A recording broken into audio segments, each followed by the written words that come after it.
This is New Hopes in the Valley, written by Ellen Joy. Chapter 1.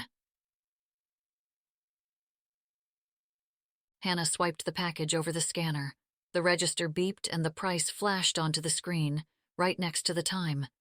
She had only been on shift for an hour, and she could hardly wait to leave. Pushing one item after another for 7 more hours on her feet was the last thing she wanted to do. Not that she should complain.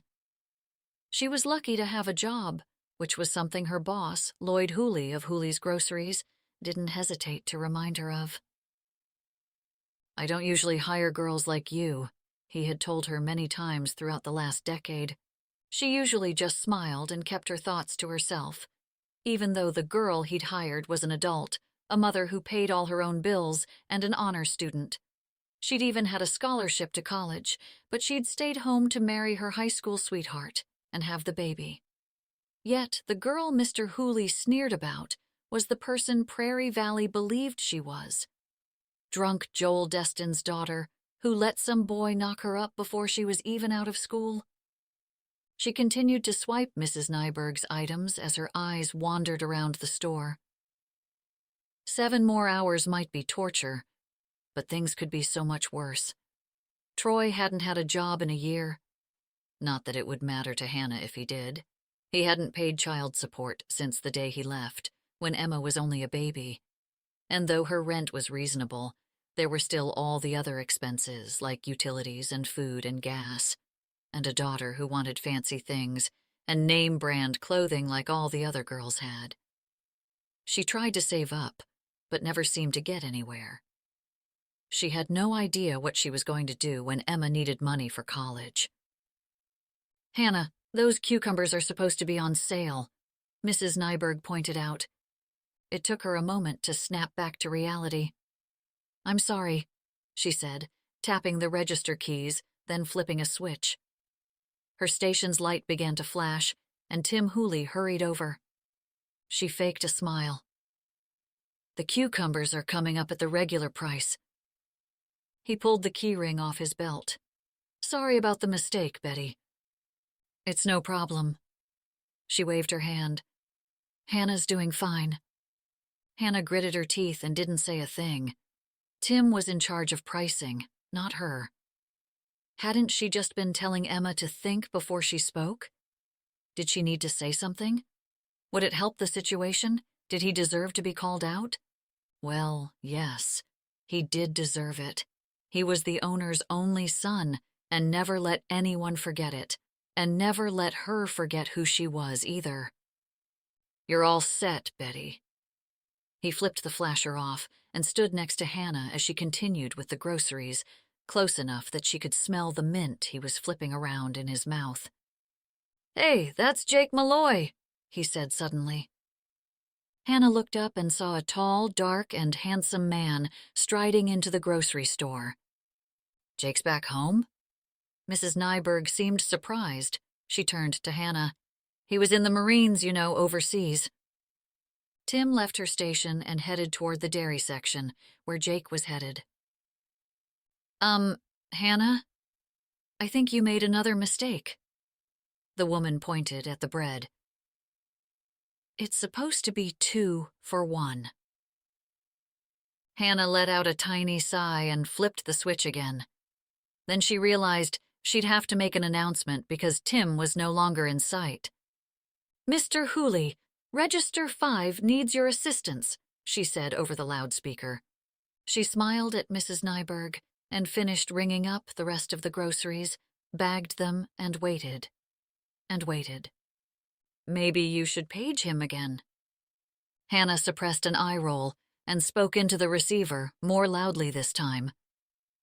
"Mr. Hooley, Register 5 needs your assistance, please." The senior Mr. Hooley shuffled his way over to her station. She could tell just by his gait that he was angry. "If you need assistance, Hannah, just ask." She squeezed the handles of the grocery bags as she placed them inside Mrs. Nyberg's cart. "Yes, Mr. Hooley." Turning the corner, Tim and the handsome stranger walked toward the register. The store owner didn't berate his son for not staying at his post, just grumbled something about Hannah not screaming over the speakers. Mrs. Nyberg thanked them and left as Tim ushered Jake into her line. "So, where are you living now that you're back in town?" Jake placed his last item on the belt and stowed the basket underneath, and Hannah couldn't help but notice his toned forearms. "I'm leasing the old Wilson farm." "Really?" Hannah didn't mean to eavesdrop, but the Wilson place was close by the Boudreau farm. She hadn't noticed a for sale sign.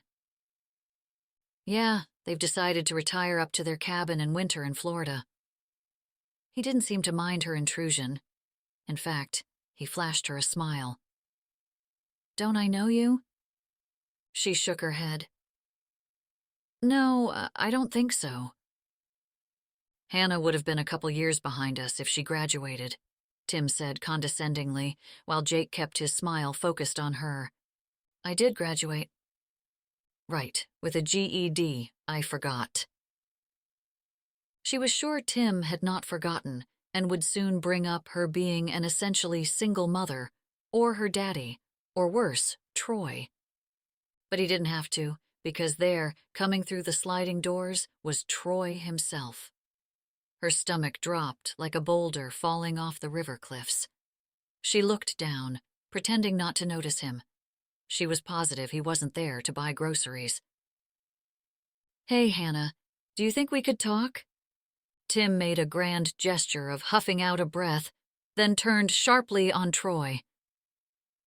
"Hannah doesn't get a break until noon. Why don't you come back another time, when she's not working?" Tim scowled at Troy, then left to help another cashier. She glanced over at Jake and saw his look of pity, a look she'd received so frequently she couldn't miss it. She could feel her face redden. "You can call me after work," she said tightly. She didn't want him hanging around until her lunch hour, didn't want to deal with him on her only real break. "No, noon." "I can talk after work." She shook her head, swiping Jake's item across the scanner, ignoring Troy as he continued his whiny rant. "That'll be $12.76, cash or credit." "Hannah, I need to talk to you now." Jake pulled out his wallet, handing her a 20. "It's important." She counted the change into Jake's hand, ignoring Troy. "Good luck with the farm." Troy growled, "You're being such a bit." "Why don't you listen to her and head out?" Jake interrupted Troy, his voice stern, forceful. He shifted his stance to face and tower over Troy. Hannah froze in mortification. "Excuse me, who are you?" Troy was scrawny compared to Mr. Marine, reminding her of a chihuahua yapping at a mastiff. "Hannah, take care of him," Tim scolded from across the aisle. She nodded tightly, then whipped off her apron and tossed it behind the register, leaving her station to lead Troy out of the store. She whirled around to face him. "You need to get out of here before I get fired," she hissed through her teeth. "I need to talk to you." Troy slowed, making her pull on his arm. She shook her head. "No, not this time. Hannah, please, I really need some money." "You need to go." She could see Tim holding up his wrist and pointing to his watch. "I have to get back to work." "You're not even going to talk to me?" "If you want money, ask your mother," she said, turning around to head back to her station. Jake stood with Tim at the end of the register as she returned. "Next time he comes around, you'll be the one walking out," Tim warned, then walked away, leaving her standing alone with Jake. Flustered, she could feel the lump forming in her throat as this guy just stood there. "Did I mess something up with your order?" He looked at her for a moment before asking quietly, "Are you going to be okay?" Before she could control herself, tears stung the backs of her eyes. She could hear the sincerity in his voice, and all the anger inside of her shifted to humiliation. She pushed back the wisps of hair that hung in her eyes. Yeah, I'm fine. He gave her a hard look. He shouldn't be talking to you like that. She waved vaguely in the direction of the departed Troy and faked a smile. She didn't need his advice. He's just an idiot. His eyes smoldered as he gazed at Troy, just visible as he slouched toward his car. He returned his attention to her. Your name is Hannah Destin, right?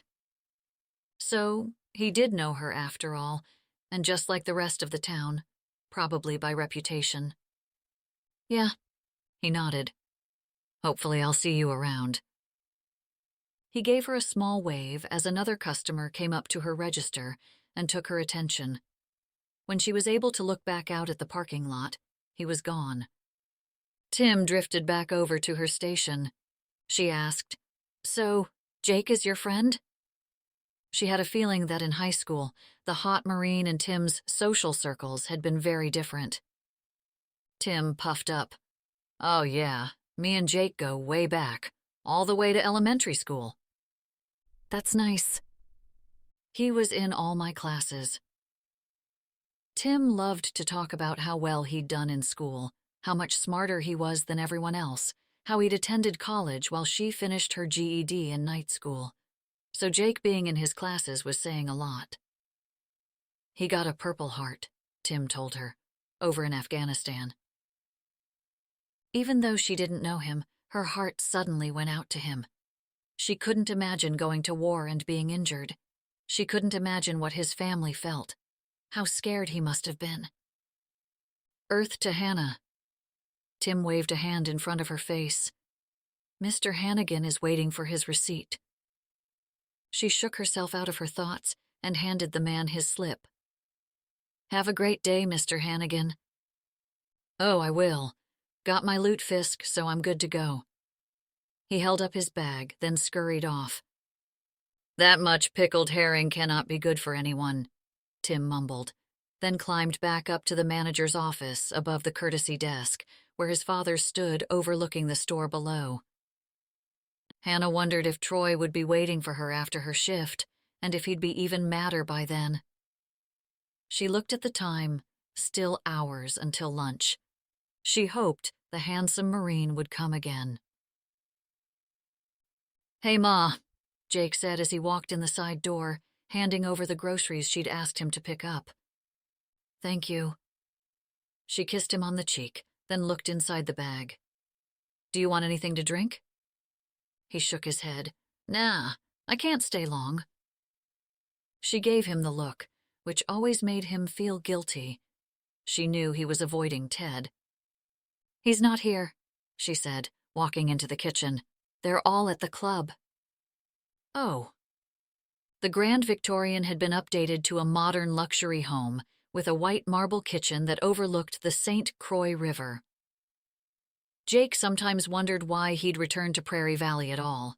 He'd said it was his family, but his family was the reason he'd left in the first place. Unlike his brothers and sister, Jake wasn't Ted's biological son, which made him the unspoken outsider. He stood looking out at the view, but his mind was really on the woman at the grocery store and her lunatic boyfriend, Troy Higgins. "You okay?" she asked, opening the fridge to put the groceries away. "Yeah, there was this guy and his girlfriend at the grocery store." He paused, thinking about the incident and why it had bothered him so much. "He reminded me of Dad." Elaine didn't have to ask what he meant by that. She was, after all, the one who had been on the other side of his abuse. She shut the refrigerator door. What happened? He didn't really know, and maybe he'd just been overreacting, but he'd barely been able to hold back his rage. He'd actually started to shake as he heard the little pipsqueak mouthing off at her. He still shook, just thinking about it. He started yelling at his girlfriend and... I don't know. He shrugged. It bothered me. She nodded but said nothing more. "How about some coffee?" He tapped his fingers against the granite counters, then sighed. "Sure." She grabbed a mug and poured it full of fragrant black liquid. He barely remembered his dad. He had only been little when his mother left, but the beatings were still vivid in his memory. His father had never laid a finger on him, but he'd pummeled his mother like a rag doll. The neighbors often called the cops, and one night when his father was taken away, Elaine packed up a suitcase and left. At first, they'd stayed in a women's shelter. Then she'd met Ted. "How's everyone?" Jake asked, although he had already talked to his brother Josh that morning. "Good." Elaine sipped her coffee. "How's the ranch?" "Good, I've been out sowing the pastures." He held up his crossed fingers. "Then I just have to wait and see." "Can you handle working on the site and running a ranch all by yourself?" she asked. Her forehead wrinkled. "I only have 6 cows." Another thing he hated, he worked for Ted now. He knew the job offer hadn't been spontaneous or genuine either. "I'll be fine." She shook her head. "I know Ted appreciates having you at the site." "Sure he does." He laughed at how naive his mother acted. She knew he had purposely been put on the crew and not in the office. Ted didn't want someone like him to be the face of Ryland Construction. All he appreciates is that he's got another errand boy. He should have bitten his tongue. He didn't know why he couldn't hold back with his mom, but Ted made irritation percolate under his skin. When he'd first returned home, his pride was too big to work for Ted and his little brothers. He'd felt like Thomas Hagen in The Godfather, someone who worked for his family, not with them. Before he graduated high school, Ted had told him he was on his own as soon as he turned 18. No summer fun for him, he needed to get gone. Not that he'd wanted to stay. He joined the Marines the night he graduated. His brother Josh, on the other hand, started in the family business right out of high school. Ted then gave James a full ride at university. His sister Julia got anything she wanted, but no matter how well Jake did in school, or on the football field, or behind enemy lines, he would never be a son to Ted. He couldn't wait to be off the man's payroll, but with the rent for the ranch, buying the cattle, seed to improve the pasture, well, it was all more than he could afford if he wanted to continue eating.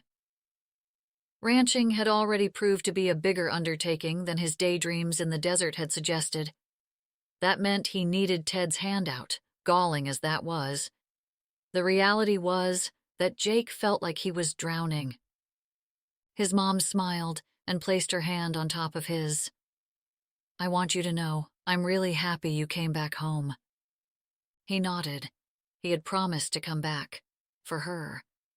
But now, he wondered if his presence was just stressing her out. In her view, Ted was the knight in shining armor. He'd saved them from the monster who hunted them, and even given her a castle on the hill. His mother moved the conversation onto his siblings and what they were doing. She nattered on about inconsequential things, not mentioning Ted again. He didn't talk about the other reason he came home, or how he couldn't sleep at night. He sat and drank his coffee and kept his thoughts on the pretty girl behind the counter with the deep, fascinating eyes. Hannah. Noon hadn't come soon enough. Hannah untied her apron as she walked to the back of the store, making a beeline for the break room. Troy then popped back into her head. It was sometimes a shock to remember that she was still technically married to him. Weeks sometimes went by where she never caught a glimpse of him. He was no more of a husband than her father had been, and that man had kicked her out when she was 18 and pregnant, without a penny to her name. Still, she had never been able to officially go through with pulling the plug on her marriage. She had been tempted many times, but beyond the cost of filing divorce papers, there was Emma to consider. Hannah knew what it was like to go to school every day and have to listen to the giggles and whispers. Darned if she would have Emma go through that too, if she could help it. She knew that if she divorced Troy, people would talk, so she just kept her head down and tried to give the gossip mongers as little to talk about as possible. She felt a new determination well up inside her. The moment she could afford it, she'd get the papers filed. He'd walked out of their marriage long ago and only came around for cash.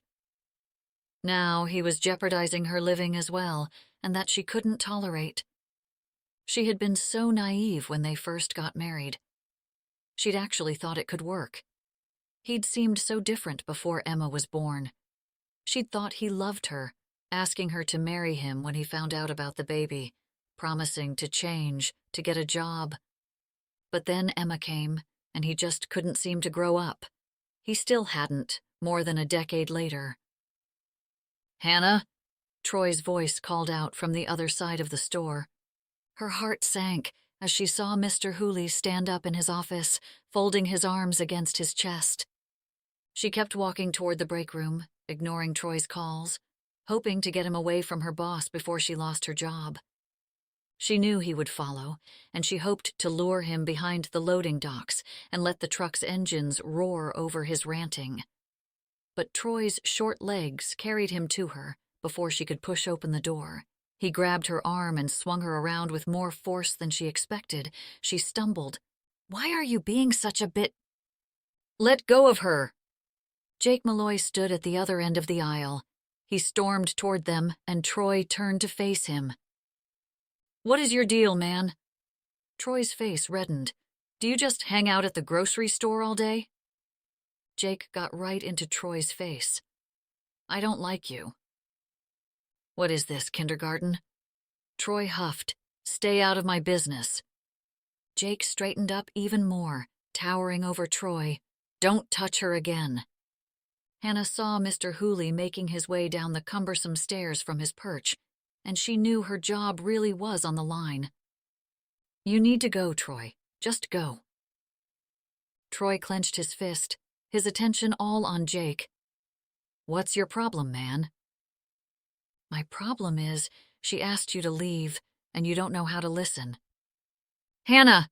Tim yelled down the aisle. "Take your break! And you know what? Why don't you just take your stuff with you?" "What?" Her heart started pounding in her chest. "Please, Tim. I asked him to not come back." "No, this behavior is unacceptable." "Tim, think about what you're saying," Jake said. He pointed at Troy. "He's harassing her. You should protect your employees." "Please, Tim. I need this job," she begged. "Please. I have Emma to take care of." "I think I know how to run my own business. Thank you." 2 red splotches grew on Tim's cheeks. "Hannah, you've brought your trouble to work far too many times. Get your things and leave." She felt nauseated, but focused on holding back her tears. She would not cry in front of these men who felt the need to insert themselves in her life. Fine. She turned on her heels, and Troy started to follow her. She heard a commotion, then a yelp, and then she turned to see Troy on the ground. "What the?" Troy yelled out. She rushed over to him and he shoved her away. "I can't believe he just pushed me." Troy pulled out his phone. "I'm calling the cops."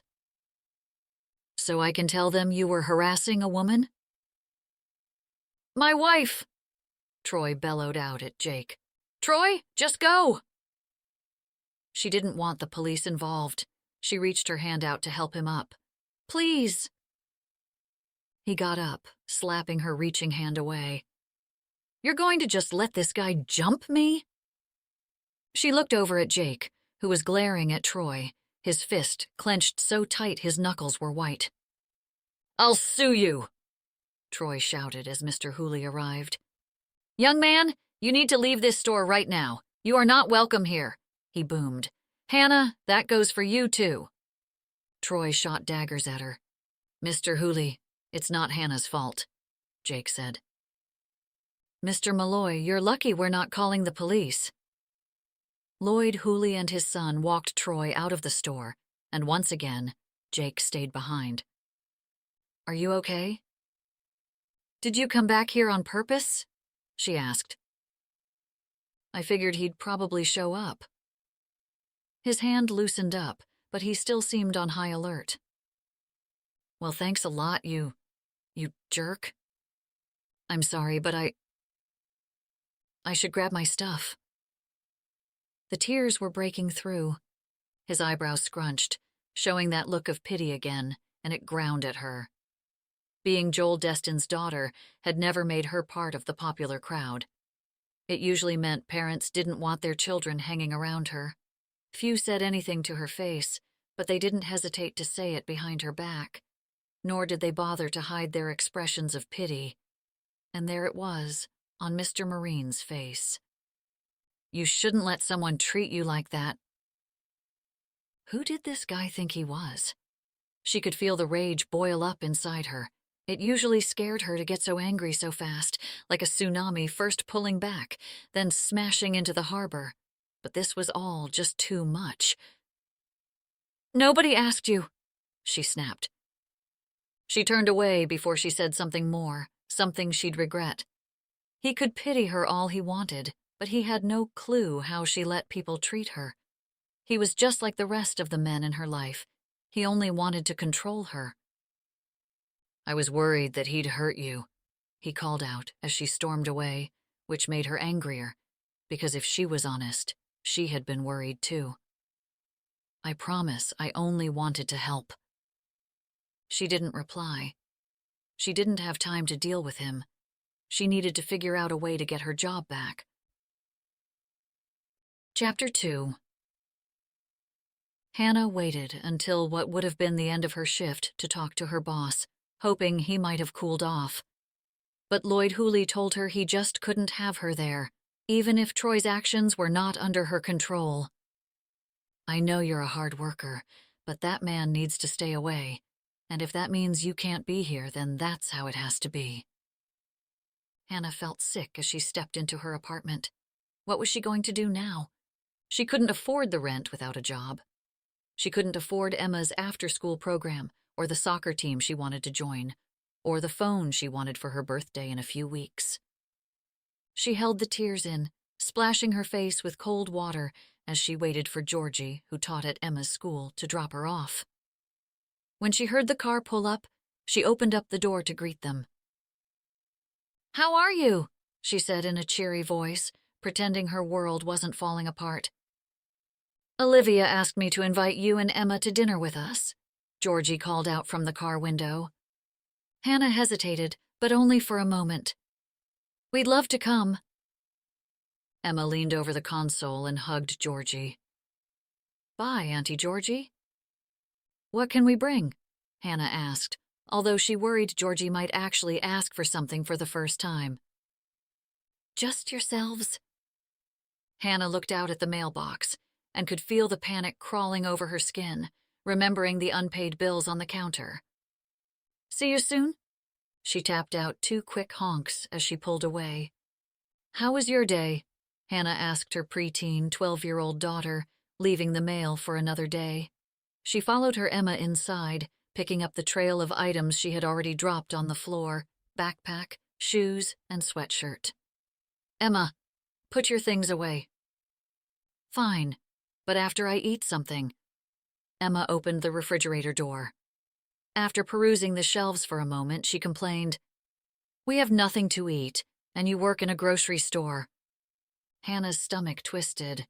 "Put these clothes away and go do your homework before we have to leave. You don't need a snack so close to dinner." And she couldn't afford the kind of expensive snacks that Emma liked to eat anymore. Hannah waited until her daughter retreated to her bedroom, then decided to bite the bullet and go through the bills. If she paid everything, she would have just enough left for a bit of gas. What was she going to do? She watched the gauge with despair as her old sedan guzzled up the last of the fuel in the tank on the way to the farm. She might just make it back to the apartment on fumes. When she pulled up to the French farm, they were greeted by the dogs rushing out of the barn. Emma hardly waited for Hannah to come to a full stop before jumping out. "I want to see the baby." She barely slowed down to greet the dogs, then ran inside. Hannah looked out the windshield at the farm. The old place meant more to her than any other place in the world. So did the people in it. The Boudreau family had welcomed her in her greatest time of need, when her father turned his back on her. 8 months pregnant, she'd stayed with them until she and Troy got married. Then they lived in the apartment above the barn. It had been both the best and worst time of her life. There she was, a new mother, surrounded by this matriarchal family who took care of one another, who loved one another. Yet, being a young mother and having no family of her own had made life very hard. If she could have stayed there forever, she would have. But when Georgie got married to Sam and moved away, and her kids left for college, she felt it was time for her to go too. She had depended enough on this family's generosity.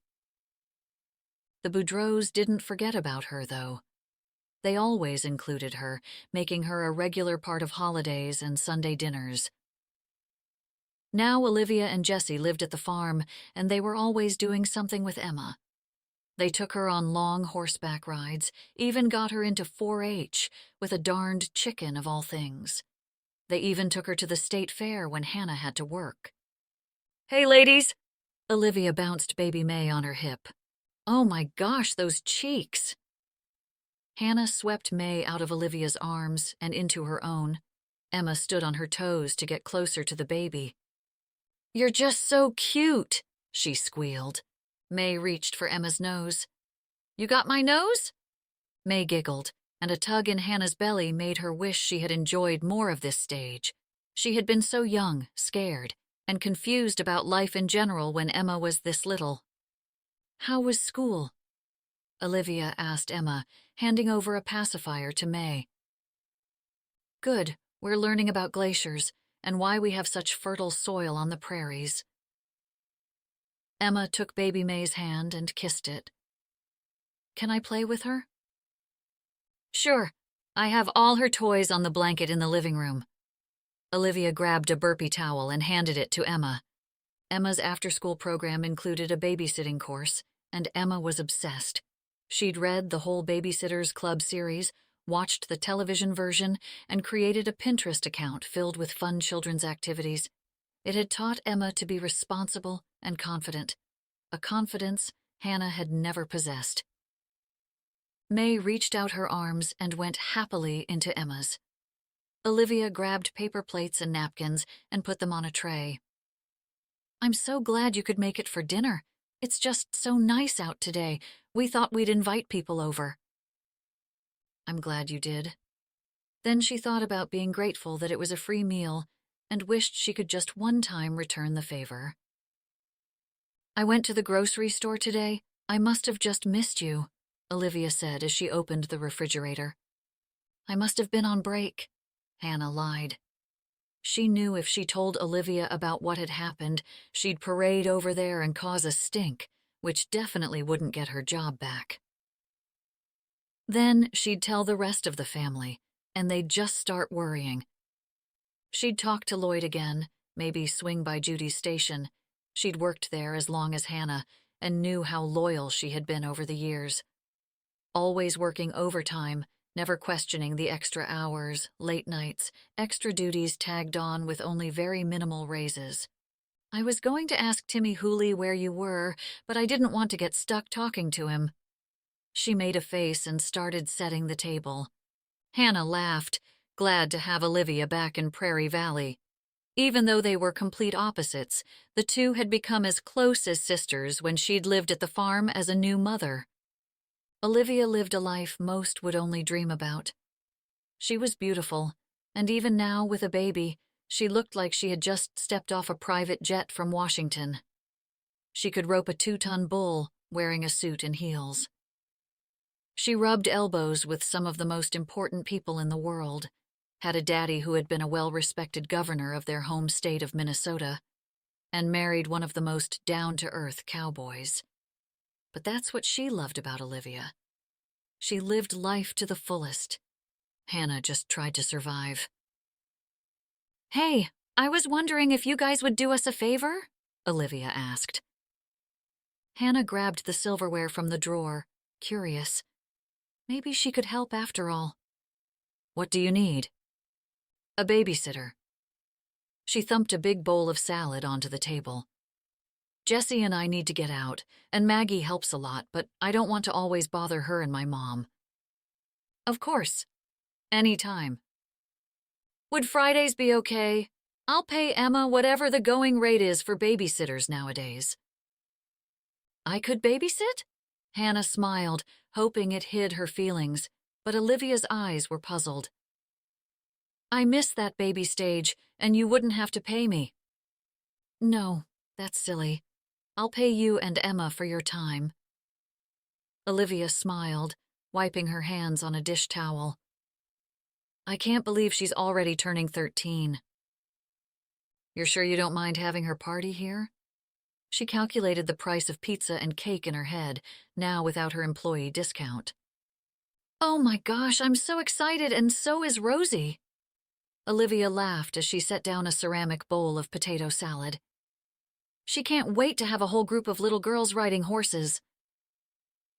Hannah wondered if she should tell Emma to just invite 2 girls instead of 4, but the invitations had gone out a week ago. She couldn't ask her to change things now. Jess, Olivia called from behind the refrigerator door. How long until the brisket's ready? 15, Jessie called back. Oh, there's Annie. Olivia pointed to the newly arrived truck and 2 boys running toward the house. Hannah, Maggie said, coming down the back stairs. I didn't know you'd arrived.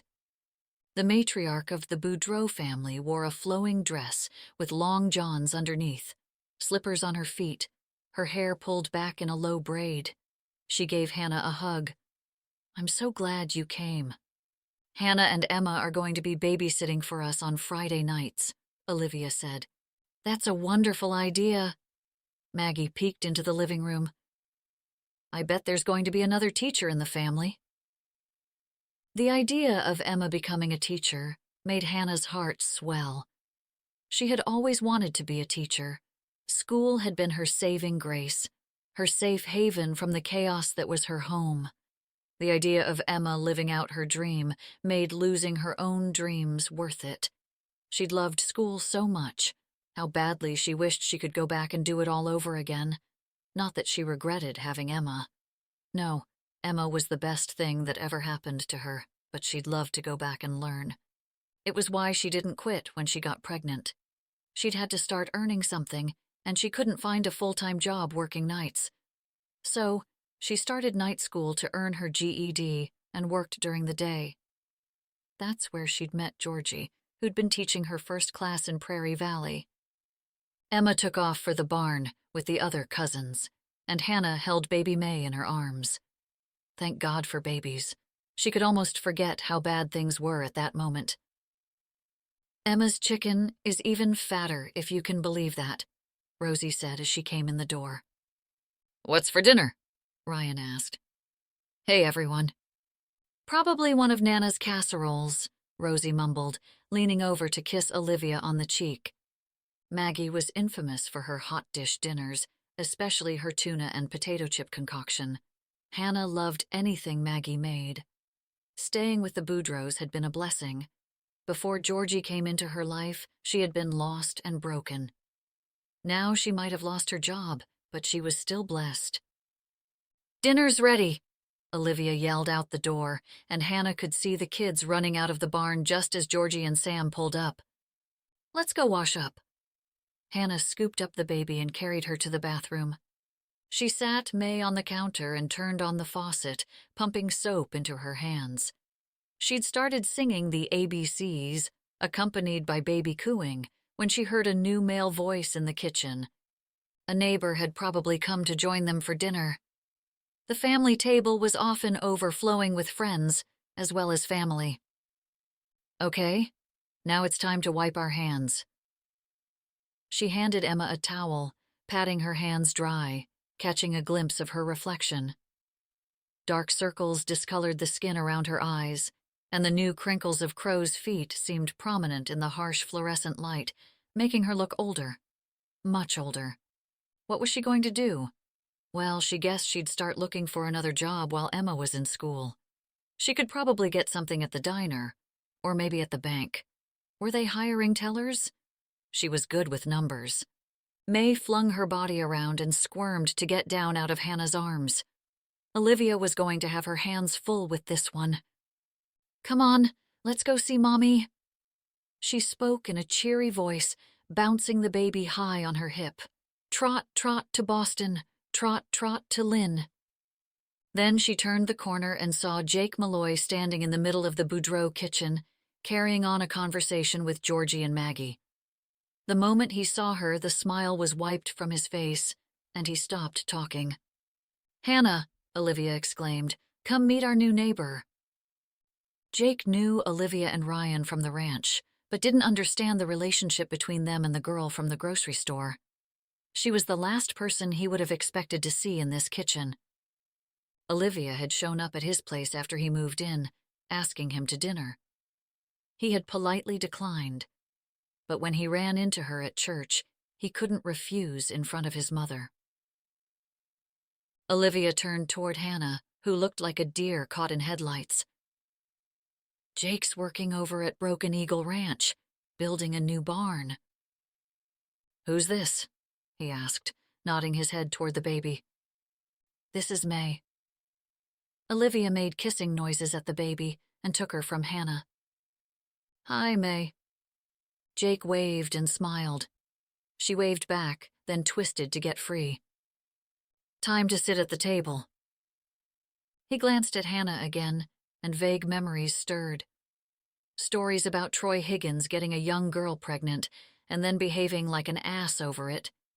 He couldn't stand any of the Higgins, but most especially that little pipsqueak, Troy. The kind of person who acted entitled just because he existed, who wasn't ashamed to use his hands on a woman, who reminded Jake of his father. How did women ever fall for guys like Troy, especially Hannah?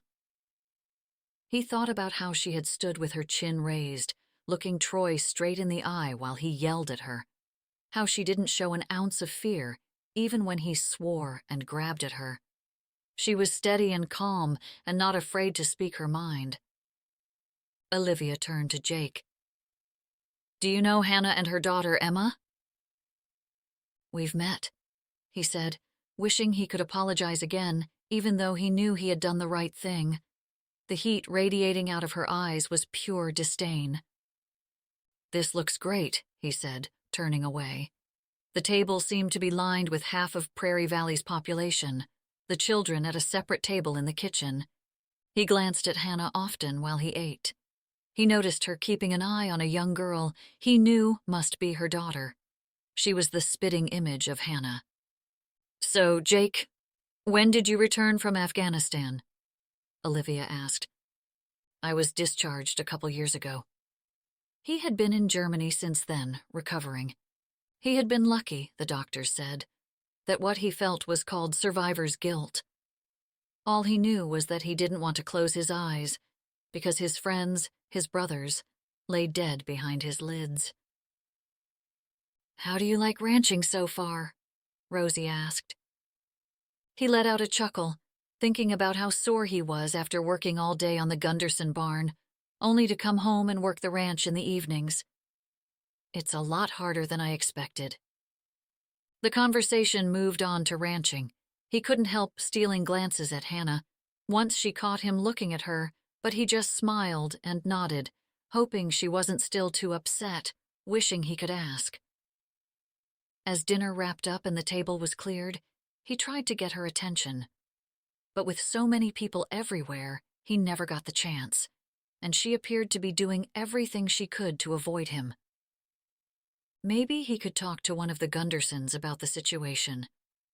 Not that Hannah Destin and her life were any of his business, but something about Troy made him very uneasy. The Boudreau women sat on the living room rug around boxes and albums of photographs. Hannah pulled the price sticker off one of the new picture frames Rosie had bought. Jake had said nothing about the fiasco at work, for which she was grateful. She hadn't told anyone yet, but she'd have to tell Emma sooner rather than later. Her after-school program would have to be the first thing to go. She'd also explained that the babysitting money was for Emma to use, but use wisely. It would be all she'd have for spending money, for clothing, fancy snacks, and any other extras that were outside their new budget. "This is a really neat idea," she said to Olivia. The frames of family pictures would be the centerpieces for the tables at baby May's christening. It'll get people talking. Georgie held up a picture of Olivia in Maggie's arms. Look at her cheeks! Ugh, I was a fat baby. Olivia scowled at the photograph. You were adorable. Rosie plucked the picture out of Georgie's hand and cooed over it. The women had been planning this celebration for months. Pastor Phil would perform the ceremony at the church, then the reception would be held under a big tent at the farm. The whole town was invited. We didn't have a big wedding, so I figured we could go big for this. Hannah loved the idea. Emma's christening had just involved cookies and coffee at church after the service. Annie, the middle Boudreaux daughter, held up a picture of their family at the Grand Canyon. Look at Daddy's belt. The large turquoise and silver buckle practically covered his belly. Maggie smiled. He loved that belt. Jake told Sam he knew you, Georgie said to Hannah as the others looked at the photograph. Where are all the guys? Hannah hoped Georgie wouldn't notice her avoidance of the subject. She had thought Jake had gone home. She hoped he hadn't told anyone about their encounter with Troy. She didn't want to admit that he'd been coming to her work, sometimes just asking after her and Emma, other times asking for money. Mostly the latter, lately, she admitted with an inward sigh. She had mostly just given in, anything to get him out of there. Olivia had once told her to call the police. It'll be on his record, Olivia said. You could use it in the divorce. I don't want to ruin him. But why, really, did she continue to protect him? Well, Troy had enough of his own problems. She didn't need to add fuel to the fire by calling the police on him, not when it was pointless anyways. She knew what they could legally do, and it wasn't much. Domestic abuse wasn't considered a serious crime, and it would just prompt him to go around town telling everyone more lies about her. His mother still loved to spread rumors about her sleeping around. The reality was that she had only given in to Troy after he told her it was how she could show him her love. She shuddered at her own stupidity. Olivia held May's little hand so she could stand, then said, You know, that Jake is very handsome. Hannah shook her head. He's a bit uptight. You really think so? Olivia seemed surprised. He seems like a nice guy. You know, you two would be cute together. Hannah nearly choked. Oh no, I don't think so. Why not? May's fingers slipped from Olivia's hands, and she fell on her bottom. Her bottom lip began to wobble. All the women started laughing and cooing to distract the baby, but it didn't work. She wailed. Olivia looked at her phone, checking the time. Let me put her down, and I'll be right back to open up that bottle of wine in the fridge. Hannah picked up the Grand Canyon photo and slipped it into a frame, looking at the young Boudreaux women looking up at her. That was a fun trip, Maggie said from her recliner, though the girls almost killed each other. Hannah smiled at the idea of three sisters in the back of a station wagon stuck together as they traveled across the country. Regrets crept in. A trip like that wasn't in the cards for her and Emma. She'd never have enough savings to risk spending on such an adventure. She knew how this game was played. She'd learned from her mother. As a single mother, she either had to sacrifice Emma's happiness or sacrifice her own. She couldn't have both. The summer Hannah's mother left her with her father was the summer her mother met Mitch. He really liked Hannah, especially when her bra size changed. He always looked a little longer than he should, or hung around her until it got weird, or just liked to get a little too close. When her mother walked in just as he was reaching out to touch her knee, she exploded, not at her creepy boyfriend, but at her daughter. Are you flirting with my man? She snarled at Hannah after he left the room. No! Hannah cried out, pulling down her school blouse to cover her knees. She remembered being confused and hurt, and then mad. When school finished for the year, Hannah would be alone in the house for the summer with Mitch, and her mother wouldn't abide that. She packed her bags while she was at a friend's house and drove her to Prairie Valley that night. In the end, her mother didn't stay with Mitch, but there had been so many more Mitches that Hannah lost count. She couldn't remember when she'd last seen her mother. Long before Emma had been born. She didn't even know if she was still alive. Her father didn't refuse her, but he didn't welcome her either. He treated her like a maid. She had to cook dinner, clean the house, do his laundry, and still give most of her part-time job money over to him for bills. Once she got her license, she had to do the shopping as well. She did everything he asked, but he still complained constantly, delighting in pointing out her mistakes. When she met Troy, who seemed actually to like her, paid attention to her, and treated her nicely, she fell for him right away. Once in a while, she'd see the red flags, like when he got angry about little things with school and friends. But none of his anger was directed at her. Not at first. Then, she had been partnered up with a friend on a school project, a friend who happened to be a guy. Troy lost it, and the kid asked to have another partner. Hannah had been so embarrassed that she confronted him, and Troy balled up his fist. She'd thought he was going to hit her, but he stopped himself. They'd looked at each other, shocked at the moment that had almost just happened. He cried and apologized, promising he'd never hurt her, said he didn't know what he was thinking. Yet now she knew that she should have heeded that warning, the last exit before things were out of control. She looked over at Maggie, who was leafing through a stack of photos. Should she tell the Boudreaux about Troy's visit? Would they be mad at her for giving him money, not following through by calling the cops, and for losing her job? The answer was yes. 100% yes. Chapter 3. There was an old saying that no one just went into ranching, you were born into it. It wasn't something that Jake had ever expected to be doing. It had really been his best friend's ambition, not his own. But Victor wasn't here to live his dream, so Jake had decided to live it for him. He had no real idea what he was doing. But as he herded the cattle toward the west field, he felt a satisfaction he hadn't felt in a long time. His first goal was to improve the pastures. The better he could manage the forage, the faster and healthier his cattle would grow. These fields had been used to grow soy for many years, then left fallow for more years after that. He had sown them with a seed mix that would produce better nutrition than the thin grasses and weeds that currently grew there. That Saturday morning, even though he woke before the sun rose, he popped up out of bed, full of energy.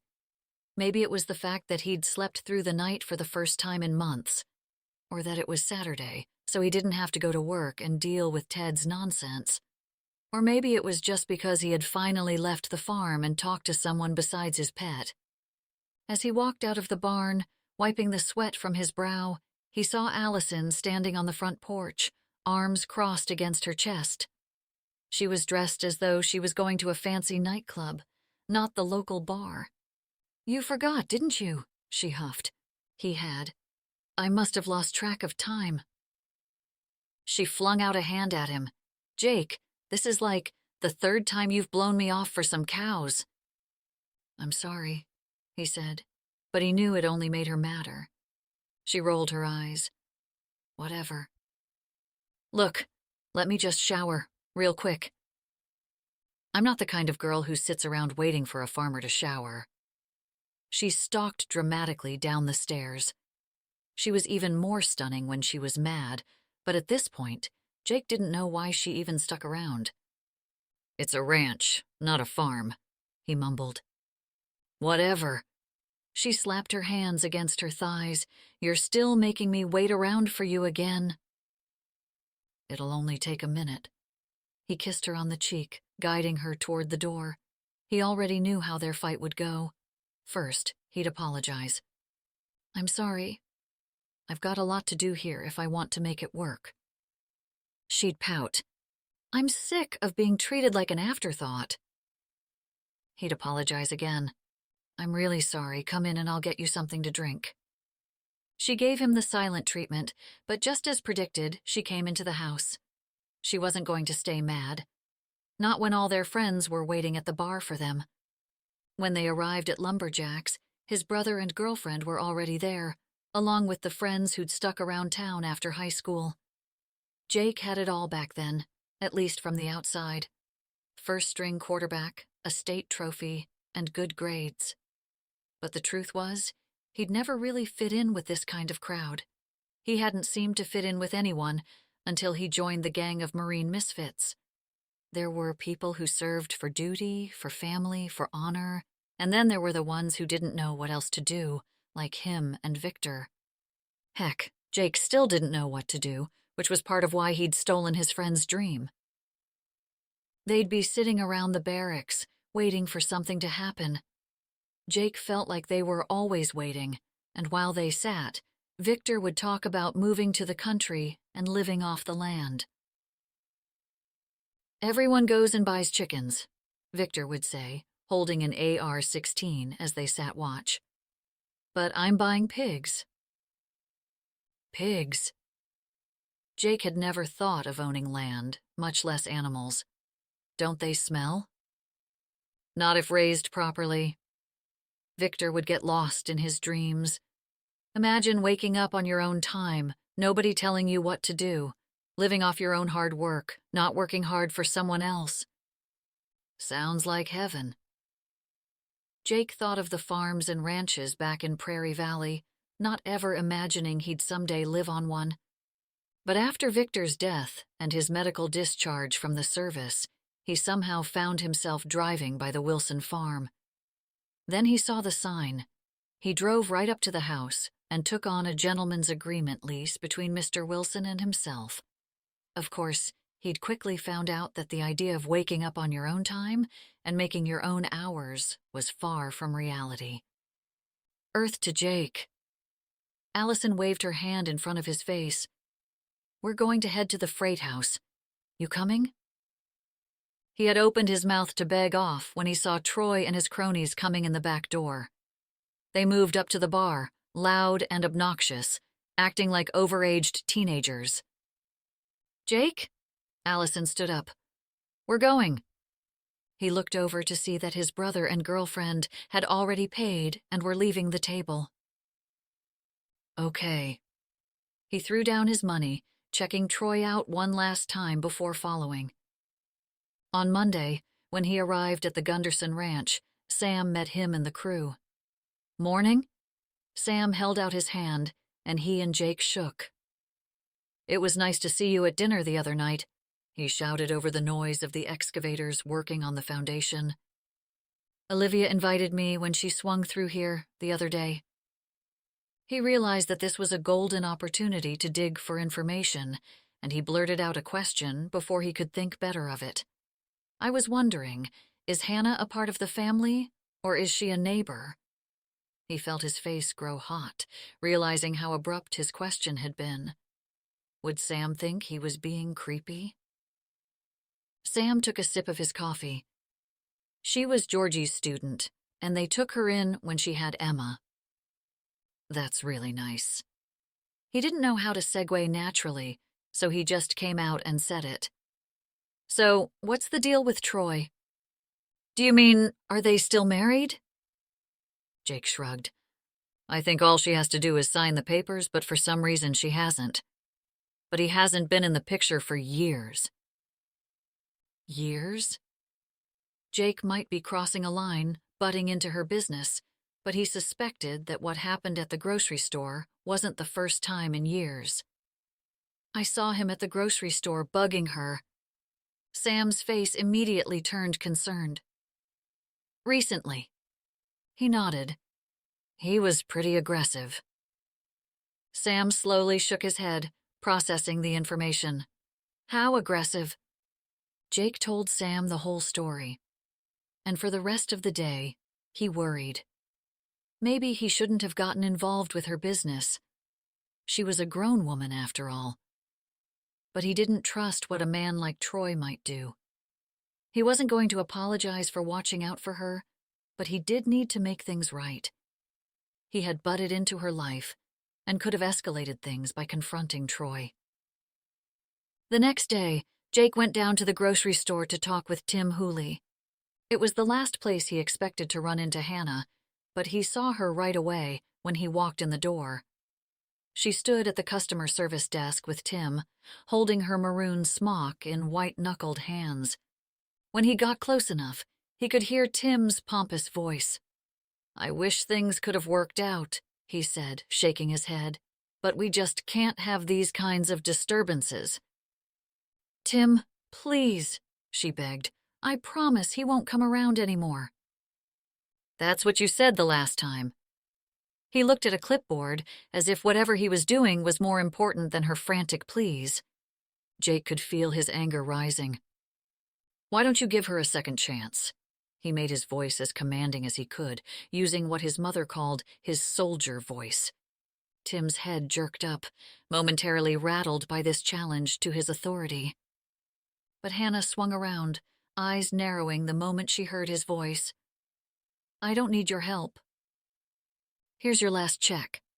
Tim handed over a white envelope. "Tim? Come on."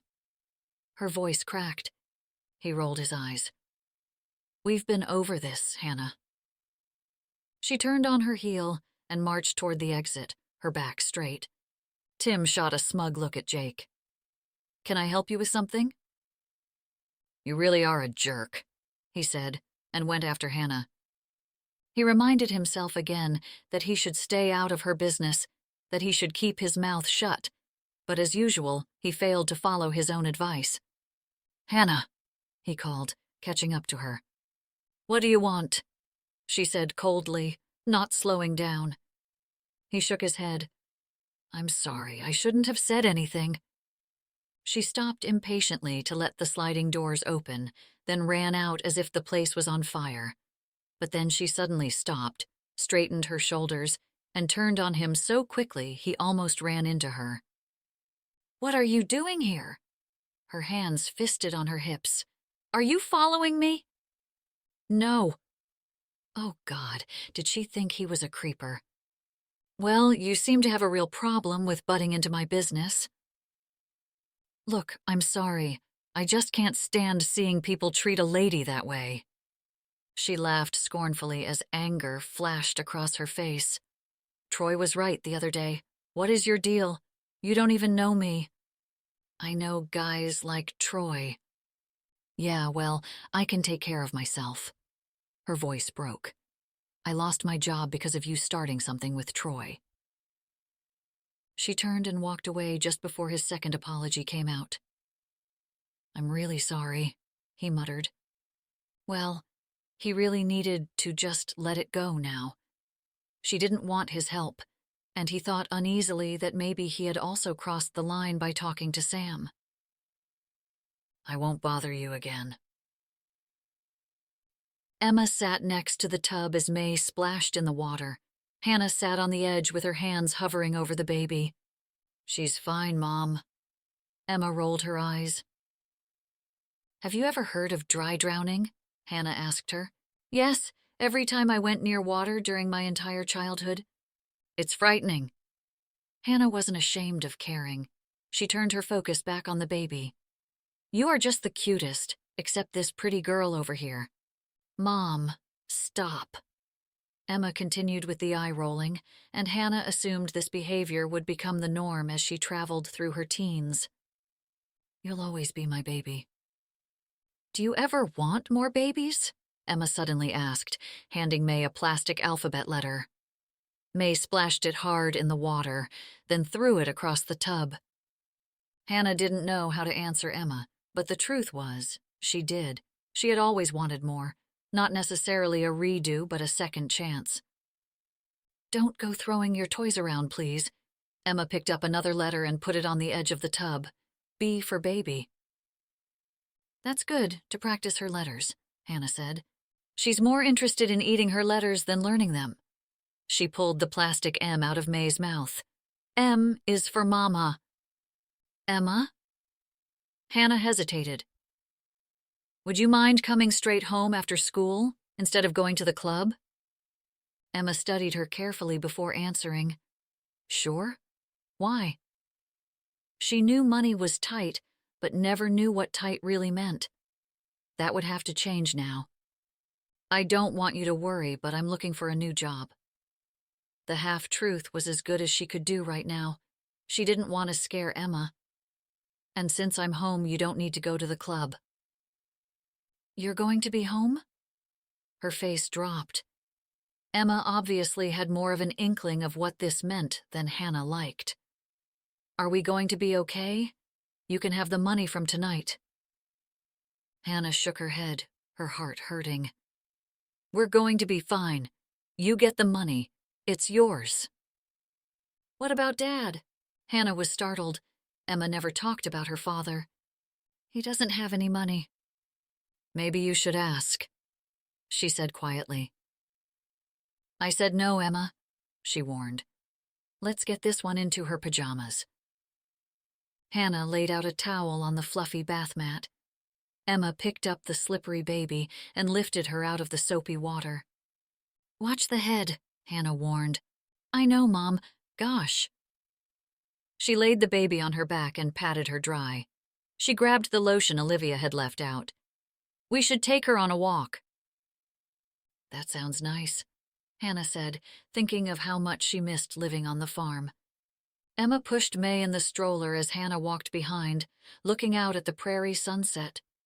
Golds and oranges, even magentas covered the horizon, reflecting off the clouds for miles and miles. She thought about the lie she'd told Emma. She had promised never to lie to her, but here she was, telling her a full-on fib. She had no job prospects. Hannah had called around town looking for anything, anyone who was hiring. The diner, the bar, the corner store. Nothing. What was she going to do? She had been so embarrassed, having to go back to Tim and beg for her job. And when she saw Jake walking through the doors, her annoyance had reached its peak. He was just like all the others in town who couldn't stay out of her business. Worse, he talked to her like she was a stupid kid. She was done being treated that way. Snapping at him had felt good at the time, but she regretted it later. Maybe he was one of the good ones. Maybe he really was just trying to be a nice guy. Troy had grabbed her. Wouldn't it be worse if he had just turned a blind eye?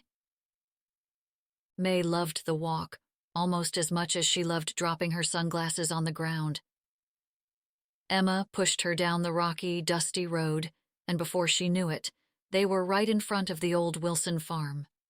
She looked down the long driveway leading to the white farmhouse. A big red barn sat away from the house, and a pig came trotting toward them, with a stick in her mouth. "Millie, come, girl!" a man's voice yelled out. Hannah's stomach dropped like an elevator. Emma laughed. Is that a pig? "Millie, come!" And there he was, Jake Malloy, running from the other side of the property. Does she have a stick in her mouth? Emma giggled as the pig jiggled down the drive. She started squealing as she sensed Jake catching up. Grab her collar! Hannah looked at Emma, who shot back a look of concern as the pig barreled toward them. I have the baby! She pushed the stroller behind her cautiously as the pig approached. As the animal scooted up to them, Emma grabbed the collar, garnished with a pink bow tie. The pig sat right in front of her and dropped the stick at her feet. Aw, it's like a real Miss Piggy. Jake came running up with a leash dangling from his hand. I'm so sorry. He was out of breath by the time he hooked the lead on. She loves new people, and around here there are never new people. Emma pointed to the animal. Look, May, it's a pig. May was in love. She leaned on the tray, hands extended out to the snout, letting the pig lick her fingers. May, yuck! You just took a bath, Hannah said, pulling the baby's hands away from the portly pink and gray creature. I'm so sorry. He pulled the pig back, and she happily sat down next to him, snorting. He held his hand up to shield his eyes from the low rays of the evening sun his tattooed, toned forearm front and center. "What brings you out this way?" he asked. May dropped her sunglasses on the ground, and Hannah reached down to grab them before she spoke. "We're babysitting May for the night." "It's nice to see you again." He glanced at Emma. "Emma," Hannah said, "this is Mr. Malloy, who had dinner with us at the farm the other night." "Hi." She waved, but her attention went back on the pig. "Is she your pet?" He looked down at the pig, and the pig looked up at him, and Hannah couldn't help but giggle, even though she couldn't keep her eyes off his perfect muscles. "She is, though she thinks it's the other way around." He shook his head. "Don't you, Millie?" "I thought you had cows." Hannah had listened to every word he said at the dinner at the farm. He had talked about his 6 cows, what his plans were, even volunteering to help at Broken Eagle Ranch to gain more experience. "I do, but I thought I'd raise some pigs, too. Millie had other plans than becoming bacon, though." "Oh, that's so sweet." Emma got down on one knee and rubbed the pig. "She likes her chin scratched," he said, showing her where. The pig closed her eyes, and her hind leg started to kick. "She's adorable. I want a pig." "We can't even have a guinea pig in the apartment. Come on, Emma. We should finish our walk and leave Mr. Malloy and Millie to get on with their night." "Are you going for a walk?" he asked. "I was just headed out with Millie, down to the train trestle. It's really nice out that way." She shook her head. "I've never really gone further than this." "Why don't you join us?" She wasn't sure if she should. She hadn't told anyone at the farm where they were going. Wasn't this exactly the kind of situation she told Emma to avoid? "We'd love to," Emma answered for her.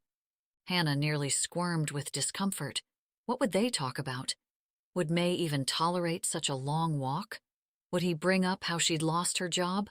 Or worse, try to apologize again for what happened with Troy? But when Jake smiled at her, she had to look away as her tummy did a teeny somersault. He gestured toward the dirt road, and they all walked side by side, with the pig leading the way. May threw her glasses down on the road again. "Maggie Georgiana, you stop throwing those glasses." Hannah reached down at the same time Jake did, and they bumped into each other. "Oh!" He laughed, then said, "Sorry, I should have been watching what I was doing." He handed May the glasses, kneeling next to her. The baby leaned out to touch the pig. "Do you like piggies?" He looked up at Hannah. "Do you mind if Millie says hello without licking? Maybe just a snort?"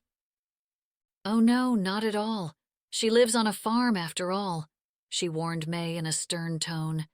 "Be nice to Millie." Emma knelt next to the stroller, helping her to greet Millie instead of grabbing at the pig like she wanted to. When the pig snorted, May squealed in delight, which made the pig snort some more. May shook with laughter. "You know, Millie can do tricks just like a dog. She can even play dead." "She's a really good pig," Hannah said, although she was the first pet pig she'd ever met. "I promised a buddy that if I ever had a ranch, I'd get some pigs." He rubbed Millie's chin again. "So now I have an 80-pound pig living in my house." May picked up one of her toys and pressed the button, which started playing a nursery song. When Jake started singing along, Hannah couldn't help but stare at the Marine. He must have read her thoughts, because he shrugged. "I had younger siblings."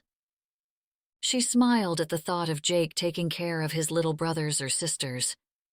She thought about the kids she went to high school with, but couldn't remember a Malloy. "Would I know any of them?" He shook his head. "Probably not my brothers, but you might know my sister, Julia." Hannah did know the woman who dated Jesse for a split second, just long enough to sour friendships for good. "Julia Ryland?" "Yes, she's my half-sister. That's how I know the Boudreaux." The pieces came together. "Tim Hooley said you two were friends." "Did he?" He chuckled, then added, We lived in the same neighborhood, growing up. She nodded, things suddenly making much more sense. Didn't you live in that big house on Pine Street? He nodded. Yeah, my family still does. He didn't elaborate, and Hannah didn't know what else to ask. Maybe he really had been thinking of going on a walk and didn't want a gab session. She walked in silence as Emma pushed the stroller. So what grade are you in, Emma? He asked. Hannah wanted to stay mad at him, but as he walked his pig, asking her daughter about her teachers, she couldn't help but soften, at least a little. What's your favorite subject? He asked, as if he really wanted to know the answer. He seemed relaxed, even with his hands folded behind his back, the leash loose between him and Millie. As the road sloped down, he pointed in the other direction. Do you see the river over the hill? She looked where he was pointing. Through the trees she could see the river bluffs and a metal trestle crossing the water. Keep out.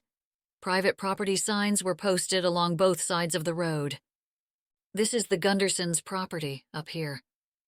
He continued to walk, not concerned by the signs. Ryan's place is beyond that hill, over there. Hannah could just see the rooftop. For a moment, she wished things hadn't changed. Once Rosie had her wedding, things were never the same. Soon Olivia had gone off to college, then Charlie, and then Georgie and Sam got married. Moving into town had been a sad day for her and Emma both. As she looked out at the familiar sunset, tears welled up in her eyes. You okay? He asked. She shook her head, wiping away the moisture before it turned into a tear. Her emotions were on a roller coaster. Yeah, I'm fine. It's just so beautiful. A smile grew on his lips. They continued down the road and back up the hill, and she realized they had circled back and were only a few hundred feet from the Boudreaux farm. He stopped in front of the driveway. You should swing by again next time you're babysitting. Sure. Her stomach fluttered. We will. He waved as she and Emma pushed the stroller up the drive. She looked down at May, who was passed out asleep. Emma Banana, do you mind bringing May into the house? I'll take the stroller back to the barn. She waited as Emma went inside, then called out, Jake, wait up. She put the brakes on the stroller and ran down the driveway. As soon as she reached him, he said, Hannah, I'm really sorry about my behavior. She smiled ruefully and shook her head. Funny, I was about to apologize to you. I know you were trying to help. I was just embarrassed. There, she'd said it. You aren't the one who should be embarrassed. She looked up at the house. Anyways, thanks for the walk. She bent down and rubbed under the pig's chin. Well, come by any time. He gave a nod as he started to walk away. We babysit on Friday nights. As she walked back up the drive, she peeked over her shoulder and caught him looking back at her. She covered her smile with her hand as she wheeled the stroller to the empty stall where the kids' toys and bicycles were stored. Maybe Mr. Marine wasn't such a bad guy after all. Were you just walking with Jake Malloy? Olivia asked, coming out from behind her. Oh, Hannah jumped. You scared me. Sorry, Olivia laughed. We just got home. We took May on a walk and bumped into him, she said casually, pretending not to notice Olivia's raised eyebrow. Stop it. He's cute. And he goes to church every Sunday with his mom, and I bet he looks good in a uniform. Olivia nudged her with an elbow. What are you guys doing back so early? She asked. I thought you were going to a movie. It's such a nice night. We were thinking of going riding. She laughed. That's why I'm out here hiding, because I don't want May to see me. Then, out of nowhere, Olivia started to cry. What's wrong? Hannah rushed to her friend. I don't want to have to send her to a daycare. She wrapped her arms around herself and stifled a hiccup. but I can't get any work done without her freaking out. Hannah knew that feeling. Emma had gone through the same stage. And Jesse has so much to do at the ranch, and he's trying to help as much as he can, but she just screams and cries if I'm in the house and not paying attention to her. Olivia wiped her eyes with the palms of her hands. Nana is always willing to watch her, but I don't want to take up her whole day. Hannah's heart expanded with hope. What if I came and watched her? What? It's perfect. I'm her godmother, for goodness sake. Then you could get to the office. I could watch May, take her to those baby playdates you hate so much. The women are so judgy. Hannah laughed. You're judgy. Sometimes, Olivia nodded, laughing. She wiped her tears.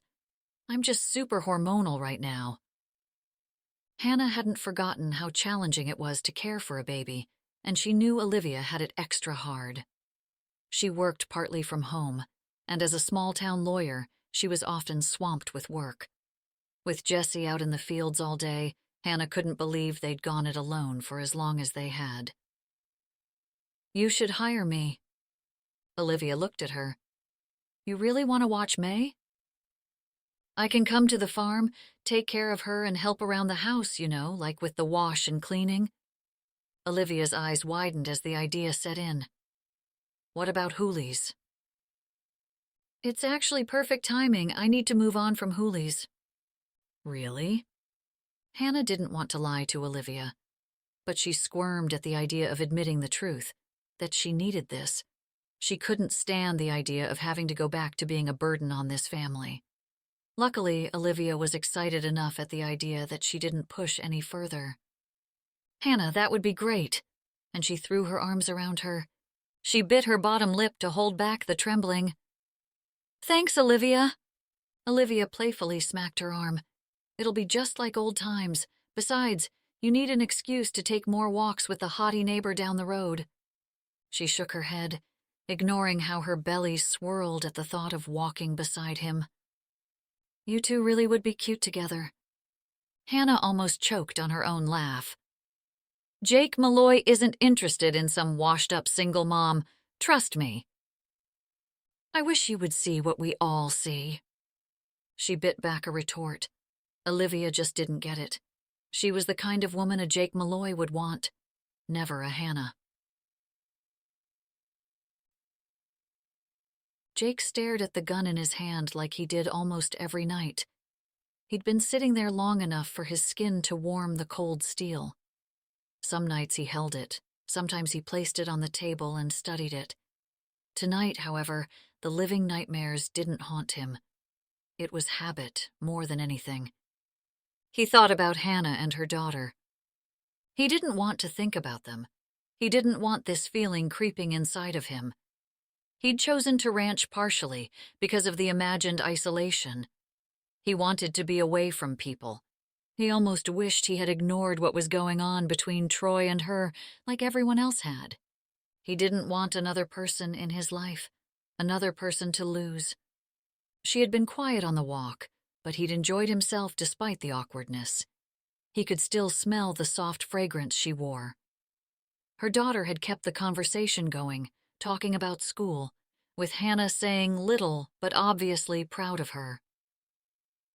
He didn't know if he was having some Freudian neurosis, comparing Hannah with his mother, but something about her made him feel out of control, and he didn't like it. In the German hospital, he had been at his lowest. He'd wanted his gun. He knew it would only take a moment to end all his pain. Yet he never could get past the knowledge that he'd break his mother's heart. He would never be sure if he really would have used it, but not even having the choice had ground at his psyche. Millie stirred under the table, her tags clinking against the wood floor. He got up to make some coffee, leaving the weapon on the table. The motion startled the pig, and she jumped to her feet, ready to go. Let's hit the barn. He headed out with his first cup, the sun just peeking over the horizon. He wasn't a real rancher yet, but he would learn. He enjoyed learning, studying something, especially something he enjoyed. Working with the land, being among God's creations, gave him a sense of peace he could no longer find in any other parts of his life. Except, he thought, walking with Hannah. He had plans for the weekend. There were fences to mend, and he needed to irrigate the south pasture of grass and alfalfa he had planted in the spring. He had the cattle grazing off the overgrowth in the north pasture, soy fields that hadn't seen a bean in at least a decade. He'd sell the steers in the fall for some liquid assets and keep the heifers to expand his herd. The acres he'd planted would produce enough hay for the winter if the spring was wet enough. He should be able to get at least 2 cuts. He thought about all the other expenses, like grain and supplements and vitamins for the mamas, and a veterinarian to show him the ropes with the first births. Though he had some medical training from the Marines, he wasn't sure if he'd be able to stuff his arms up to the shoulder inside a cow on his first go-round. By afternoon, he still had plenty to do, but he was exhausted to his bones. He had driven in several new fence posts. He still had to haul manure out to the stockpile. But what he really needed to do, what he had been avoiding for weeks, was the pile of paperwork sitting on the kitchen table. If he didn't get his books in order soon, he'd never be able to catch up. As he walked back to the house, he saw Hannah pushing May's stroller up the drive. He waved as he watched them approach. She reminded him of a Renaissance painting, with the afternoon sun haloed behind her. "What brings you by?" May waved a plastic container in her hands and gabbled something he couldn't understand. "We made cookies," Hannah translated for her. She passed him a plastic container with scribbled writing on the top. "Thank you." He lifted the lid to catch the scent of warm vanilla and sugar. "Isn't this a nice surprise? You babysitting again?" "I'll be working for Olivia, now that she's gone back to work." "That's great." She nodded. "I'm sorry if I made you feel like it was your fault that I lost my job." His face fell. "You don't have to apologize. I was butting into your business." She shook her head. "You were right to be concerned." So she too had felt nervous about Troy's behavior that day. He held up the cookies. "I was just about to take a break. Would you want to come in and have some with me? I have cold milk."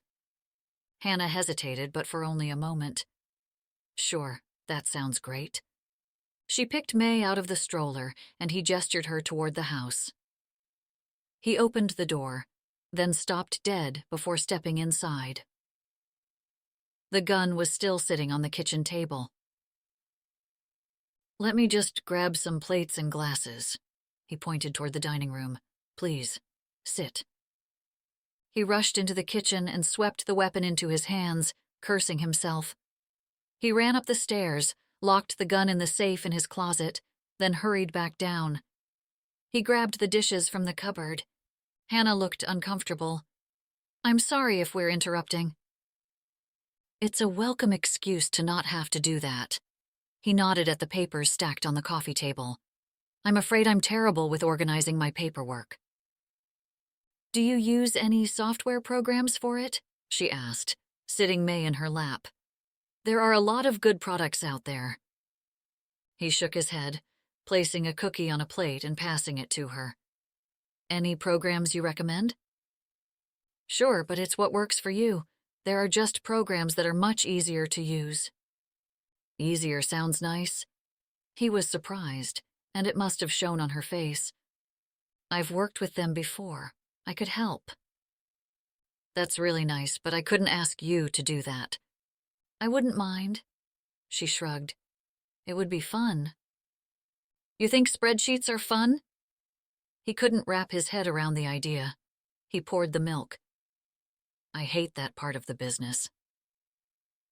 "Are you happy being back in Prairie Valley?" Her question felt personal. In his family, they only ever made small talk. Feelings never came into it. "Some days." She broke the cookie into tiny pieces on the plate.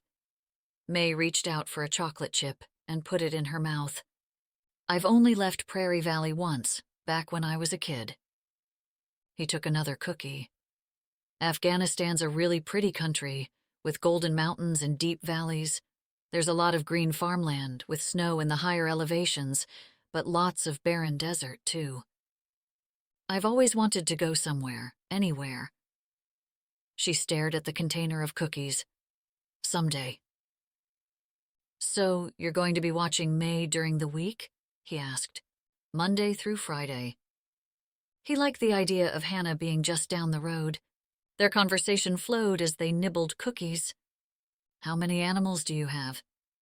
I have 6 cows right now, a dozen chickens, a nasty rooster, and Millie. He looked down at the pig who sat patiently at his feet, waiting for a dropped crumb. I'd like to get a dog to run with. No horse? He shook his head. A horse really wasn't necessary for ranch work anymore, but he loved the romantic element, the feeling of being part of the organic flow of the herd as you worked cattle from horseback. He'd experienced it at the Gunderson Ranch. Moving cows on a noisy four-wheeler or snow machine just wasn't the same.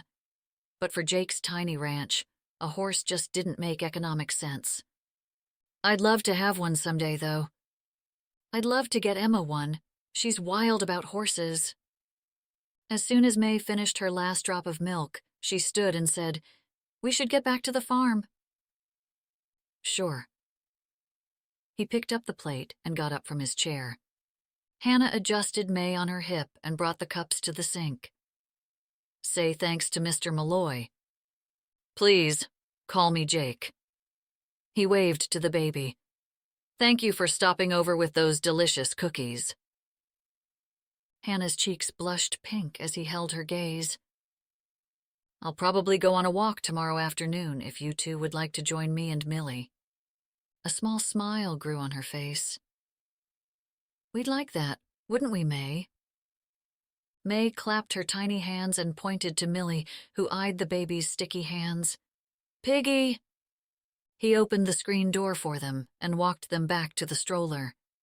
He knew he should go back inside and check out that computer software she'd mentioned. If not that, then he should get back in the fields. He had no business wasting any part of his day. There was too much to do. Why don't I walk you back? He asked. She smiled as she opened the shade on the stroller. Sure. He grabbed Millie's leash and walked beside her down the road, stopping at the end of the farm's driveway. Thanks for the cookies, he said again. He was about to ask for her number but felt that might be too forward, so he just watched as she walked away. He looked forward to their next outing and ignored the fact that he hadn't mentioned Allison and that she hadn't mentioned Troy. What was he doing, getting involved in Hannah's life? Sure, Troy wasn't good for her, but neither was a messed-up soldier who couldn't go a night without praying for some help. Chapter 4. That Sunday, Hannah was sitting in her regular pew with the Boudreaux when she suddenly noticed a middle-aged woman standing next to her. Are you Hannah Higgins? She recognized the woman right away. It was Elaine Ryland, Jake's mom. Yes. Elaine pointed to the empty space next to her. Mind if I sit? Hannah shook her head and slid closer to Emma. She was mystified by the unexpected visitor. Church seating arrangements were usually set in stone, by tradition if not law. Hannah had been sitting there for the past 12 years, and she didn't even remember seeing Elaine attending the service, much less sitting nearby. Is this your daughter? She asked, leaning over and extending her hand. Oh, my goodness, I forgot to introduce myself. I'm Elaine Ryland. You've met my son, Jake. There was no way to avoid noticing the sparkling diamonds garnishing her wrist and fingers. Elaine looked like a slightly aged beauty queen, ready for a pageant. Her pose was positively regal. Hannah suddenly wished she had ironed her sundress. Elaine, Maggie greeted the newcomer. How are you? Hannah covered her smile with the Sunday Bulletin as she watched Maggie greet Elaine. From the way her forehead wrinkled, she was just as surprised to see her as Hannah was. Elaine turned back to Hannah. Jake told me you were looking for some extra work? She froze. Jake had told his mother about her losing her job? Now she was about to offer charity. It seemed that Jake took after his mother in the meddling department. Even worse, she was doing it right here in public, right in front of her daughter. Couldn't she have waited until after the service, when it wouldn't have called so much attention to them? No, I'm not. She glanced sideways to see if Emma was listening. The 12-year-old's full attention was on Mrs. Ryland. Oh? The woman's face twisted in confusion. I was looking for someone to clean my house once a week. If you know of anyone looking... She shrugged, then shook her head. No, sorry. She tried to radiate annoyance because she wanted Elaine to leave. The third pew was a sacred space for her, and she didn't want some diamond-dripping woman pitying her in front of her family. Emma looked uncomfortable. Mom? Said a man's voice from the aisle. Good morning, Hannah. Emma. Hannah looked at the Sunday best Jake. Clean-shaven, slicked-back hair in a perfectly tailored suit, Mr. Marine was somehow even hotter. Good morning. Good morning, Mr. Malloy. Emma greeted him, scooting over on the bench. How's Millie? She's sassy, but what's new? He smiled, showing off his pearly whites. Elaine slid over, making room for Jake. Sit down. Hannah noticed the hesitation, and a heavy weight dropped into her stomach. He didn't want to sit with them. Josh is already over there with Julia. He gestured toward the back of the church. No wonder Hannah hadn't noticed them before. Mrs. Ryland stood and craned her neck. They did come. She waved, then turned back to Hannah. It was good to meet you. She stood, hooking her arm into Jake's as they headed toward the back. Hannah kept her eyes on Pastor Anita throughout the service, using every bit of self-control to not look behind her. That didn't mean she wasn't thinking about him, though. She heard none of the pastor's sermon, only mouthed the hymns. How could she have let him get so far under her skin? After the pastor blessed the congregation, the choir, led by Annie, sang a high-energy gospel tune. People started filing out of the pews, heading toward the fellowship hall for coffee and treats. I promised I'd help in the kitchen, Hannah said to Maggie as they left the sanctuary. Come on, Emma, you need to help too. Emma shimmied her way through the crowd to the kitchen. She always enjoyed their shift, because it meant first dibs on the treats. By the time Hannah made it there, Emma had already finished her second cookie. No more. Hannah pointed a finger at her. Mrs. Curtis said I could have some, she argued. Hannah held her breath and counted to 5 in her head. It was not her daughter's fault that she was on edge. She began passing out cookies and making sure the carafes were full of hot water, coffee, and milk. When most people had been served and the crowd started to dwindle, she spotted him. He stood with his mother and another couple she had seen in church but didn't know well. She opened the hot water carafe, then turned when she heard someone approach. Hi, Hannah, Julia Ryland said. Hi. Julia had also been Olivia's closest friend for many years. Their relationship had always irked Hannah. Julia had everything a teenage girl could dream of. She'd even begged her daddy to buy her a horse, just because Olivia had one. She got a fancy red sports car the minute she turned 16, and was sure to tell everyone how much it cost. She only dated the coolest, most popular guys, and she was bossy. She was always in the middle of the biggest dramas, knew everything that was happening in and out of school, and spread it around as fast as she could, including telling everyone about Hannah's pregnancy. How are you? Julia asked. Good, you? She wondered if Julia was still feeling jilted by Jessie. They'd had a little something that had ended with Olivia's return to Prairie Valley. Oh, you know, hanging out. She grabbed a paper cup and dropped a tea bag in it. I heard you're working as a nanny for Olivia and Jessie? Hannah nodded. That's nice. She poured hot water in her cup, and the conversation suddenly ended, making Hannah extremely uncomfortable. I heard you're good with paperwork and stuff, Julia said suddenly, Excuse me? Was this family for real? My dad runs a construction company, and well, he's got all these files everywhere from like the last 30 years.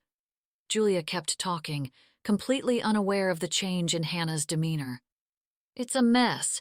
If you think Jake's paperwork problem is bad. Anyways, I wondered if you might want to pick up some extra work, putting the files in order electronically. Your mom already offered me a job today. She looked back at Mrs. Ryland, then at Jake. Her heart pounded against her ribcage. Well, if you need some extra cash, I'd really appreciate the help. Even just a few hours here and there, Julia continued. From the corner of her eye, she could see him approaching the coffee station. I'm too busy right now, but thanks. And she left Julia and went back into the kitchen. Thank you so much, Pastor Anita said to them. Anytime. Emma smiled. Emma, do you mind if I have a minute alone with your mother? She asked. Is everything okay? Hannah asked when Emma had gone out to the hall, no doubt to forage for any remaining sweets. Had she done something wrong? But the pastor surprised her by saying, I wanted to know if you needed any extra support. Hannah couldn't explain why, but all these offers of help just seemed to make her more and more anxious rather than less. We're okay, thanks. There's no shame in asking for help, the pastor said gently. I've seen you work your heart out for the Hoolies, and I'm just sick that they would let you go. Had Jake told the story to every single person in town? Why didn't he just rent out a billboard? You've hardly called me all week, Allison complained. Her voice sounded like a guitar string that was just about to snap. Kind of how Jake's last nerve felt. I've been really busy. He didn't want to fight, again. I'm trying to get this ranch up and running. But now you're working at Broken Eagle Ranch too? She rolled her eyes. When are you ever not going to be busy? He let out a sigh and shrugged. Right now, I just need to get through the summer heat. After working on the barn, he'd asked the brothers if he could offer a hand at the ranch, not for pay, but for the experience. He didn't admit that part to Allison. She'd probably have a fit. He wanted to learn as much as he could about ranching, and Sam and Ryan ran one of the most successful ranches in the Midwest. I just don't get why you can't take a break at night. She abruptly stopped talking, pointing out the window. There's like a girl and a baby outside, walking up your driveway. Shoot. He had tried to talk to Hannah at church, but she had neatly avoided him. He'd rattled through all the things that could have made her upset with him, because the last time he'd seen her, everything seemed fine. She's a friend. But the way Hannah had stayed on his mind, he wondered if he could really say that truthfully.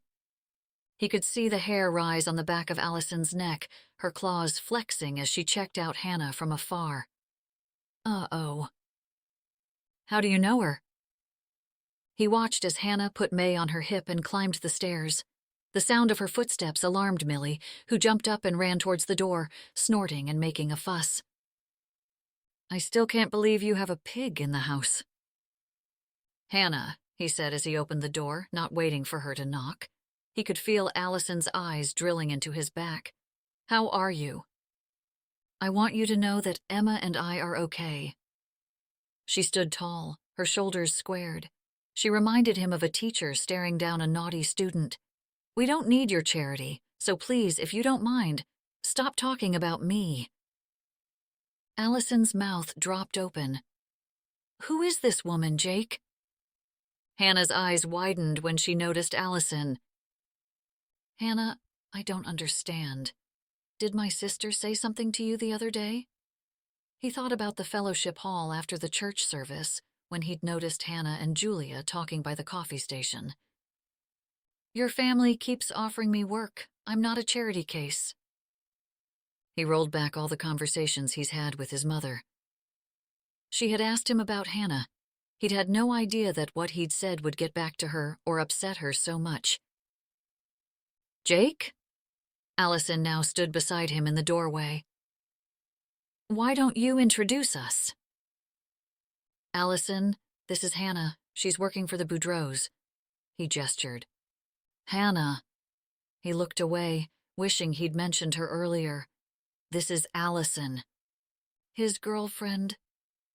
Allison crossed her arms against her chest, ostentatiously. Hannah's eyebrows lifted, and her mouth fell open. Slowly, she reached out a hand to Allison and said, Nice to meet you. Look, Hannah, I'm sorry. He really had been a jerk this time, and it made him squirm. I never meant to embarrass you. It was before you started babysitting, and I felt bad that I got you fired. Her lips flattened. Then please let your family know I'm all set. She turned crisply and marched down off the porch before he could say anything more. He was about to go after her, try to explain, but realized that he'd just sound like a broken record. He probably should have been more worried about Allison, because when he turned back to the house, she was steaming mad. Who is that woman? How do you know her? Her voice was low, her fists clenched against her hips. I told you, she's Hannah Destin. She works. He trailed off, looking out the picture window for a last glimpse of Hannah and May. They were gone. I was just trying to help her out.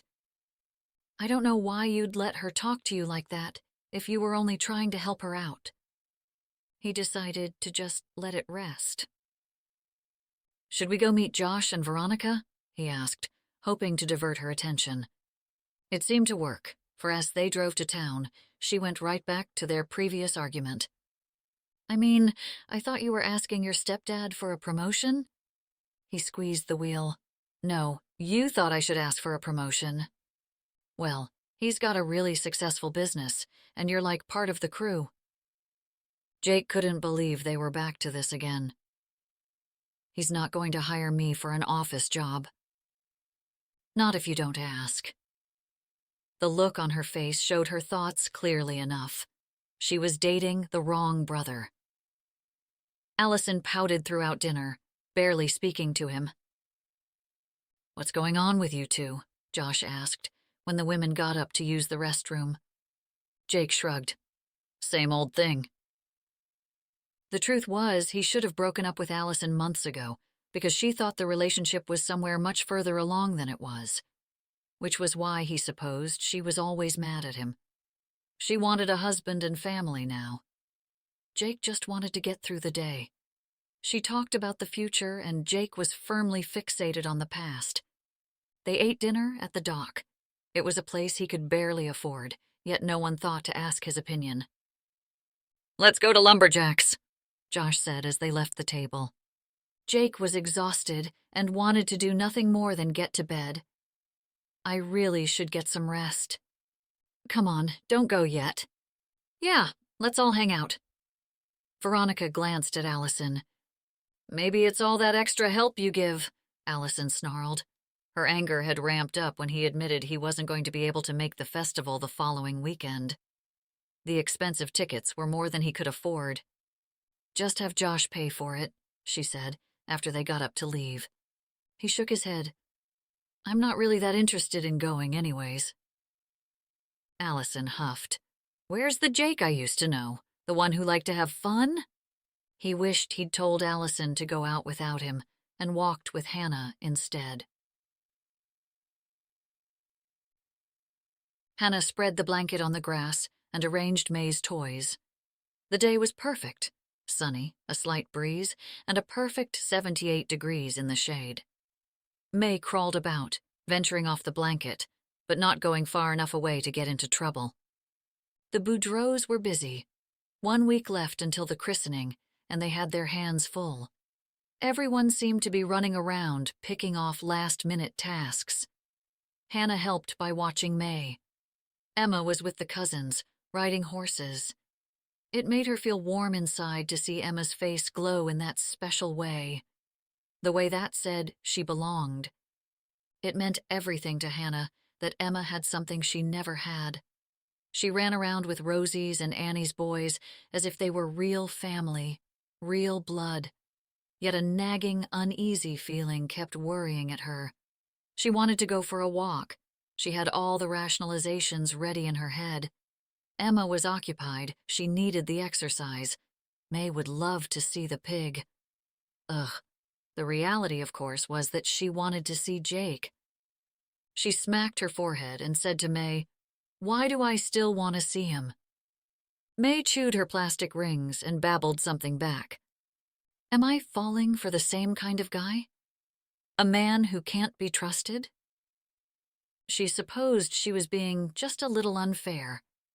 Technically, she hadn't told him she was still married either. But it had been more than a decade since she and Troy had separated. The idea that she was still actually married to him seemed surreal. She had never really dated. Troy had been her first and only boyfriend. Her only other experiences with men had been her father and her mother's creepy boyfriends, and she'd already proven that she was a terrible judge of character. She had thought Troy was kind and thoughtful, a loyal protector. Did she have Jake all wrong? Was she just projecting onto him all the qualities that she wanted him to have?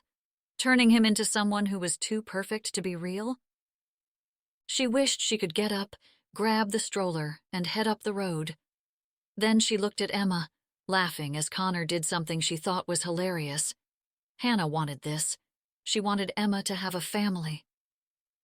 The Boudreaux were wonderful stand-ins, but she wanted something more, something that was really theirs. Siblings, and a family home where everyone could gather. She wanted Emma to have a real father, real in all the ways that mattered, someone who would protect her. What would happen if, God forbid, something ever happened to her? What if Troy got custody? "Hey," Olivia said, walking toward her from the pasture. Hannah hadn't even noticed her approach. She was so lost in her own thoughts. "Connor, stop being such a goofball," Olivia called, then sat on the blanket and kissed May's neck. "How's it going?" "Good." Hannah could feel disappointment flood through her, realizing that Olivia might not need her for the rest of the day, that she'd have to go back to the apartment with Emma, the apartment she still could barely afford. Olivia was generous with her pay, but life was expensive.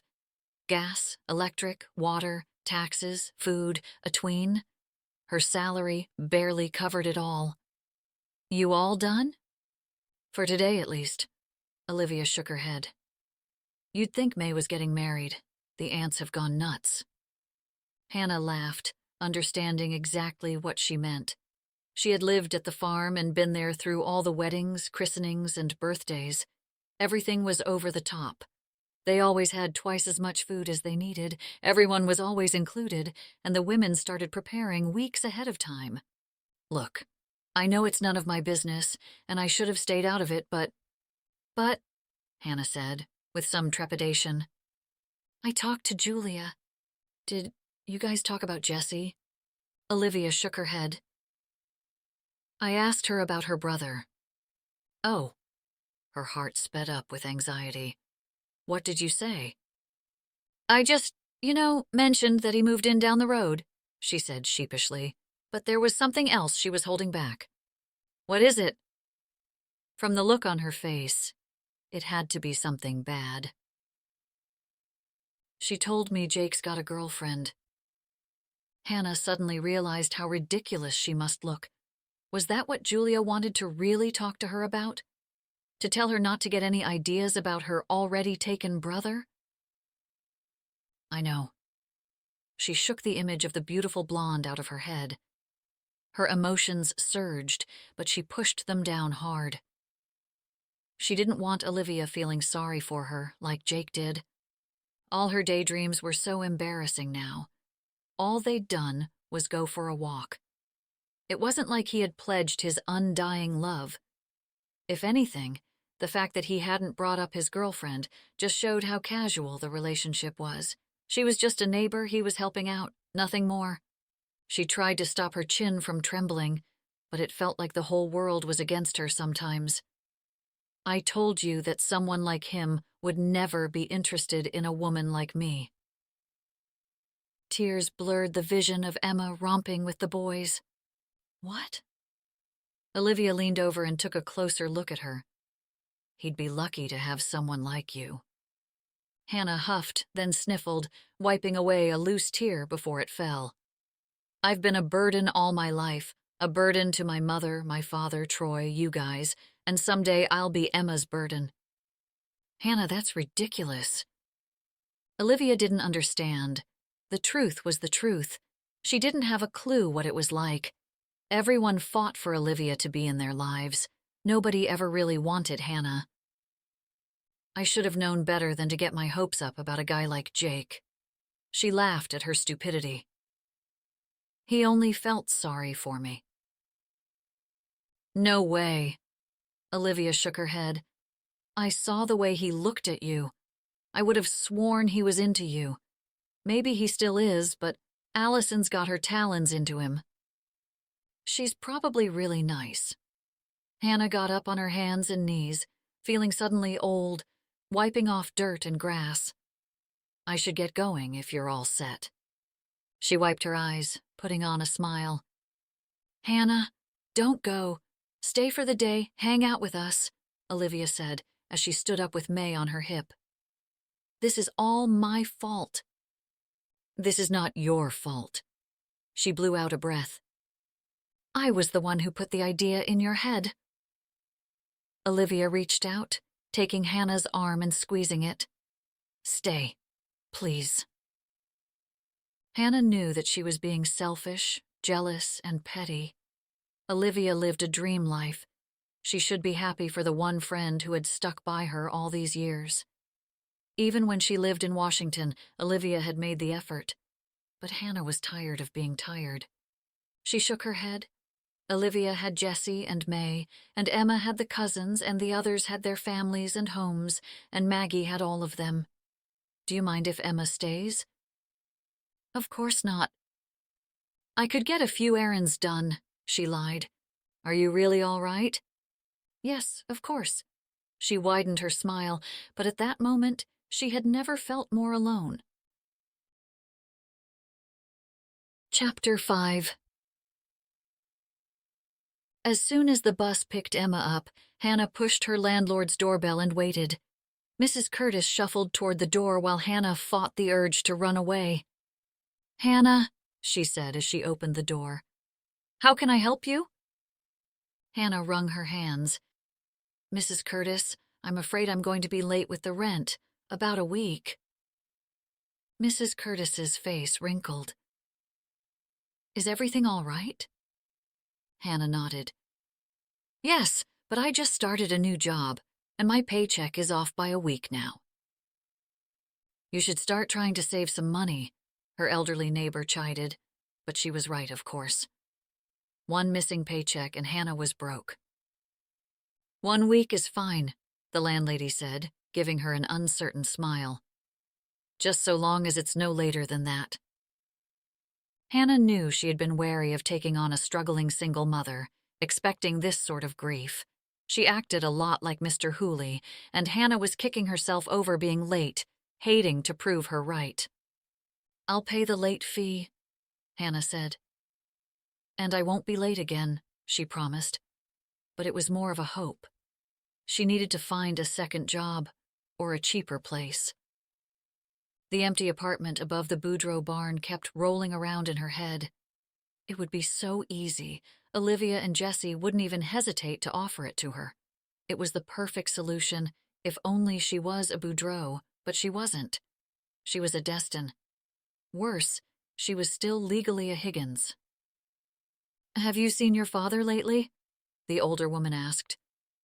Not recently. Hannah saw her father here and there in town, but most of the time he pretended not to see her. Other times, he'd give her a cold, hard stare. Well, I think you might want to go and see him. I heard he was sick. Hannah felt as though the world had tipped on its side, unbalancing her. Sick with what?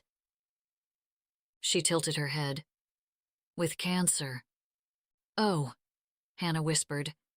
At least a decade had passed since her father had spoken to her, longer since he kicked her out for being a tramp. She mumbled a goodbye and left Mrs. Curtis, her head spinning. The right thing to do would be to go visit him, but he probably wouldn't even let her in, and if he did, she wouldn't know what to say. "Hey, I heard from my landlady that you're sick." When she arrived at Olivia's, the house was full of chaos. Olivia was running around in a bra and a suit skirt, holding a May who had peanut butter smeared all over her face, hair, and hands. "Oh dear," she said, as the dog jumped up and licked the baby's face from chin to forehead.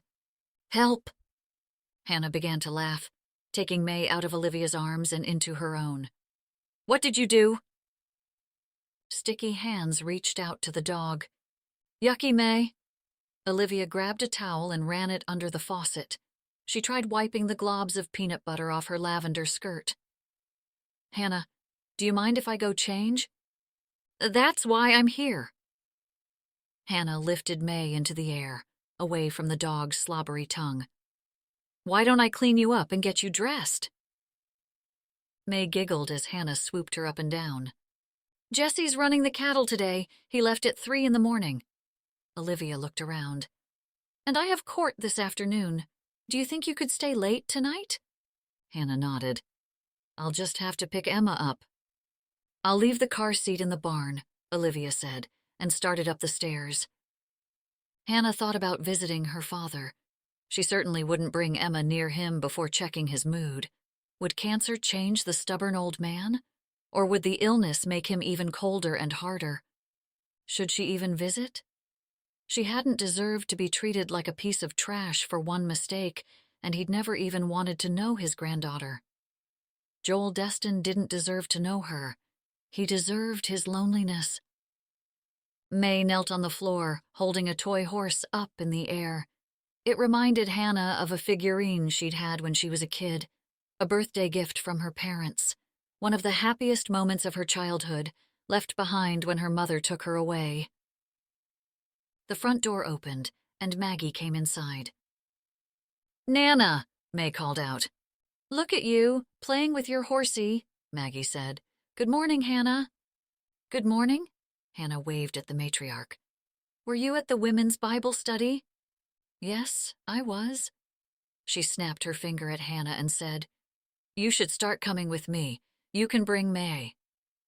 "That sounds nice." Hannah hadn't been to a Bible study before. She always went to Sunday services, but since she wasn't technically a church member, she didn't participate in the extra activities. But maybe she should look beyond herself to get some answers, because she certainly wasn't finding any inside. "Who runs it?" "We do." Maggie put her purse away. "Pastor Anita is part of the group, but most of the time, it's one of the women leading it." Hannah shook her head. "I don't think I could run a class." "Don't be so sure. You might surprise yourself." Maggie winked at her. "How about I make some lunch, and we eat out on the porch?" Hannah got up from the floor. "No need, I can do lunch. You have enough to do with May, let me." Maggie headed into the kitchen. Hannah thought about how Maggie always knew the right thing to do. Maybe she would know what Hannah should do about her father. Maggie's husband John had passed away from cancer. She understood the process, but was it ill of her to ask about something so hard to talk about? Hannah got up from the floor. "At least let us help, right, May?" Little arms reached up to Hannah, and she picked the baby up and carried her to the kitchen. "Would you like to help put the plates out on the table?" May nodded her head with big, exaggerated motions. "Yes." Her S sounded comically like a snake's hiss. "Show me where the plates are." A chubby finger pointed to the cabinets. Hannah pulled out some colorful plastic dishes. "Are these May's plates?" "Yeah," she squealed. Soon, the porch table was set for 3. The day couldn't be finer. 70s, sunny, and a slight breeze. "Sure is a beautiful day," Maggie said, as she bit into her tuna fish sandwich. "Sure is," Hannah nodded, thinking about her father. "You all right? Maggie asked. I heard some news about my dad, and I guess I don't know what to do with it. Maggie nodded, but didn't pry. That's always a hard position to be in. Hannah nodded, then let out a long breath. Can I ask you something? Sure thing. Maggie folded her hands together, waiting for Hannah to speak. I found out he has cancer. Oh dear, Maggie said, reaching her hand across the table to Hannah. I'm so sorry. Is it wrong that I don't feel sad for him? Hannah let it out, before she even thought about what she was saying. Maggie probably thought she was a horrible person. But instead, Maggie shook her head. No, you have a right to your feelings. But she could hear a hesitation in Maggie's words, as if she was pausing to choose just the right ones. Are you going to tell Emma? I don't know. She had never really talked to her daughter about Joel Destin. She'd never told her about how he hadn't reached out when she was born, or even once asked her name. Maggie nodded. Do you think I should go to see him? She shrugged. I think you should do what you think is best. That's just it. I have no idea. Hannah played with a potato chip. Do I owe him because I'm his daughter? Do I just forget how cruel he was to me? To us?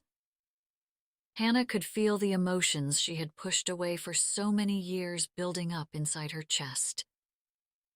He didn't care what happened to me or to Emma. I was just a scared kid. How can I forgive him for that? You're absolutely right. Maggie sighed, her face pained. But maybe forgiveness isn't just about him. Jake didn't usually go to his parents' place unless there was a direct invitation, but today he called and invited himself over. Elaine had her ladies' golf club that morning, but said she would be home shortly after lunch. When she answered the front door, she was still in her golfing attire. How was your game? He asked, not really caring about the answer. Good, she said, leaning over for a kiss on the cheek. I ran into your 5th grade teacher, Mrs. Hoffman. Do you remember that field trip to Fort Snelling? He nodded. Yes, I think I spent my entire allowance on rock candy. You did. She made a face. That stuff is so disgusting. She walked toward the kitchen and he followed. So, what do you need? He decided to just get straight to it. I heard you offered Hannah Higgins a job? I did. She looked back at him. Is that a crime? He rolled his eyes. Did you do it in front of the whole congregation? She stopped and swung around to face him. Is that what she said? No, but I can't think of another time you talked to her at church, other than when you sat in her pew. She looked at him. You like her? What? You like the girl. She smiled and went back to the kitchen. I offered her a job because you were worried about her. I thought that was a nice thing to do. Am I wrong? No, but I look like a big mouth, with you and Julia both offering jobs. Julia did too? She smiled. Water? Tea? He shook his head. That was very nice of Julia, don't you think? That's not really the point. You were just being a good neighbor. Any decent human being would stand up for someone who needed it. You just got tangled up in her situation, and I thought I'd offer some help, since we can afford to. What kind of job did you offer her? Oh, just a few hours cleaning house once a week. Seriously? Hey, I cleaned houses. Her cheery attitude quickly turned to a defensive frown. Is there something wrong with that? Mom, can't you see where I'm coming from? A complete stranger asks her to clean their house, right in the middle of church? She doesn't know your background. All she knows is that you're some rich woman who lives in the big house on the hill. Someone from her community offering her support is a bad thing? She shook her head. I see you two have something in common. Oh? What's that? You're both stubborn and holding on to your pride with both hands. My pride? You won't even give Ted a chance. Here we go. He rolled his eyes, wondering how he could stop this train from pulling out of the station. Do we really have to bring Ted up every time? Well, if you're here to give me a hard time for trying to help a woman in my church, then I'll give you a hard time for not trying with Ted, who's a part of your own family. Do you judge him the same way? He asked, already knowing the answer. Ted was raised not to show his emotions, she said, her typical excuse for his stepfather. And I was raised by a strong woman who taught me not to take crap from anyone. It was a low blow, and he could see she felt it. If that's what you think Ted did by giving you a home and paying for everything, sports, clothes, and... He told me to be gone at 18. He did the same to Josh and James. She shook her head. Jake, stop and consider that maybe he treated you exactly how he treated his other children. No one told you to go into the Marines. You signed up without anyone knowing. This was true. No one had pushed him to sign up, but Ted hadn't exactly offered a place of refuge either. He's not a perfect man, she said, but he's provided for you and me. He took us in when the world spit us out, just like you're doing for that girl. Hannah, he corrected her. Not that girl. You make her sound like a stray dog. You and Ted are more alike than you know. He shook his head. I am nothing like Ted. She squeezed his arms, then reached around to give him a hug. You are a good man, Jacob, just like your stepfather. What exactly did she see in Ted that he couldn't? So, tell me about her, she asked, putting the kettle on the stove. The burner clicked and flames rose up. That's how I got in trouble the last time, he growled, but he realized he didn't really know much about Hannah Higgins. What about Allison? He sat down on a stool at the kitchen island. What about her? You certainly can't be someone's knight in shining armor when you are dating someone else. She put a hand on her hip. I didn't raise you to be that kind of man. You're right. I should talk to Allison. His mother looked up, surprised by his answer. You're really that serious about this girl? He looked down at his hands, not really sure what he was doing, but said, Yeah, I guess maybe I am. Hannah had finally made her decision. Are you sure you don't need me? I can watch May until you return. Go see your father. Hannah shook her head. Maybe this is a bad idea. I don't know what to say. Maggie squeezed her hands. I promise you will not regret taking this step, but you might regret it if you don't. I'm afraid. Maggie smiled. Let's go together. No, Maggie, I couldn't. Maggie let go of her hands, then walked over to the back door to pick up her purse. You can drive, and I'll stay in the car with May. You're not taking no for an answer, are you? Maggie shook her head. Hannah exhaled a long breath. Okay. They packed the diaper bag full of snacks, toys, and wipes. On the drive, Hannah practiced what she was going to say. When she pulled up to the familiar house, her stomach twisted, knotting itself up.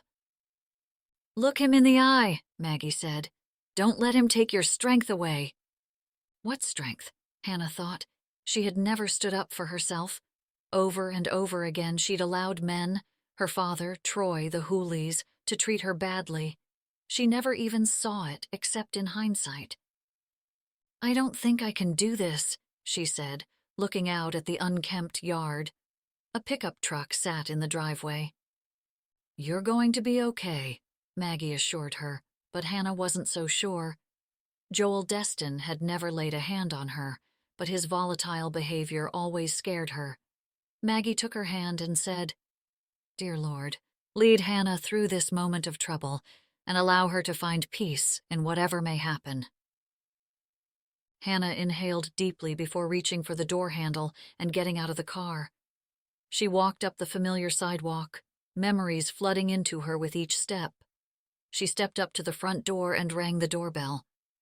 She waited for a minute, listening. She heard nothing. She looked back at Maggie in the passenger's seat. "Ring it again," Maggie mouthed slowly behind the window. Hannah pressed the button, and this time she heard the footsteps. Slow, loud, angry. "Who is it?" A low voice called out as the front door swung open. His mouth dropped open as he saw her standing there. "It's Hannah."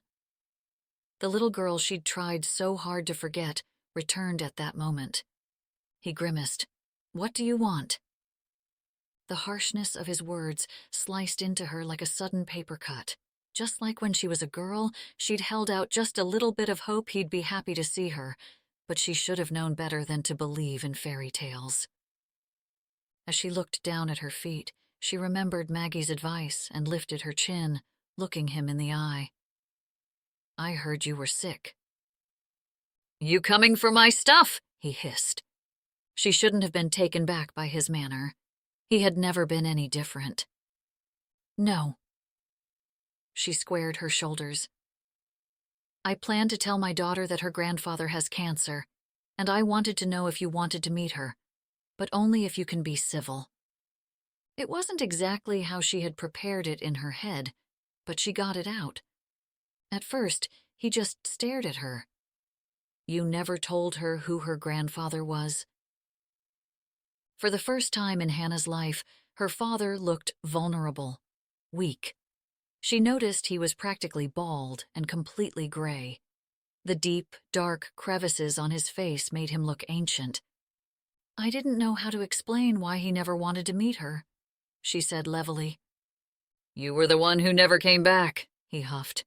"You kicked me out when I was pregnant," she growled, then shook her head. "This was a mistake." "You're right about that," he yelled. She turned away, praying she hadn't pushed him too far. She didn't want him to come after her like he always had with her mother. He had a thing about getting the last word, but instead, she heard a door slamming behind her and saw that Maggie was out of the car and waiting for her, her arms wide. "Joel Destin is beyond lucky to have a daughter like you," she said as she held Hannah. "It's fine." She held her head up, pretending not to care. "I know now that I shouldn't tell Emma anything. That's all. He doesn't want to meet her." Now she could let go. Yet, as she pulled away from her childhood home, it felt more like falling down than moving on. Chapter 6. It would have been easy to say no to Olivia. She could have watched May while Olivia volunteered at the church's annual spring lunch. But here she was, pulling casseroles out of the oven as the whole town of Prairie Valley streamed into the fellowship hall. "The tradition started long before I came to town," Pastor Phil said to Hannah as he pulled off the tinfoil. "Can I count you in for Sunday school classes this fall?" "Sure, Pastor Phil." Hannah was happy to help with Sunday school. At first, she'd worried that her history might make people not want their children learning about the Bible from her, the sinner, but no one had said anything. At least, not to her face. Rosie tucked ladles into the dishes. "Mama, you made that tuna casserole again? Seriously?" Hannah laughed. "There are plenty of alternatives," Maggie snapped back. "There's enough here to feed an army," Annie said, pulling more dishes out of the oven. "It started for the farmers," Maggie said, "a way to bless the new spring planting." Hannah loved the idea, but worried that a certain someone who she had been successfully avoiding might come. She was embarrassed by her little tantrum in front of his girlfriend. Jake Malloy was just a nice guy. Why wouldn't he offer to walk with her and her daughter? Why wouldn't he tell his family about her situation? It made for a good story. He didn't tell her much of anything about his life, so why would she expect him to tell her about his girlfriend? She owed him an apology. She should have passed on attending the church luncheon and stayed home, because apologizing in front of 200 people wasn't something she looked forward to. Everyone would be up in her business. She tried to think about Jake and what she would say. but images of her aborted visit to her dad kept intruding. She'd gone through a brief period of doubt the previous night when shame and embarrassment made her question his actions and her own. After all, she was the daughter who'd gotten herself pregnant, who left home and never went back. But as she stewed in her emotions while pretending everything was fine in front of Emma, she got angrier and angrier. How could he not want to meet his own granddaughter? She knew if she told Emma about him, she'd want to meet him. She wouldn't bat an eye at the fact he'd never once engaged in her life before now. Now, standing here in the house of the Lord, she felt cursed. As if to prove her point, Jake Malloy walked into the gathering with Allison on his arm. When his mother invited him to lunch, he hadn't known she meant the spring blessing. "It's good to see you," she said, leaning over for his kiss on the cheek as she got into his car. Her familiar smell of Chanel took him back years. "I'd like to have dinner at your place." She tossed the ball into his court. He didn't answer at first, just closed the door behind him. "I'd love to have everyone over." "Just me and Ted this time," she said firmly. "What's going on?" he asked, not beating around the bush. "Church today. Dinner with Ted at his house?" "You can't just avoid us," she said. "I've been avoiding Ted," he snapped. She scowled. "Ted is us." How could she never see things from his point of view? Why was it always easier for her to see the good in that man? And why was it always Jake's problem to fix? "It's not like he's banging down my door." "You wouldn't let him in." He shook his head but gave in. "Fine, let's have dinner. I'll cook." She squeezed his arm. "That sounds great." She patted his hand, then pointed to an open parking space. He pulled in, then realized he was parking next to a familiar car. "I ran into Allison this morning." His mother waved at her, standing outside her car, waiting for them. "You invited Allison?" It felt like a ton of manure just dropped on his head. "She invited herself. I couldn't very well refuse. I figured you could have that talk with her," his mother said, pretending not to notice the sudden tension. "At a church luncheon?" he said in disbelief. She shrugged. "I'm not saying right this second, but you shouldn't keep pretending this is what you want." He groaned as he opened the door. He knew walking into the Concordia Lutheran Church that Hannah was probably inside. "Morning, Elaine," a church elder greeted them. "I see you've brought our hometown hero." "Good to see you, Mr. Carlson." Jake reached out his hand. "Good to see you too, soldier." He gave him a salute after their handshake. "Glad to see you're back in Prairie Valley." "We're all glad he's back," Allison said, and tucked her arm into his. She seemed to have forgotten all about their argument. "Should we get something to eat?" He looked at the ceiling and regretted everything about that moment. The first person he saw when he walked into the reception was Hannah. She stood behind the serving counter, wrapped in an apron and looking like a Rembrandt angel. Allison dropped his arm, suddenly noticing the direction of his gaze. Under her breath, she said, "I guess that's why your mother was the one who invited me." The hall was full of farmers and ranchers. Pastor Anita welcomed the crowd and thanked those helping with the meal and prep. Jake looked at Hannah, and her eyes were on him. Allison squeezed his arm, nudging closer to him. "Dear Father," Pastor Anita began the blessing. Hannah's head bowed, and Jake finally looked away. He felt a bit rattled, shaken and uncomfortable as he stood there, praying for a good season. Give these men and women a spring of equal rain and warm sun, a summer free of drought and disease, and a harvest so bountiful it will feed our community. We give thanks to you, O Lord, for providing the rain and the sun, the earth and the seed, and the patience to get through all our hardships." The room was completely silent as people listened and prayed, but all Jake could think about was the fact that Hannah had smiled at him. When the blessing was done, everyone got in line for the meal. The closer he got to Hannah, the closer Allison clung to him. He wished he had never come. He wished a lot of things at that moment. "Hi." She smiled when he greeted her, a warm, welcoming kind of smile. "It's nice to see you." Allison squeezed his arm and pointed to the tables. "We should sit before there are no spots left." He smiled back at Hannah and said to Allison, "I'll meet you there." She gave him a look, and Hannah another. Her eyebrows were raised in annoyance. "Fine."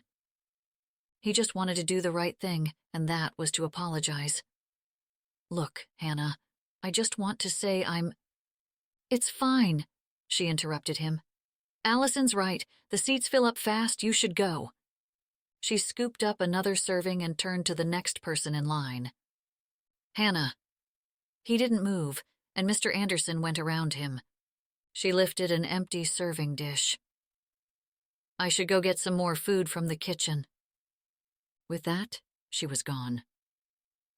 During the meal, he listened to the old-timers tell their horror stories about farming. The '69 flood, the drought of '84, and the millennial beetle infestation. Allison didn't say a word, and his mother never stopped talking, ignoring the disaster right in front of her. As the meal ended and people started to leave, he turned to Allison when his mother was distracted by another conversation. He was a dirty, rotten scoundrel. "Is there something going on between you and that girl?" she asked. How could he explain that there wasn't anything between them, but he hoped someday there might be? He was a fool, and he knew it. "I think I may have feelings for her." She let out a short, shocked laugh, then tears sprang into her eyes before sliding down her cheeks. "I'm really sorry." "No, you're not," she hissed, jerking her head around to see who might be watching. "You always just think of yourself. You're the most selfish person I know, Jake Malloy." She stood up dramatically, grabbing her purse. She stared down at him, her face red with anger. "How could you just lead me on?" She was right. He had been a flat-out jerk for not doing this sooner. "I never meant to hurt you." "Whatever. You'll never be happy. You enjoy being miserable too much." Elaine sat open-mouthed, watching Allison stomp away. "What just happened?" she asked. He shook his head but kept his mouth closed. Thank goodness, almost no one was paying attention. Except, he realized, Hannah. She appeared to have seen everything. Did she know he wished he could have sat next to her at the blessing? That she, not Allison, was the kind of woman he'd like to invite to dinner with his mother? The kind of woman he'd like to actually spend time with? She was strong, yet tender-hearted, kind, confident, and incredibly brave. But he had given Prairie Valley enough to talk about for one afternoon. When he left with his mother, he peeked into the kitchen, but she was nowhere in sight. After dropping off his mom, he decided he couldn't wait any longer. He went home and wrote a letter. Maggie greeted him warmly as she opened the door to the farmhouse. He stood on her front porch, hoping that Maggie would have some compassion for a guy who had made so many mistakes when it came to people's hearts. "I apologize for coming unannounced, but I was hoping you could give this to Hannah." He handed over the letter, then removed his hat and held it in both hands. Maggie took it and opened the door wider. "Would you like to come in for some tea?" He shook his head. "No, I don't want to impose. I was just hoping that you could give that to her the next time she comes around." Maggie smiled and winked. "Sure will, Jake." Maybe he'd read her completely wrong. Maybe the letter was a bad idea. Maybe he was a selfish jerk like Allison said, but he had to try. "Thanks, Maggie. I really appreciate it." The paper was expensive, thick and heavy. He'd folded it carefully into thirds, and the writing looked like it had been done with a fountain pen. "This is so romantic," Olivia said, looking over Hannah's shoulder, eating a bowl of cereal as she stood there in a business suit. Her practice had been picking up, and she had Hannah on all week. "He's a real nice guy," Jessie said from the table, scooping up yogurt for baby May. "He's been doing a fabulous job on Sam's barn. Hard worker."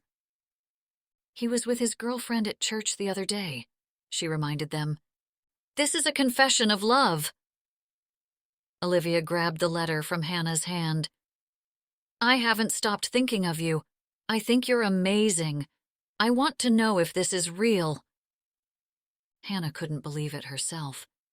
The words were poetic, yet very blunt, which made her blush and feel uncomfortable, especially with the whole house reading over her shoulder before she knew what the letter contained. Something must be wrong with him. Hannah grabbed the paper and folded it back into the envelope. She heard light feet running toward the house. "Not a word in front of Emma," she warned Olivia.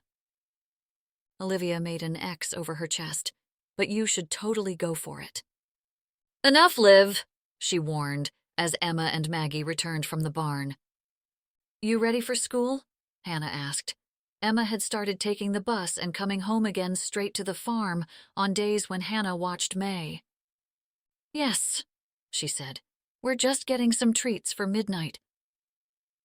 The horse was Emma's favorite. Maggie pulled a big bag of carrots out of the fridge. "Let's cut some of these up for him and the rest of the horses before the bus gets here."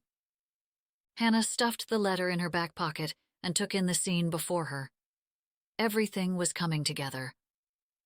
Sure, things were still tight, but she'd been able to cover the rent and late fee.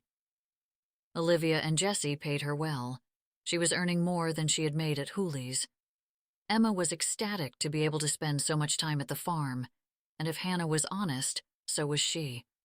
Someday, she promised herself, she would have a place like this to call home. The letter burned in her back pocket for the rest of the morning, and even more so when it was just her and May at the farm. She pictured Jake just down the road, on the porch with Millie. She still couldn't believe that he could possibly be honest about what he'd written to her. Around lunchtime, she gave in and plopped May into the stroller, heading toward his place. May babbled contentedly, stretching out her arm to let her fingertips brush the nodding tops of the grasses alongside the road.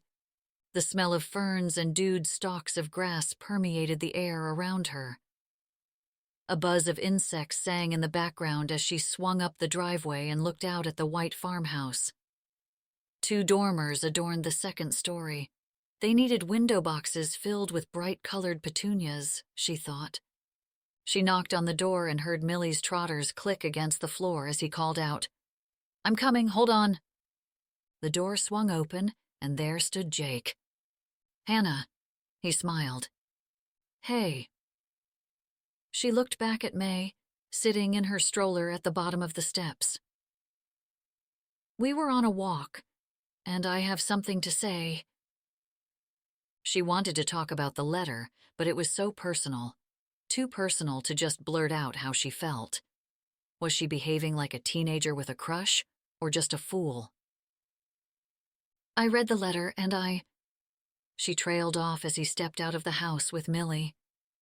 "I just wanted to tell you how I felt," he said, almost on top of her. "I saw you with your girlfriend the other day," she reminded him. "Yes, but I didn't know she was coming. I didn't invite her. Look, I haven't stopped thinking about you since the first time we met. I've never felt this way about anyone, and—" He stuffed his hands in his pockets. "I didn't know if you even liked me." "Does she know about this?" She pulled the letter out, holding it carefully in both hands. "No, but I told her I have feelings for you. It's over between us." He told Allison he had feelings for her? Her heart pounded hard in her throat, closing her windpipe. Her cheeks heated up, and she looked away. "I'm technically married, you know." He didn't say anything. How could he? It was pretty obvious he didn't really understand her situation, which made everything even more awkward. "Where is he, then?" he asked, almost defiantly. "What?" If Troy was really your husband, he would be here, helping you, caring for you, loving you, protecting you. Jake stepped closer to her, and she could smell a mixture of cologne and damp earth. If you and Troy were truly married, then you wouldn't be standing here. But I mean legally. She shook her head. I can't just run around with another man. Hannah, I don't want to run around. He stepped even closer. I want to be with you. There's more than just Troy to consider. She exhaled loudly, stepping back from him. I have Emma. My dad was like Troy, and he never changed. I don't want to push you, Hannah. I'll never do that, he said. His eyes held hers like a magnet. But I'm all in. Hannah's instincts told her he was one of the good ones, the kind of guy she had been dreaming about. But so many times she had been wrong about people. She passed the letter back to him. A pain set in as she gave away one of the nicest gifts she had ever received, though she had his words memorized. I think it's better if we just stick to being neighbors. Chapter 7. Neighbors. That was worse than friends. Jake didn't leave his farm for days. Once he did leave, he prayed each time he drove by the Boudreaux farm that he wouldn't have to see her. He should have done so many things differently. Allison had been a distraction.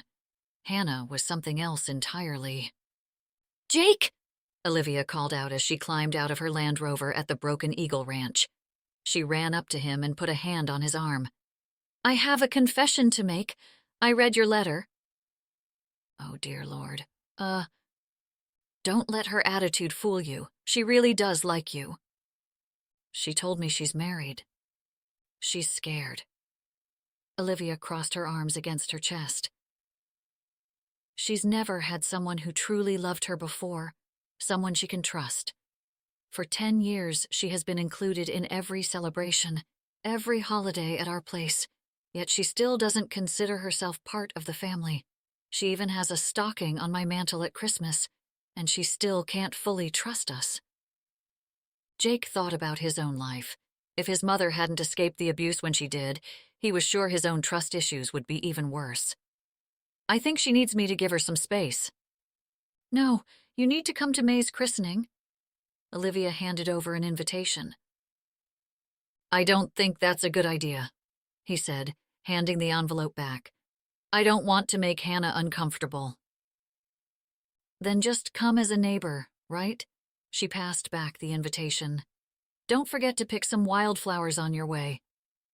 Olivia patted his arm and took off before he could get another word out. He stared at the invitation. This could blow up in his face. Hannah might think he was a pushy creeper. Or maybe she would just get to know him better, like he wanted, and he wanted to know everything about her. Not so much her past, but what she wanted for the future. What she wished for, and what she dreamed about. What worried her, and what brought her joy. He flicked the envelope with his finger. What should he do? Olivia handed a piece of paper over to Hannah. It's time. She recognized the outline of the capital at the top, with the printed words, "The State of Minnesota." It was a divorce decree. Hannah's full name was typed out, along with Troy's. I can't afford this. I'm doing this for you. Hannah shook her head, handing back the paper. No, I can't be a charity case any longer. First of all, your family, not a charity case. Olivia slid it back across the table. It's time, Hannah. It's time to let Troy go. Hannah looked down at the decree. It looked so simple, a single document with her name and address. I can't afford an attorney like you. Hannah shook her head.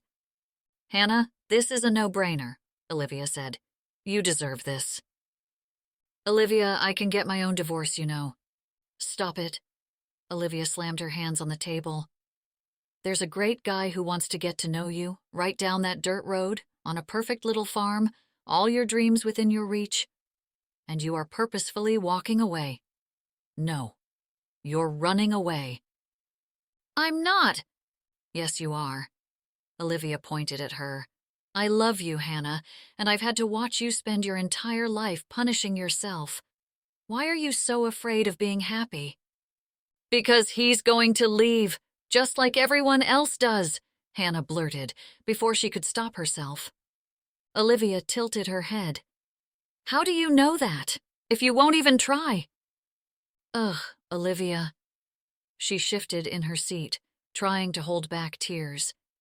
You have everything you always wanted. I have a father who doesn't even want to meet my daughter, and a husband who couldn't stand to live with me for more than a few months. My track record speaks for itself.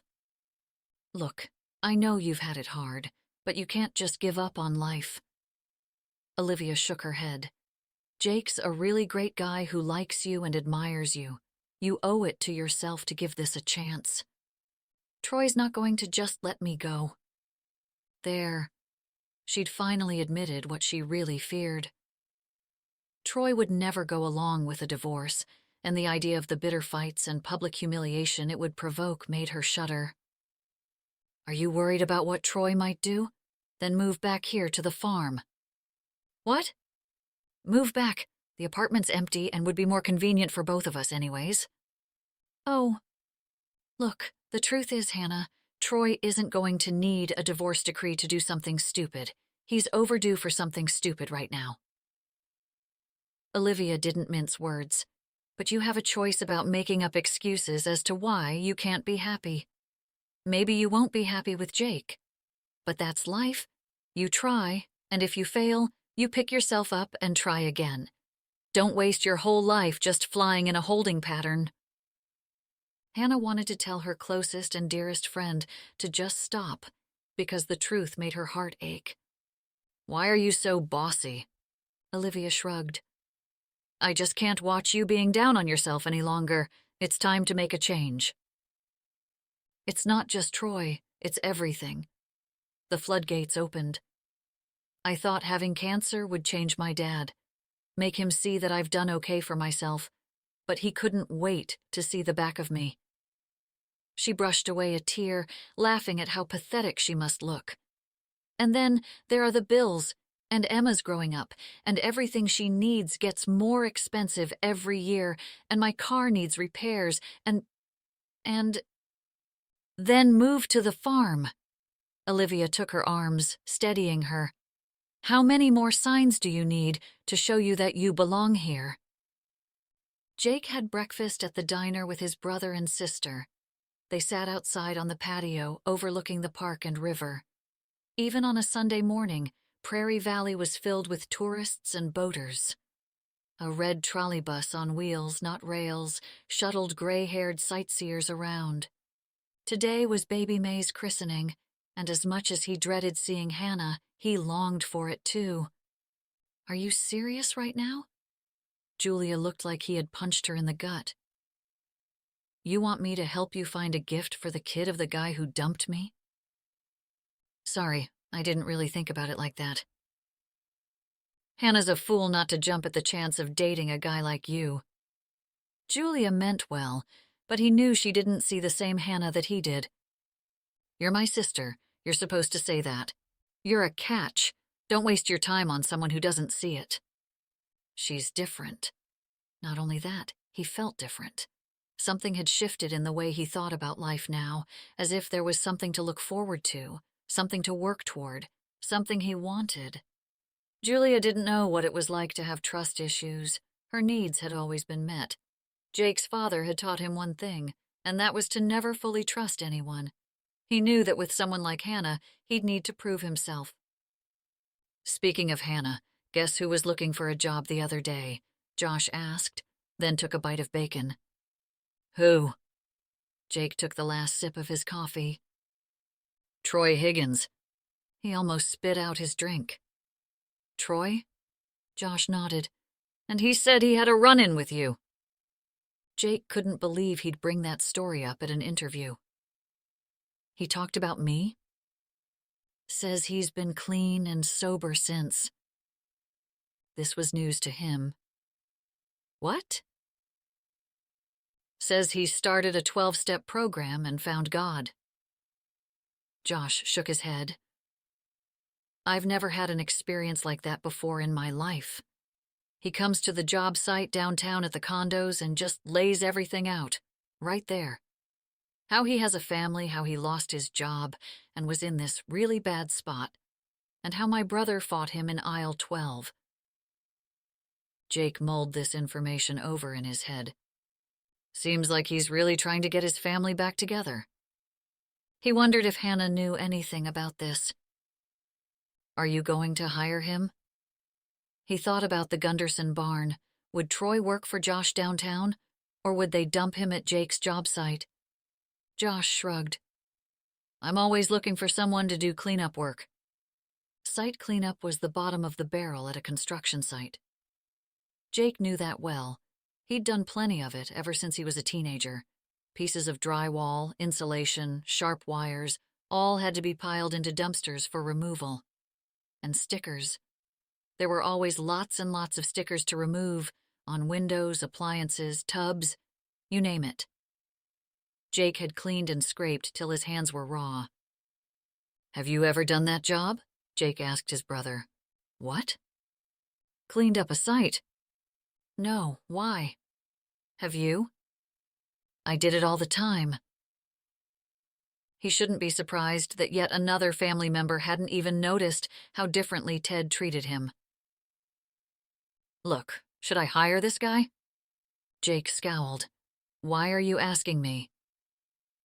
Because I don't know what happened between you and Allison, but she's all upset about you hanging out with this Hannah, who happens to be this guy's wife, who you fought in the grocery store. You don't have to worry about me. Josh took a bite of his eggs. This whole thing with Allison is making Veronica upset. Sorry, man, but we were not good for each other. Jake shook his head. I'd be careful, Josh warned. That guy seems off. Jake didn't need anyone to tell him that, and if that was what Josh really thought, why was he even considering hiring him?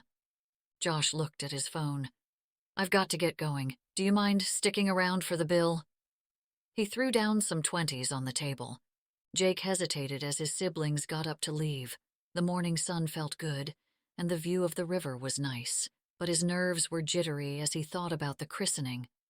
Was Hannah aware of Troy's newfound enlightenment? He almost felt for the guy.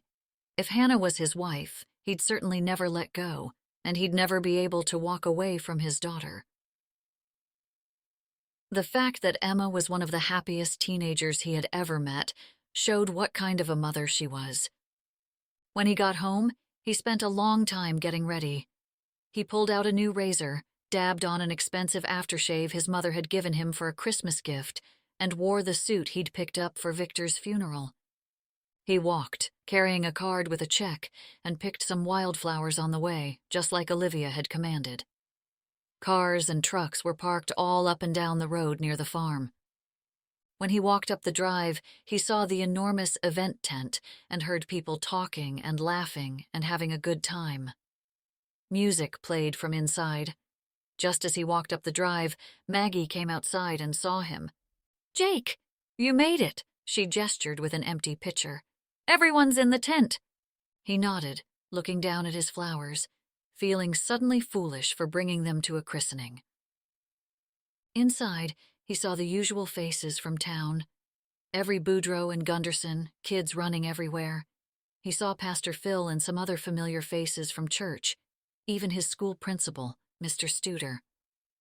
It wasn't until a slow song started to play that he saw her.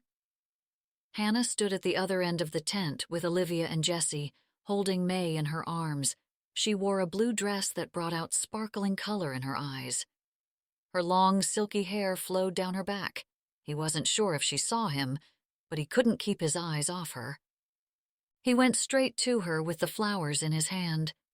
She looked up as he approached. The right side of Olivia's mouth quirked up, and she plucked May out of Hannah's arms. She and Jessie excused themselves. "These are for you," he said. For me? She looked confused. Yes, for you, neighbor. He smiled. Chapter 8. Hannah had never felt so happy in all her life. Being part of the ceremony, seeing Emma in her new dress, the beautiful surroundings, the music, and Jake's look sent her spinning with joy. She knew she looked good, especially in the outfit Olivia practically forced her to borrow. The blue dress fit her perfectly, accentuated all the right places, and she felt sexy for what felt like the first time since Emma was born. She had pretended not to notice Jake when he walked up the drive, but she could feel him looking at her. All her doubts seemed to vanish in the happiness of the gathering. "They're beautiful," she said, lowering her face to the small bouquet. "You look beautiful," he said, and the back of her neck heated up. "Thank you. Look, the other day—" Hannah shook her head. "Let's not." He looked like he didn't know what to say next. Silence filled the space between them. Then he said, "Would you like to dance?" She was surprised by the request. She had never actually been asked to dance before. She hadn't gone to senior prom because she was so pregnant the school didn't think it was appropriate. Troy had never asked her to any of the high school dances. Troy thought dancing was for sissies. "Yes, I'd like that very much." The song was soft and slow, and other couples were swaying on the floor. He held her hand and placed his other lightly on the small of her back. She breathed in a clean, crisp, citrusy scent as she danced close to him. "I've never seen a party like this for a christening before," he said. Hannah laughed and looked out at the crowd. "Jessie and Olivia always throw big parties for everything." "It's nice," Jake said, swaying her to the melody. Something about the way he enjoyed the over-the-top celebration made her feel even happier, if that was possible. The cousins ran and giggled with Emma. The sisters all danced with their men. The whole town fawned over May, and Jake danced with his heartbeat so close she could almost feel it. Life couldn't get any better. After the song was over, Jake led her to the side, away from prying eyes. She looked around to see if people were watching them. They'd see her blush for sure. He looked down at her. "That was nice." Yes, it was. Their eyes locked, and something electrifying happened between them. A feeling she had never felt before. He slowly leaned toward her, as if he was about to kiss her. And at that moment, out of the corner of her eye, she saw Troy. He held a gift wrapped in pink paper, with a pretty bow on top, and he was staring right at her. I have to go." She dropped Jake's hand and headed toward the entrance before the others could notice the new arrival. Of all the days Troy could have shown up to the house, why did it have to be today? "What are you doing here?" she hissed as he stood there, looking at her in disbelief, slowly shading to anger. "Were you dancing with Jake Malloy?" She glanced over her shoulder and saw Jake watching them, clearly concerned. She grabbed Troy's arm and dragged him out of the tent. "What do you want, Troy?" He dropped his head, and only when she saw his shoulders shake did she realize he was crying. "Troy." "Hannah, I am so sorry for the way I've treated you," he cried out. "I love you and Emma, and I want to do whatever I can to be a family again." He knelt down on one knee and opened a black velvet box. Inside was a bigger, more elaborate diamond ring than her original Walmart band. "Troy, where did you get the money for that?" "I'm putting my life back together, for real this time." The same old promise that he'd broken over and over again.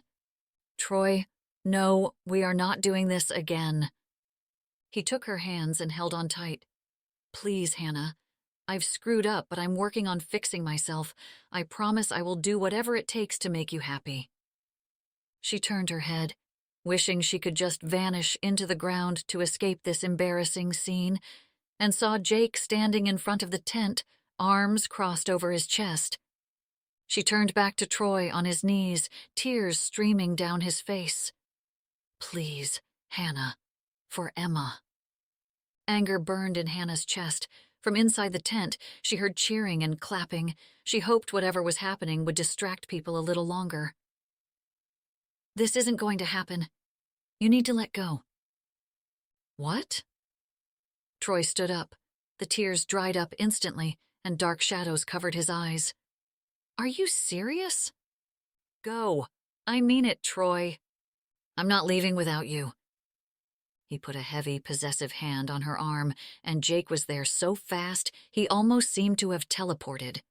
He grabbed Troy by the collar and threw him back, sending him stumbling to the ground. The ring box fell out of Troy's hand, bouncing against the grass. Troy got up and charged at Jake with a roar. "Stay away from my wife!" Troy threw a punch, missing Jake by inches. "Leave Hannah alone!" Hannah ran back to the tent. People were clapping and cheering, the music still obscuring the scene outside. Olivia grabbed her arm. "Oh my God, Hannah!" Olivia beamed. "You just missed it. Aunt Rosie's pregnant. They're hoping for a girl." She looked at Hannah and saw something was wrong. "What is it?" she asked, setting down her drink. Hannah pointed to the entrance, stifling a sob. Troy showed up, and now he's in a fight with Jake. Olivia's expression grew grim, and she grabbed Jesse, who was standing a few feet away, chatting with a neighbor. She dragged him, protesting, out of the tent, with Hannah following behind. "Get out of here, Higgins!" Olivia yelled out, but Jake was holding him fast as Troy squirmed and flailed his arms. Jesse scowled. "You never learn your lesson, do you, Troy?" Okay, I won't fight," Troy promised, holding up his hands in surrender. But Hannah didn't trust a word that came out of his mouth. Jake slowly loosed his grip. "I swear I'm making changes. Good changes, ask Pastor Phil," he pleaded. "I got a job, ask Jake. Ask him. I work at the construction site." Hannah looked at Jake. Jake wanted to pretend he didn't know, make Troy look like the jerk he was, but Jake wasn't a liar. "That's true," he said grudgingly. He dropped Troy's arm, and the little man cowered away from him. Olivia pointed to the road. "Get out of here before I call the police." Hannah just hoped he'd give in before Emma or any of the other kids noticed what was happening. Olivia pulled out her phone, but Hannah put a hand on her arm. "Olivia, stop. He's going to leave. Right, Troy?" "Don't ever step foot back on this property," Jesse said. "Whatever. Hannah, you've always been a selfish slut." He spit on the ground and stalked away. Olivia stood protectively in front of Hannah as Jake and Jesse escorted Troy from the property. "You need to call the police next time, Hannah," Olivia said, as she watched him get into his car. "He's Emma's dad, Olivia." She could feel all the happiness, all the joy, drain out of the day.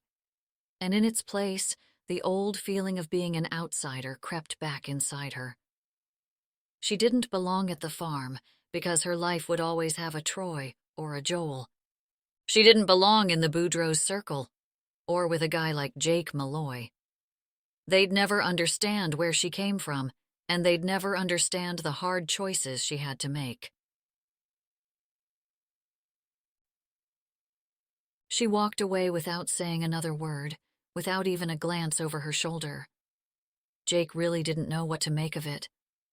"Hannah, talk to me," he pleaded. "I should go home." "The last thing you should do is leave." He placed his hand on hers. "Stay and have a good time." Something about the way she looked at him told him everything. "This is not your fault." He saw the tears trying to break the surface, but she held them back, pulling her hand away from his. "Whether I like it or not, Troy's a part of my life, no matter what. He's Emma's father." She shook her head. "And technically my husband." "Please. I know this sounds crazy, but there's something between us. I know you feel it too." He waited for a reaction, anything that would let him know how she felt, but she didn't say anything. "Tell me I'm not crazy." She blew out a long breath, blinking the tears back, and gave him a lopsided smile. "Maybe we're both crazy." He stepped closer, reaching for her hand again. "I'm messy. I mean, really, really messy." She looked at the ground. "You haven't really met my family," he joked, which made her smile a bit more. He took her hand. "I like your kind of messy." And he started to lead her away from the noise and watching eyes. "Where are we going?" she asked, and her smile was more relaxed, her tears gone. "I don't know," he said. "Somewhere quiet." She squeezed his hand. "I know the prettiest spot ever." She pulled him along, and he could feel his chest inflate like a balloon with relief and expectation. "Isn't it beautiful?" she asked, standing at the foot of the wooden dock that jutted out into the water. "I didn't even know this place existed." He followed her to the edge of the water, twinkling in the afternoon sun. She shaded her eyes against the light as she looked out at the rippling waves, trying to keep her cool. His words echoed in her head. He had fallen for a helpless, single-mom daughter of a wife-beating drunk? She took a deep breath. "I can't be more than friends until I settle everything with Troy." She didn't want him to have any ammunition if she had to go to court. He looked at her and nodded. "I'll be here when you're ready." Chapter 9. Emma had fallen asleep in the passenger's seat on the way home. Hannah was glad because she wanted to live in her head, relive the moments with Jake at the farm. But she was married. No, she was just kidding herself. The last day Troy had really been her husband was the day Rosie kicked him off the farm for throwing a picture frame at Hannah's face while she was holding baby Emma. The tears had flowed that day, too. "Hannah, I'm so sorry." The same way they did any time he lost control. First, the tears and wheedling, and when that didn't work, the insults hurled as he stormed away. When she was about to pull onto her street, she saw Troy's truck waiting in front of her apartment building. Her heart began to race. What should she do? Keep driving or risk a scene in front of their daughter? She opted to keep going. She looked over her shoulder and saw his headlights flash and his truck pull into reverse. She floored the gas when she hit 4th Street and headed straight back to the farm. She kept her eyes on the road. She couldn't tell if he was following her or not, and she didn't care if the police pulled her over. In fact, she'd welcome it. Otherwise, she wasn't slowing down until she was at the farm. She made a fast turn into the driveway and pulled right up to the house. The lights were all on, and she could see Maggie craning her neck to see who the new arrival was. She tried to get herself together, keeping her eyes on the rearview mirror. Once she felt relatively sure that he wasn't going to pull in after her, she left Emma asleep in the car and got out, just as Olivia came out of the house. "Hey, did you forget something?" she asked, flinging a dish towel over her shoulder. Hannah just ran to her, wrapping her arms around her, her whole body shaking, and cried. "What's going on?" "He was at the apartment," she cried, "and I just got scared." "Oh, Hannah," Olivia said, "I'm ready." "Ready for what?" she asked. "For the divorce." Olivia wrapped her arms around Hannah as she cried. "You're going to be so happy. You'll finally be free, and my offer still stands. Move to the farm. You don't know how he'll react to the divorce. You shouldn't be alone." Am I being ridiculous? Hannah wondered. Am I just blowing this out of proportion? Maybe Troy was getting himself together. Maybe she didn't even have to worry about him. But she decided she couldn't risk it. There was no way she was putting Emma in that position. The stone in Hannah's throat made her gasp for air. "Thank you, Olivia. You can sleep in Rosie's old room tonight, but tomorrow we'll get your things and move you two into the apartment." Jessie and May peeked out from the window and waved at them. Olivia rubbed Hannah's back. Let's start opening up the windows upstairs. The place will need a good airing. Olivia started toward the barn. Emma stirred in the passenger's seat, rubbing her eyes. Are we still at the farm? Hannah smiled, glad her innocence had been preserved a little longer. We're going to stay here, tonight. Emma looked confused, but she didn't ask any questions, just turned her head and closed her eyes again. Come on, Olivia called. I haven't been up there in forever. It's probably a mess. Olivia opened the door, and Hannah looked up, instantly thrown back 12 years to when she and Troy first got married. She had been barely 18, with a baby and a straying husband. Yet, living on the farm had been the happiest time of her life. Olivia flipped on the light switch, and the space lit up. Hannah looked at the small sink and two-burner stove. The fridge would barely fit the amount of milk Emma drank, much less anything else. The avocado green furniture had to be 30-plus years old. You know, I really missed this place, she laughed. Olivia rubbed her back. Tomorrow will be the first day of the rest of your life. Jake and Jesse drove out to check the bred cows in the east field at the Gunderson Ranch. He's always been trouble, Jesse said. Jake slowed the truck as they approached the herd. She saw him waiting at her apartment? She didn't talk to him, Jesse said, but it scared her enough that she drove back to the farm. I just don't see why she stayed married to him all these years. Emma, Jesse made a face. It's always been about Emma. Jake suddenly thought of his mother. She had gone the opposite route. How could he say which of them was right? She and Emma are all alone in that apartment. He didn't like the idea of that. Liv and I asked her to stay at the farm, Jesse said. Did she agree? Jesse nodded. I probably shouldn't be telling you all this, but she's filed for divorce. Jake had so much anger toward Troy, yet he could almost have kissed him now. His own behavior had driven Hannah to take that final step. Jesse jumped out of the truck. In the meantime, you should take Hannah on a horseback ride. Take her to that spot, right over there. Jesse pointed to a rolling hill that swelled upward to a peak. He had been there a few times and understood why Jesse suggested it. It was probably the most beautiful spot in Minnesota, but there was a problem. I don't have a horse. Can't be a rancher without at least one horse on the property, Jesse teased. Jake's ranch didn't have anything like as much wild pasture as the Gunderson Ranch, where a horse would be more practical to traverse some of the terrain. His ATV seemed to be all he needed. I've only ridden a few times, Jake confessed.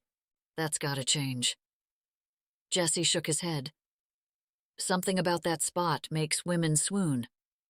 Swoon? Jake laughed. You know, Emma likes to ride. How did the old country song go?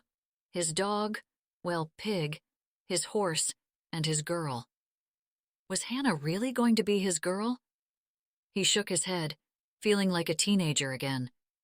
He liked it, though. When was the last time he'd felt this happy? A long, long time.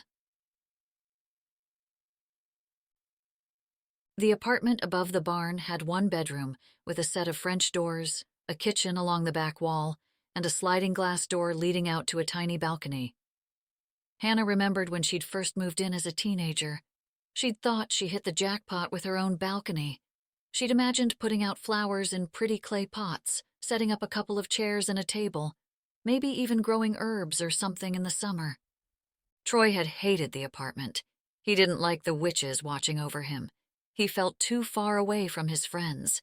He wanted to be in town. He didn't like living above the smelly animals. Now Hannah felt an excitement she hadn't felt back then. She looked out at the balcony.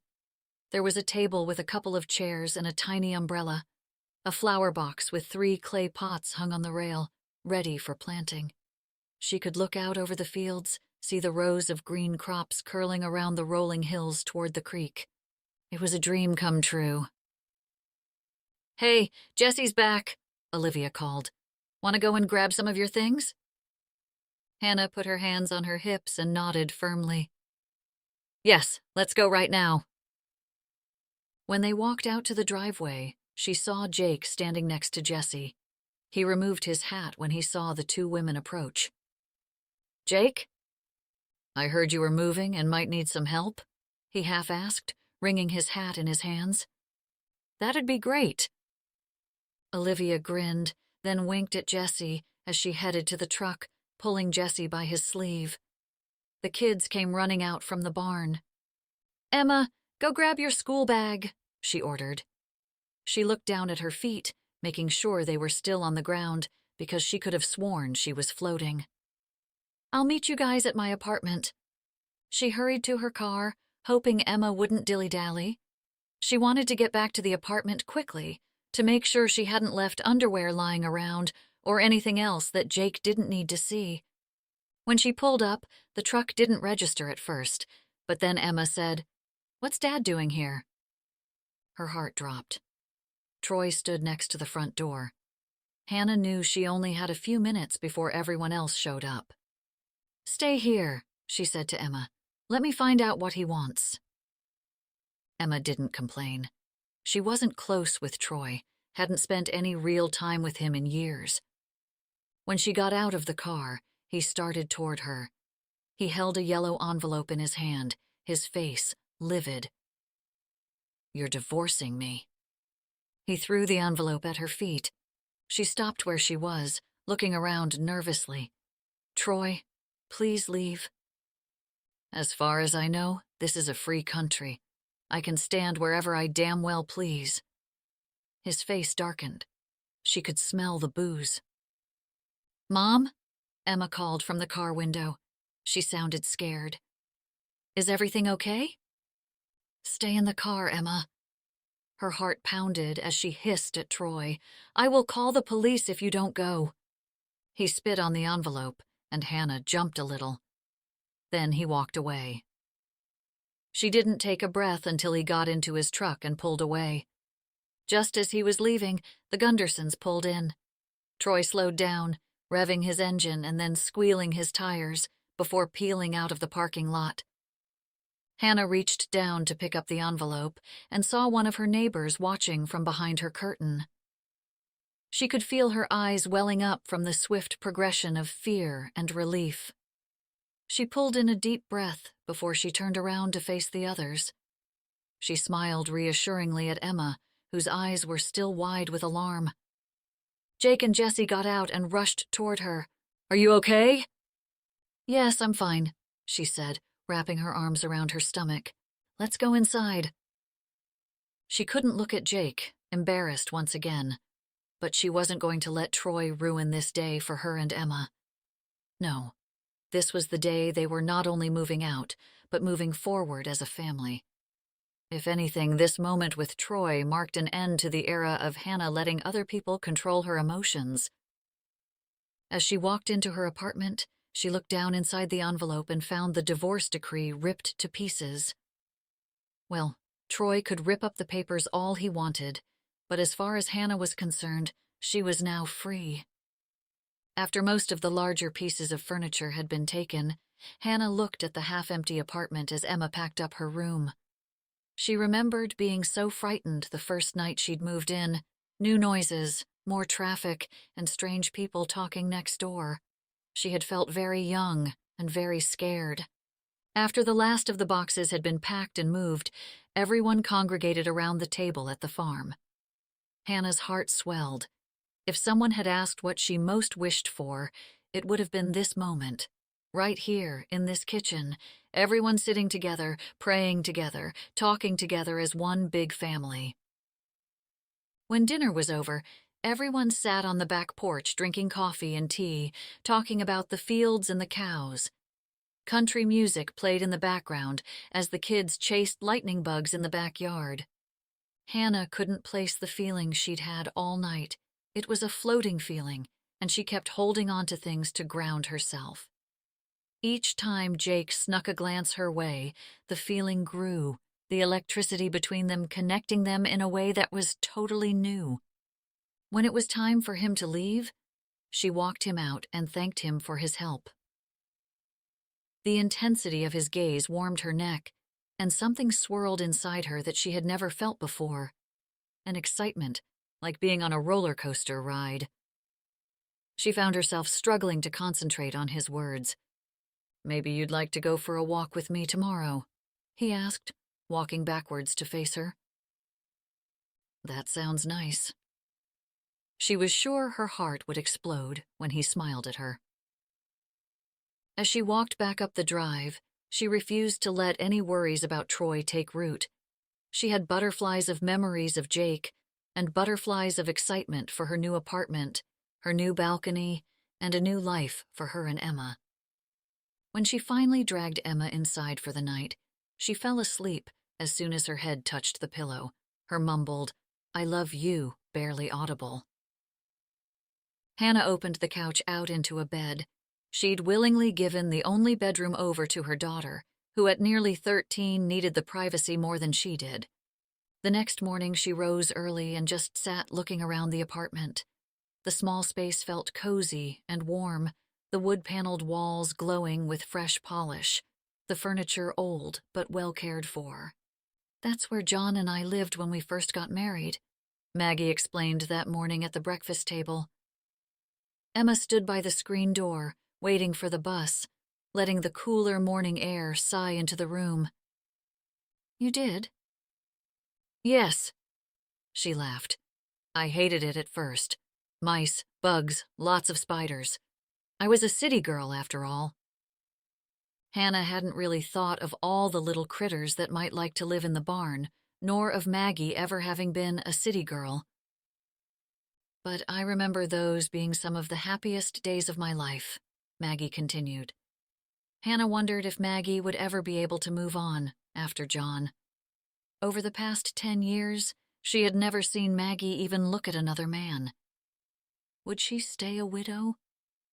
She would never have thought her heart would open up again after Troy, but it was happening. She was ready for new possibilities. She was even thinking about taking classes through an online college.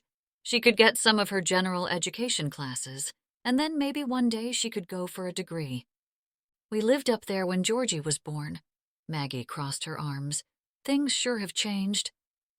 Hannah brought May's plate of uneaten eggs to the sink, and when she looked out the window, she saw a police car slowly pull into the drive. At first, she thought it might just be turning around, but when they continued right up to the house, Emma said, "Maggie, the police are here." Her heart sped up when she saw Pastor Phil getting out of the vehicle with the police officer. "Emma, why don't you go upstairs with May?" Emma didn't hesitate, just went straight to the high chair, swept the baby up in her arms, and fled up the stairs before the officer reached the porch door. Maggie didn't move from her seat, but gripped the armrests of the wooden chair until her knuckles whitened. Hannah opened the screen door. "Officer, Pastor Phil, how can we help you?" The pastor looked at her, not Maggie. "Hannah, is there somewhere we can talk?" "Me?" Everything seemed to slow down as she heard Pastor Phil begin to speak, but she couldn't process what was going on. It was as though she had left her body and looked on the scene from above. She led the men to the living room, and Maggie sat next to her, taking her hand. Phil held a small leather Bible. Troy was in an accident. Her lungs froze, suffocating her. "He didn't make it." She looked at the floor, gasping for breath. Troy was dead? Voices echoed around her, but she couldn't focus on what was being said. That's when she heard the thump in her head. The other shoe had finally dropped. Chapter 10. The floating feeling left her body like a plane falling out of the sky. She was going to have to tell Emma that her father was dead. How did it happen? The officer stood with his hands behind his back, serious but cautious. "It looks as though he swerved to avoid hitting something on County Road 95 and lost control of the vehicle, veered off the road and hit a tree. He wasn't wearing a seatbelt." Alcohol may have been a factor.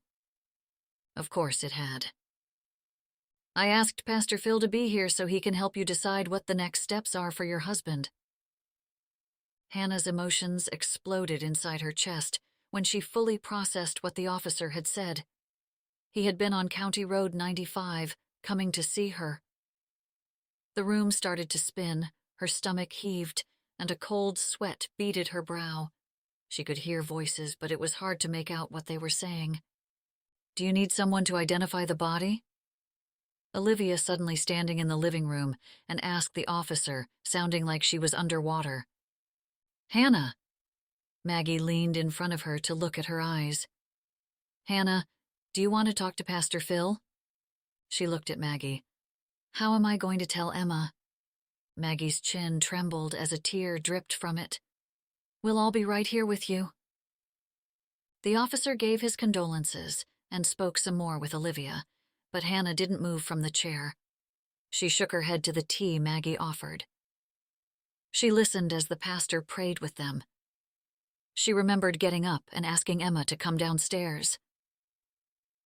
I heard, she said, holding baby May in her arms. Dad got into an accident. Tears quivered in her eyes. Hannah rushed over to her, but Emma thrust May into her arms and ran out of the room, crying. May started fussing, and Olivia took her as Hannah ran out to look for Emma. She caught sight of her running through the pastures, up the hill to where the horses grazed. She flung her arms around Midnight and sobbed into his mane. Hannah slowed her steps, watching her daughter break down, hearing her cries from across the field. As she approached, Emma lifted her face from the horse. He said he wanted a family. Tears streamed down Emma's face. Hannah approached her daughter and began rubbing her back. She didn't speak, because what was there to say?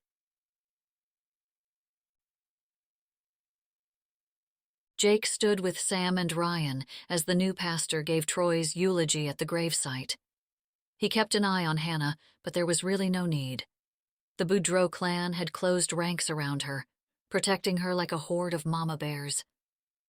Troy's mother was up front with Hannah and Emma, acting hysterical and milking the occasion for everything it was worth, Jake thought coldly. The crowd did not hold back their sideways looks and whispers, but Hannah held her head high. She kept her cool, but he could see that the woman's theatrics were starting to wear on her. As people started trickling away from the gravesite, Jake and Ryan headed back to the parking lot. He wished the women had let him get within arm's reach of her, but he knew that would just have caused more gossip. The way Hannah stared off into the distance, even while maintaining her composure, worried him. He wished he could hold her in his arms and comfort her, tell her it would be all right and protect her from anything else that could ever hurt her. But instead, he went back to the ranch and gave her some space. Well, Millie, it's me and you today, he said to the pig as he let her out the back door. She trotted to her favorite spot in the yard, the mud pit he had created for her. Millie loved to dig. He waited on the porch as a pot of coffee brewed inside. He couldn't shake his worry. Hannah had looked so sad, so lost, so defeated. Emma confused and Maria clown. I'm here. If you need anything, let me know. He hesitated, then sent the text. He changed out of his suit and into regular clothes, then worked in the barn as Millie lay in a patch of sunlight. He checked his phone every once in a while, but there were no messages. By the next morning, he still hadn't heard from Hannah, and he wondered if he should text her again. But no, he'd wait. He decided to head into town and meet Josh at the diner. When he did, he almost lost his mind. Apparently, people are saying you were sleeping with Troy's wife, Josh told him. What? Who said that? Troy. Josh leaned over the table and whispered, Were you? No. The urge to pick up the table and throw it across the room came over him. Instead, he gripped the leather booth's edges and squeezed. Troy said that? Yeah, the night he died. He was pretty loud about it all. He left his wife and baby to fend for themselves years ago, and even dead, he's still torturing Hannah. He spoke loudly, so that the other customers who were not so subtly shooting glances at him would hear. He pushed away his plate of eggs. Everybody in this town knows how that guy treated his wife. Nobody is going to miss that piece of trash. Shh! Josh flung out a cautioning hand. People are listening. Good, it's about time. Let them hear it. The old-timers at the counter, the blue-haired ladies gathered together in booths, and all the other busybodies. Hannah is a great mother, and she's had to do it all on her own. He hasn't been a husband or father since Emma was born, and to think he'd try to ruin her reputation because she was finally moving on is disgusting.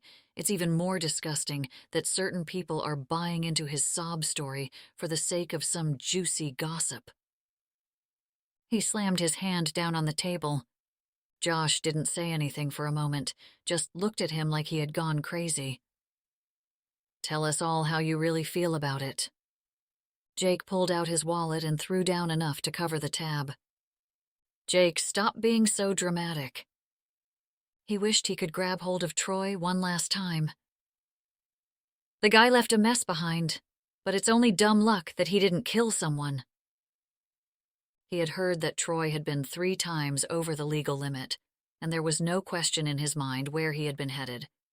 He was only a couple miles from the farm. Josh made a face. So? He'd already been harassing Hannah. If there was one thing he regretted, it was not punching Troy while he still had the chance. He was an idiot for sure, but the guy's dead now. Jake slid out of the booth. I need some help at the site, Josh said, telling Jake the real reason for the breakfast. Can you spare one of your guys from the ranch to work at the downtown site? You're the boss. Josh rolled his eyes. Sighing, Jake nodded. Sure, I'll talk to some of the guys. He put his hat back on and touched the brim. I'll see you later. Let me know who you're sending. Josh took a drink of coffee, his attention already on his phone. Jake shot a belligerent look around the diner at anyone who might still be snooping into his business. As soon as he left the diner, he called Hannah's cell, but it went to voicemail again. He didn't want to read too much into Hannah's silence since the funeral. He knew she was going through a lot, but he was starting to get an uneasy feeling. Hannah lay on the sofa bed as a rooster crowed outside. The night sky slowly melted into day, showing off the twinkling lights for one last moment in a navy blue sky. Birds twittered, their songs strengthening with the light. She watched the cracked open door to Emma's room. After the funeral, Emma had hung out with the other kids like always and came in for dinner like always, but she went straight to bed afterward. She didn't want to talk about things with Hannah, which broke her heart. Emma always came to her with her troubles. Today, however, was Emma's birthday, and Hannah was going to do her level best to make the most of it. She blew up balloons and hung streamers throughout the barn. Olivia put up a banner and promised a big breakfast at the house. She got up and peeked inside Emma's room, watching her chest rise and fall with each sleeping breath. She had already decorated her bedroom. Posters, photographs, and certificates covered her walls. She thought of her own teenage bedroom. She wasn't allowed posters or anything that had to be fixed to a wall. She'd had a bed, a closet, and a nightstand with a lamp, and a father telling her she should be grateful that he let her stay. She'd always wanted to point out that most parents simply saw it as their natural duty to care for their children, but she hadn't quite dared. Maybe she was naive, but she really had thought her father might reach out after Troy's death. But she should have known better. Joel Destin wasn't one for sentiment. She wondered if Troy had really wanted to change. By pushing him away, had she driven him back to the bottle? Which of course led to the question that was really eating her up. Did she bear some responsibility for his death? Emma stirred then, snapping Hannah back to reality. Her eyes opened, her arms and legs stretched, and Hannah knelt and pulled her into a hug. "Happy birthday, baby!" Emma wrapped her arms around Hannah's neck and squeezed with all her sleepy strength. Hannah felt tears threaten and blinked them back, not wanting to confuse her daughter. "Happy birthday, sweet 13! Have you been watching me sleep?" She rubbed her eyes and swung her legs out of bed. "Yes," Hannah laughed. "You're so weird," Emma said, but she hugged Hannah again. She bounced up and headed into the other room, looking around. "You decorated." "Yep, and we're having pancakes for breakfast, up at the house." Emma smiled and went straight to the table where a gaudily wrapped gift sat. She picked it up, but she knew the rule. "Can I please open it?" she asked. Hannah smiled but shook her head. "Not until after you blow out your candles." She had always made her wait until 6:36 p.m., the exact moment that Hannah's life had changed forever, the moment she heard the cry of her baby girl. Troy might have caused her pain and problems, but Emma was her promise of a better future, and she would be forever grateful for that. Well, they had a new life ahead of them now, and they could make changes if they wanted to. "You know what? Go ahead." Emma's eyes widened, and Hannah noted signs of puffiness lingering from her bout of tears. She ripped off the paper, and when she saw the label on the box, she dropped it back on the table and wrapped her arms around Hannah. "You got me a phone!" she squealed. "My very own phone!" That moment meant everything to Hannah, even if it had cost her everything she had left in her savings. It's not just for fun, but also for safety. Emma opened up the box, pulling out the accessories and pressing buttons on the phone. "I love it. Here's another gift." Hannah passed over a small box. Inside was a protective phone case. She knew her daughter. Emma hugged her again, and out came tears she'd tried to hold back. "Mommy, don't cry." She scrubbed the tears away. "I'm so sorry, honey." Emma looked pensively out at the fields. "I know he wasn't a good husband, but he said he was going to try to be a good dad." Hannah swallowed her response. If Emma could hang on to this one positive memory of her father, then let her. "I just wish I got to know him," she whispered. She turned abruptly and went into her room, her thumbs already working the phone's buttons. Hannah stood there, alone with her thoughts. She understood what Emma was feeling. She had always wanted to know her father, too. When they entered the kitchen, the air was filled with the scent of butter and cinnamon and maple syrup, and the table was laden with platters of pancakes. The family all sang as Emma stood in the doorway, blushing. "You cooked all this?" There was enough to feed a whole congregation. She hadn't really eaten much since Troy's accident.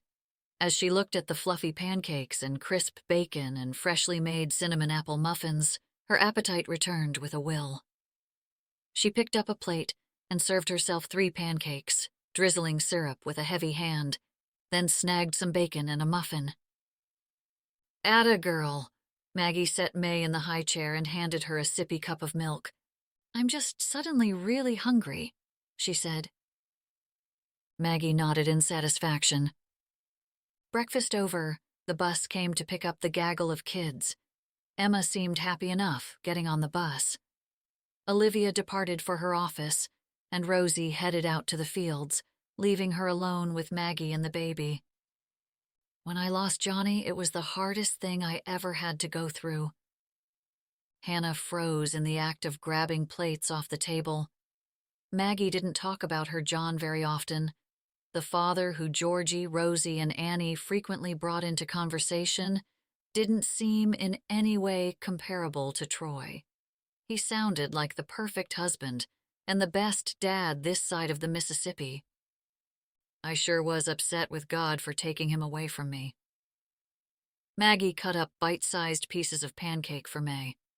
Hannah knew Maggie well enough to let her keep talking, that there'd be a piece of advice in there somewhere. I tried hard to stay the same after he died. She poked the fork into the piece of pancake and fed it to May. I stayed busy. I cleaned and decluttered. I did all the same things I did before, my clubs, my Bible studies, church dinner. I watched the same shows. I sat in the same spot. I went to sleep at the same time. But what I didn't understand was that death changes you, and you'll never be the same again, no matter how hard you try to hang on to the past. Hannah was suddenly able to take a breath. It was as if someone had spoken straight to her soul. No, you won't. Maggie nodded. And I stayed angry, real angry. Hannah felt it too. How could God give her more than she could handle?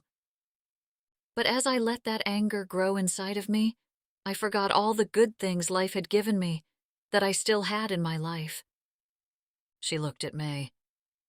In time, I started looking around and celebrating all that I had. I started to see I could be happy for tomorrow because of what God gave me yesterday. I stopped thinking of John as being gone and paid attention to how he'll live on. My heart was not empty because he wasn't there, but full from the love we shared. Maggie epitomized happiness, gratitude, and celebration of a blessed life.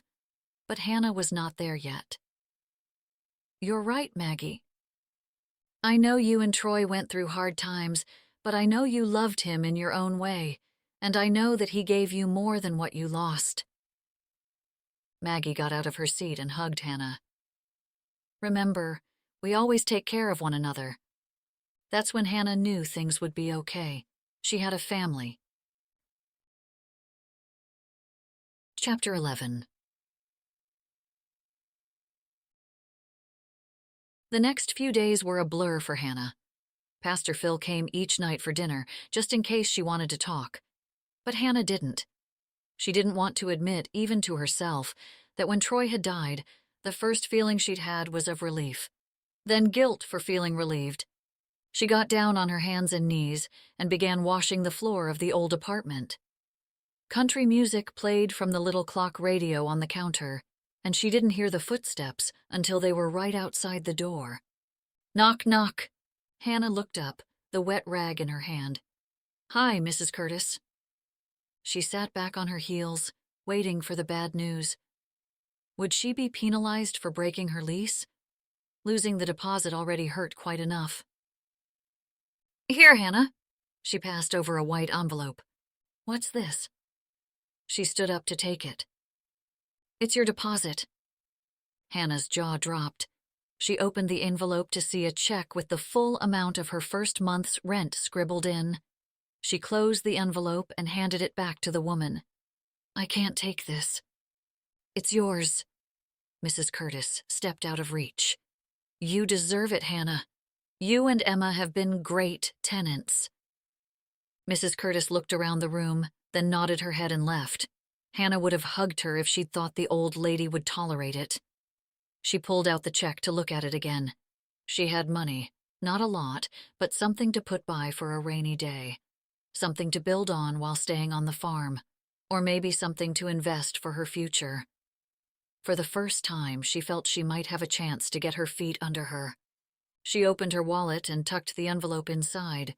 She'd put it in the bank, figure out a plan, start a savings account, or maybe she'd be able to sign up for those online classes. It probably wasn't enough for all the textbooks, but for the first time, Hannah had hope. Jake knew he had to give Hannah her space. But it was harder than he had expected, especially when he had no word from her at all, even a brief text to say she was doing okay. Now that Troy was dead, things seemed even more complicated. He wasn't sure why she was avoiding him.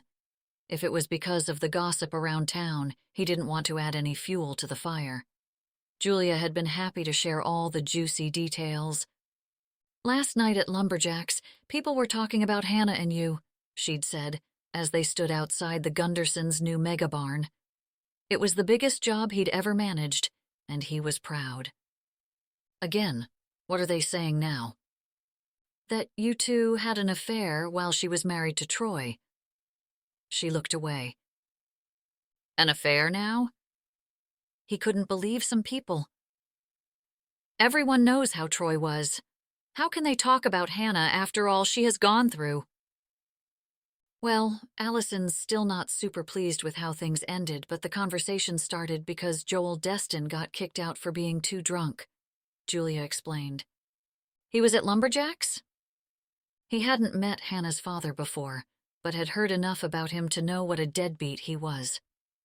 He's there all the time lately. I guess he's dying. Cancer. Do you think Hannah knows? How would I know? Julia made a face. Anyways, she's probably just staying far away from you until all of this blows over. I'll give 'em something to talk about. Okay, Bonnie Raitt. I don't care what people think. Quite frankly, this whole town owes her an apology for not standing up for her. Jake, I love your passion, but she just lost her husband, and you're already confessing your love? Plus, it sounds like she's in some financial trouble if she's moving to the farm. Maybe she's not calling because this is all just too much for her right now. He hadn't thought about that. He had always seen her as a warrior, pushing through all her adversaries. What exactly are you saying, Jules? She shook her head. Honestly, I think you just need to back things off a bit. Just be her friend. Now he stood at the end of his driveway, staring off toward the road that led to the French farm, hoping and praying that she'd got his text. And there she was, pushing the stroller with baby May. He didn't even care how eager he looked as he jogged down the road toward them. You came. Thanks for inviting me. She gave a half smile, opened her mouth as though she was about to say something, then closed it. What? He asked. She shook her head, her smile a little wider but seeming forced. Hannah, you can say anything to me, he said. He almost reached out but hesitated. He would let her make the first move. Can you wait for me just a little longer? She asked, so quietly he almost couldn't hear her. He wanted to pull her into his arms and kiss her right there, but he held back the urge and just squeezed her hand. I'm not going anywhere. Her cheeks flushed, and she began to walk beside him while Millie ran ahead. Papa, papa, papa! Tiny bubbles popped on May's lips as she babbled, then leaned over the stroller's tray, scattered with crackers, and stretched her fingers toward Millie. Papa, papa! Baby May, you just let Millie come to you, Hannah said. Do pigs bite? She asked, as Millie sniffed May's hands. It's good to be cautious, but my Millie has never shown any aggression, even around dogs. The flowers suit her, Hannah laughed, pointing to the scarf draped around the pig's neck. My mother gives me her old scarves. He had to admit he thought it was cute.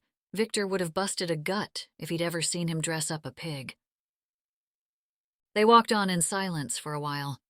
May was content to gnaw on her crackers, and Millie bounced on ahead of them. I'd like to invite you and Emma to dinner, he said finally. She didn't answer right away, and when she finally opened her mouth, he jumped in and said, We can take things slow, just a friendly dinner. She stopped and looked out at the pastures. I can't have Emma lose another person in her life. Hannah, you don't... She doesn't even have a grandfather, she interrupted. She lost her dad. We just made a big move. She shook her head, tears welling up in her eyes. I know what it's like to grow up with no stability, and that's not what I want for Emma. Hannah, I'm not going anywhere, I promise. She took in a deep breath. I need to focus all my energy on my daughter, right now. Of course you do, but I want to focus my energy on taking care of both of you.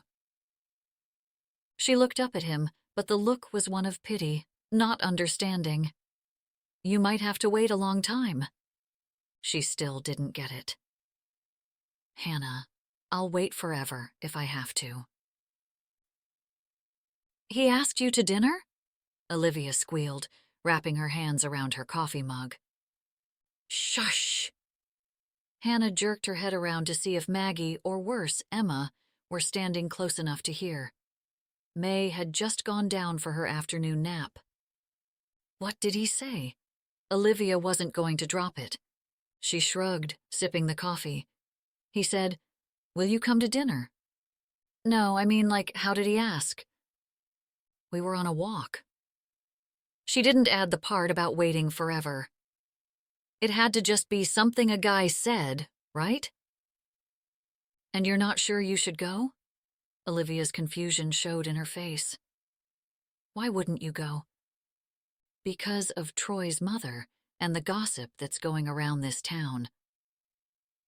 Marie Higgins should be more concerned about the fact that she didn't raise her son to be a better husband and father. And who cares what the haters are saying? Emma would be heartbroken if he suddenly decided he didn't want to deal with all of my problems. Emma would be heartbroken, or you would be, Olivia said gently, setting her mug down. My own father would rather drink alone at Lumberjack's than see his granddaughter. She wondered why her father hated her so much. What had she ever done to make him willing to die alone rather than see his family? Why would a guy from a big, rich family want to date a girl like me? I just can't accept that it's real.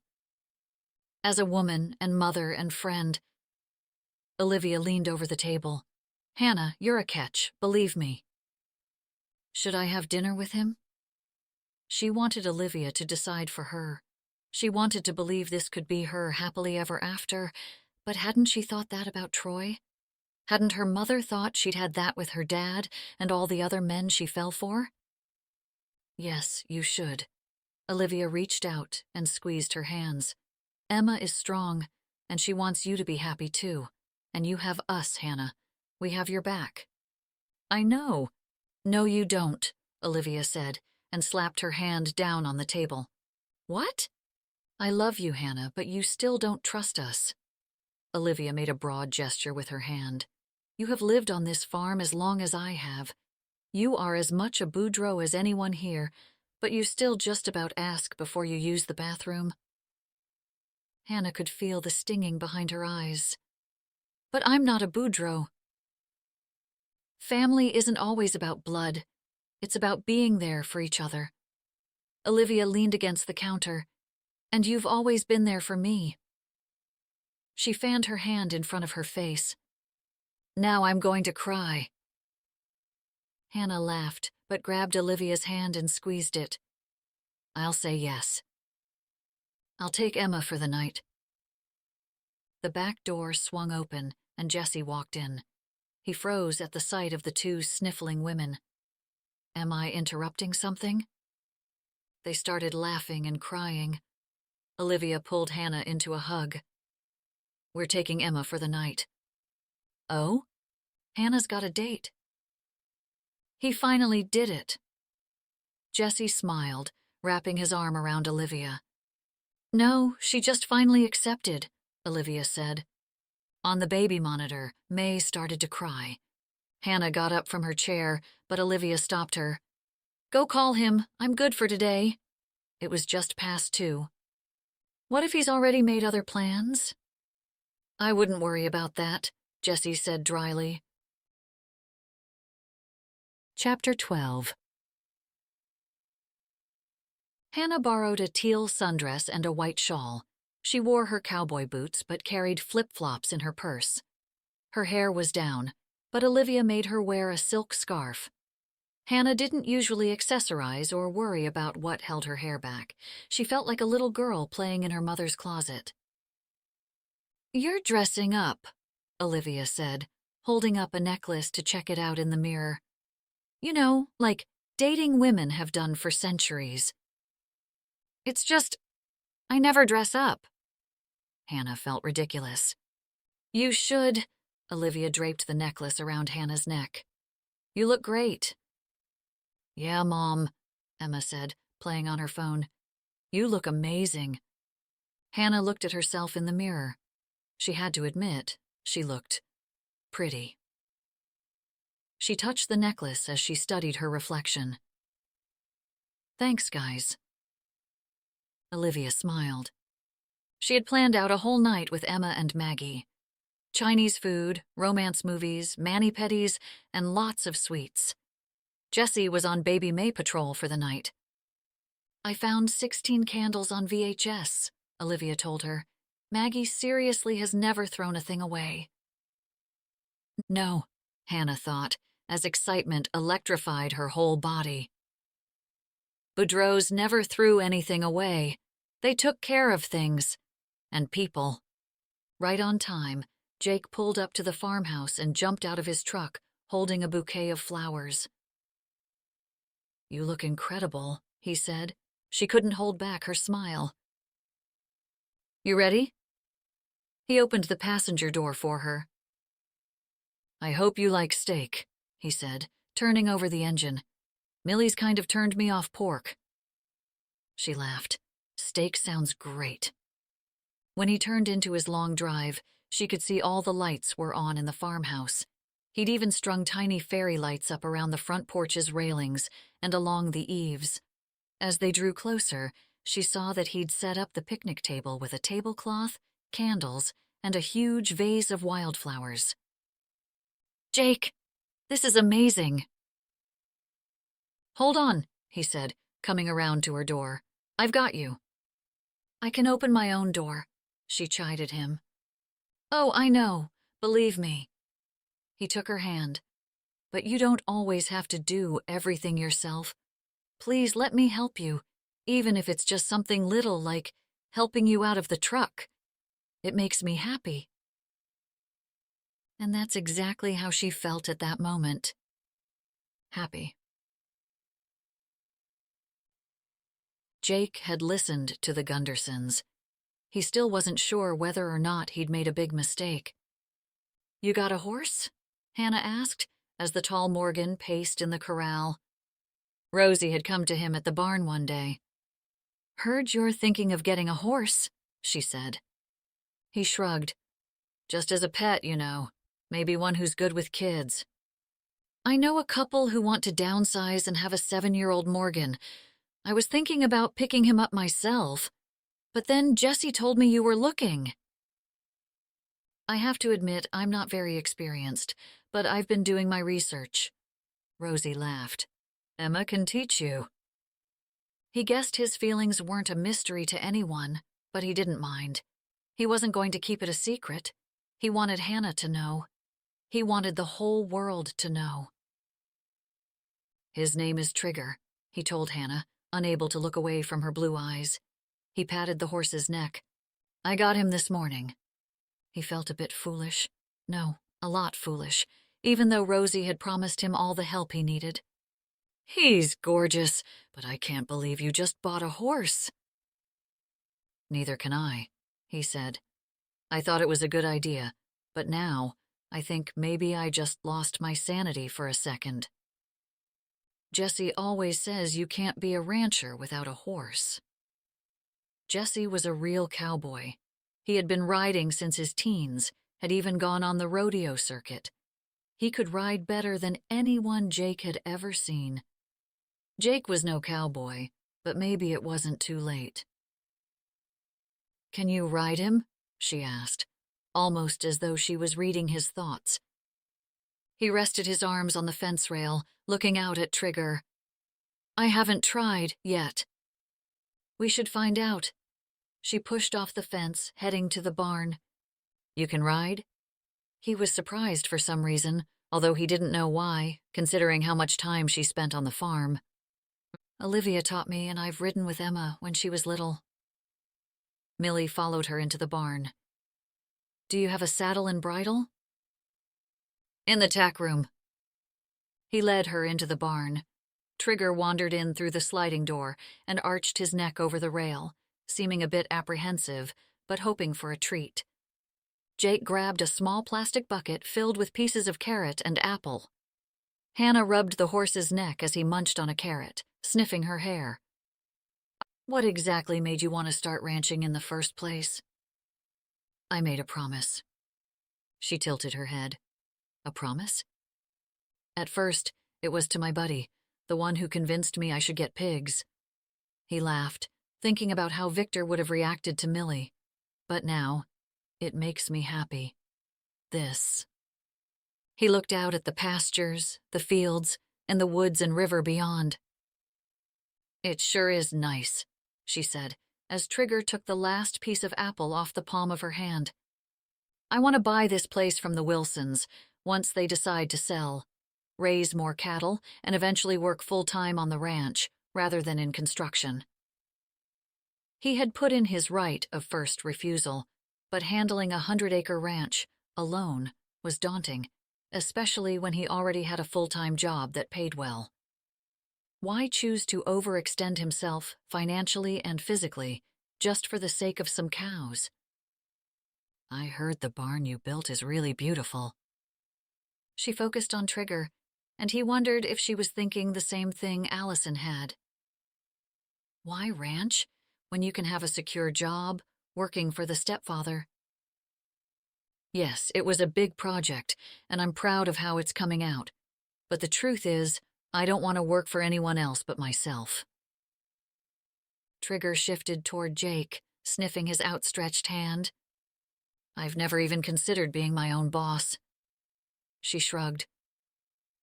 I thought I'd someday maybe be head cashier at Hooley's. He wished he could ask her about everything. What had her childhood been like? What was her favorite food? Book? Song? What made her cry and what made her mad? What made her laugh? What would you want to do if you could do anything? He knew she'd attended Georgie's first night class, and that her school had frowned on her attending normal classes when she started showing with Emma.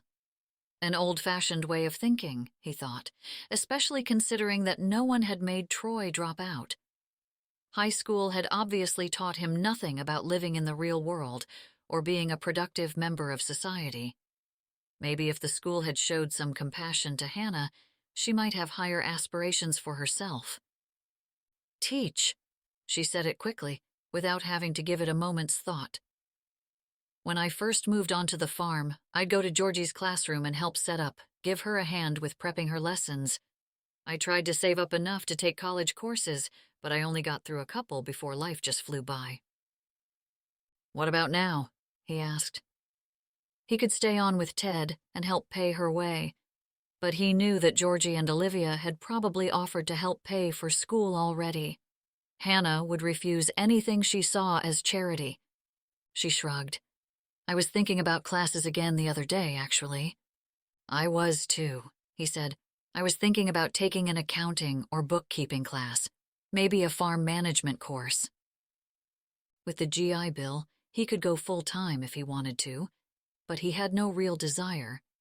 He didn't want to sit in a classroom all day. He wanted to feel the soil on his skin. But the bookkeeping, that was another story. Wish I could give you my GI loan. Seems like a waste not to use it. What was it like? She asked. Being a soldier? He thought about the gun now languishing in the safe. He didn't even think about it anymore. He wasn't sleeping through yet, but he didn't need to spend another night going over what he could have done to save Victor's life. Hard, he said, and a blessing.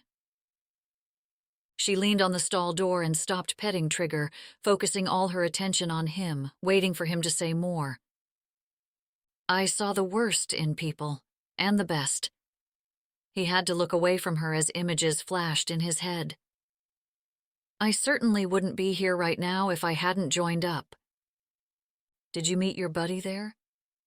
Victor? He smiled, thinking of all their crazy conversations. We were just kids when we met, straight out of high school, two misfits. Victor always talked about how one day he wanted to own a ranch just like his father and his grandfather before that and his great-grandfather.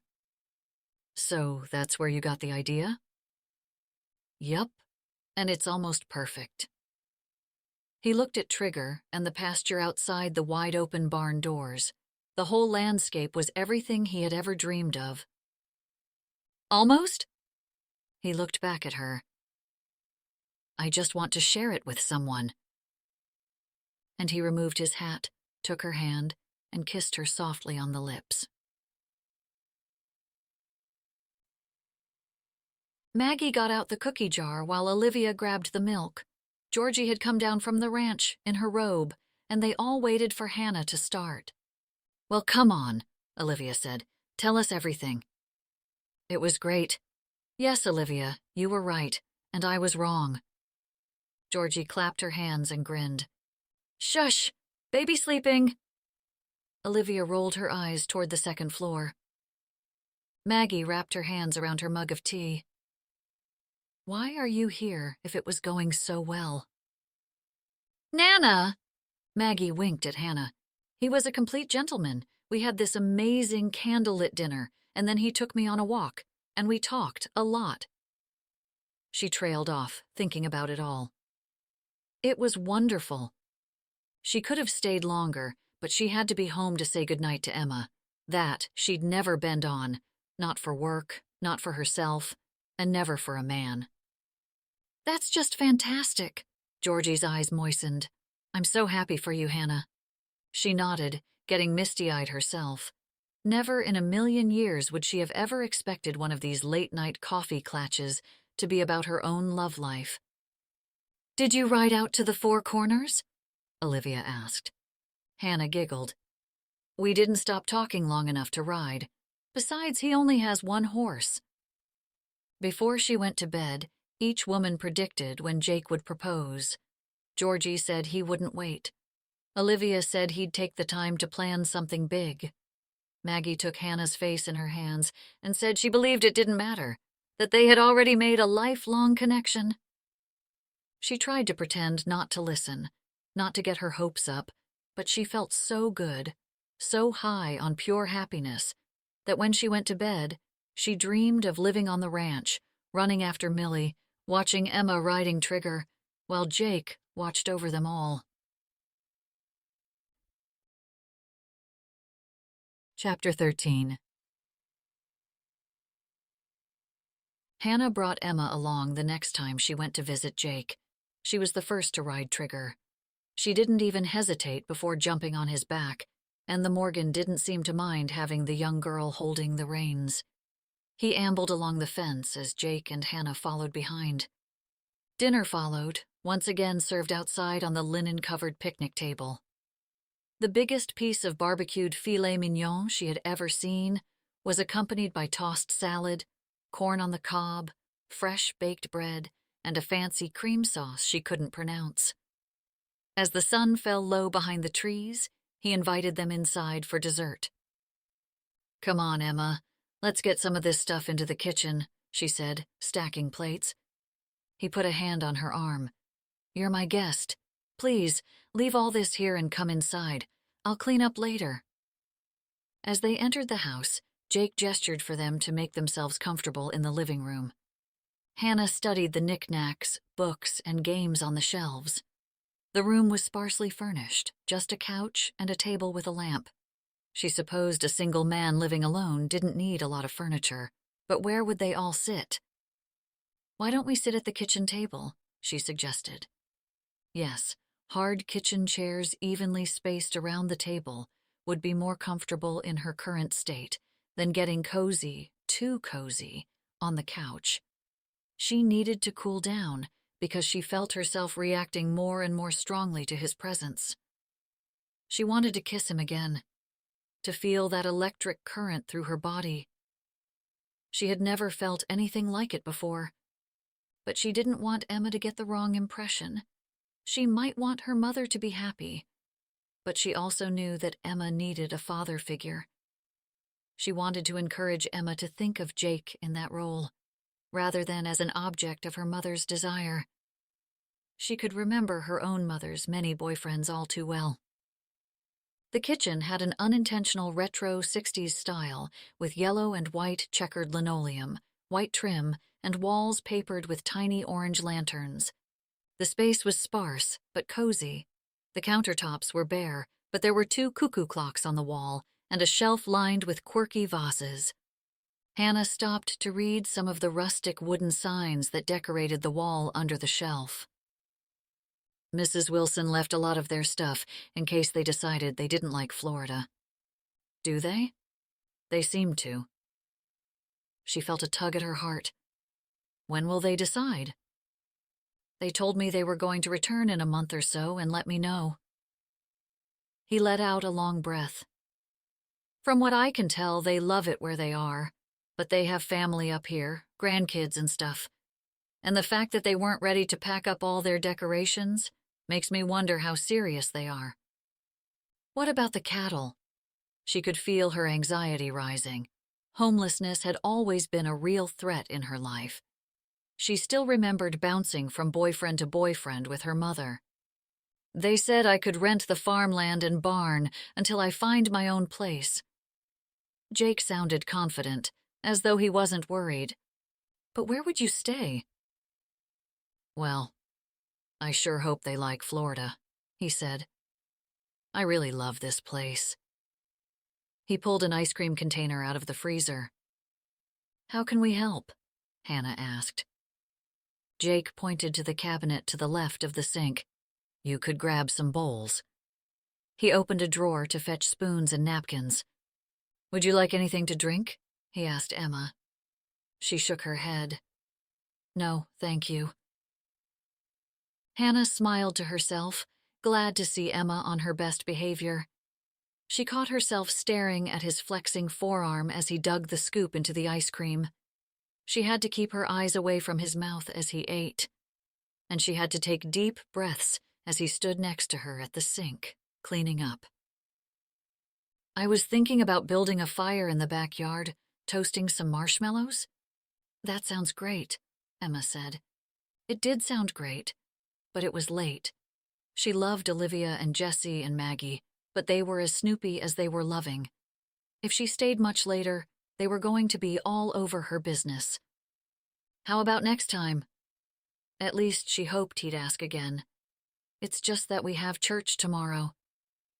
She could hear the crickets outside as Emma talked to Millie, scratching the pig's belly on the kitchen floor. She wished this moment could last forever. You want to join me again for dinner tomorrow? He asked. Yes. But then she remembered it was Sunday. Oh, shoot. We have dinner at the farm on Sundays. He smiled. Monday? Hannah looked at Emma and she was pleased to see her daughter's encouraging expression. That sounds great. He walked them home, being sure to include both of them in conversation. When they reached the porch, Emma didn't get the hint. Emma, go inside and get ready for bed. It's really early, though. It was too good to be true, Hannah thought ruefully. The moment Emma set foot back on the farm, her teenage attitude returned. Emma, go. She raised an eyebrow. Emma knew she meant business. Good night, Mr. Malloy. You can call me Jake, you know. He smiled. No sooner was Emma gone than she saw Maggie peek from behind the curtain. Thank you so much for such a wonderful night, she said. She wished with all her might that she could kiss him, but instead she stepped back. I really had a nice time. She shot her eyes toward the window. Jake laughed. I had a really nice time, too. I always have a nice time with you. He stepped closer to her. They're watching us. I know. He took her hand and kissed her sweetly and lightly on the lips. She kept her eyes closed for a moment after their lips parted. She was glad he was holding on to her because the whole world was spinning. See you at church? She couldn't speak at first, but finally managed to whisper, See you at church. What's going on? Jake rolled his eyes at his mother as she slid into the booth. Not everything is an emergency. Well, you've never invited me to breakfast before, not without some reason. He realized that was true and felt a twinge of guilt. I have a favor to ask. She smiled wryly but didn't tease him any further. What's the favor? I want to sit with Hannah at church, he said. She nodded slowly, understanding what this meant. He would be announcing his interest in her to the entire town. And you want me to butt out? No, just the opposite. I want you to sit with us and officially meet her. After a pause, he added, without asking her to clean your house. She sighed. I guess this time was going to have to come eventually. I just wasn't expecting it so soon. She emptied a sugar packet into her mug. Would it be okay if I invited you both to dinner? He held up a cautioning hand, afraid that might be moving too fast for Hannah. Let's just start with church. As Jake approached the pew, Olivia started elbowing Georgie and pushing Jessie and Sam down the bench. Hannah looked up, and Emma waved. Hey, Jake. Good morning. He gave a little wave. Is there enough room for my mother and I to join you? Sure. Hannah, do you remember my mother, Elaine? Yes, nice to see you again. Hannah extended her hand. Jake's told me a lot of nice things about you. Hannah smiled and said, I'm glad you came to sit with us. And he let out the breath he'd been holding, the tension melting out of his back and neck. So far, so good. At first, Elaine declined Maggie's invitation to lunch at the farm, but she finally gave in. Jake offered to drive her. Would you like to come by after? See my new pet? Don't tell me you got another pig. He shook his head. Nope, a Morgan. What? Then she figured it out. Did you get a horse? He nodded. He's beautiful too. So you're really sticking around? He realized then just how much she wanted that. Yeah, Mom, I think I'm going to stick around. She leaned over the console, squeezing his arm. Then, you'd better hurry up and make me a grandmother. I knew you'd like her, he said dryly. Jake, all I've ever wanted was for you to be happy, she said. I've seen a change since she's been in your life, and I have to say I like it. He turned the key to start the engine, happy that his mother approved, happy she was happy for him, and happy that all the pieces of his life seemed to be falling into place. Lunch was set up outside under an old oak tree. The kids ate on quilts on the lawn, while the adults crowded onto 2 picnic tables pushed together. After lunch, the women showed Elaine around the farm. When his mother said goodbye to everyone, it was with a hug and a kiss on the cheek. He wondered if Ted would ever be able to loosen up that way around these salt-of-the-earth people. I really like her, his mother said on the way to his place, and her daughter is adorable. He smiled. He had never been happier in his life. He'd made a momentous decision that day. He was going to ask Hannah to marry him. Routine settled in on the farm. Hannah took May to all the Mommy and Me classes she could find, story hour at the library, baby gymnastics, swimming lessons at the community center. And of course, she made time for Jake almost every day. Sometimes she'd walk May down to the ranch or to the Gunderson barn where he was almost finished building. Sometimes they'd have lunch. On other days, there was just enough time to say hello and ask how his day was going. They almost always had dinner together, and he started talking about the future, as if she and Emma were expected to be part of it. I want to take you out, he said one day at lunch. Let's just stay in. It costs so much. They would be alone that night. Emma had a sleepover, and she was looking forward to just being alone with him. Hannah, I don't work this hard to not be able to spend some money on my girlfriend. Girlfriend. She couldn't hold back her smile. Still, the idea of going out in public as a couple made her nervous. People will start talking. Let them talk. Troy's mother had a lot to say when she heard about them simply sitting together in church. What if it all comes back on Emma? That her mother is happy? You know what I mean, the things Marie is saying. Horrible things she couldn't repeat. No one cares what Marie Higgins is saying. She sighed. Okay. He kissed her, then went back to work. I'll pick you up tonight at 6. By 6, Her stomach was fluttering with as much excitement as trepidation. She'd never been on this kind of dinner date. Jake looked handsome in a pair of dress slacks and shiny cowboy boots, his hair perfectly gelled and combed, his beard trimmed, and his eyes smoldering the second he laid eyes on her. This was it.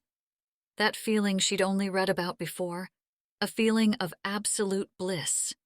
She was in love. "Shall we?" He drove the back roads along the river, playing classic country on the radio. "My mother would like you to come over for dinner," he said. Hannah had really come to like Jake's mother. She now understood that Elaine had meant no harm in offering her a job. She marveled at how much had changed in such a short time. "That sounds great," she said.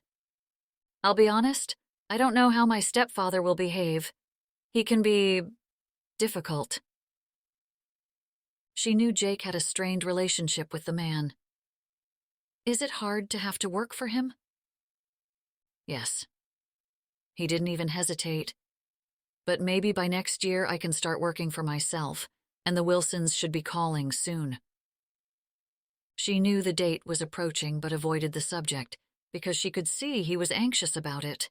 She was too. She had fallen in love with the place. Reaching for his hand, she squeezed it. Everything will work out.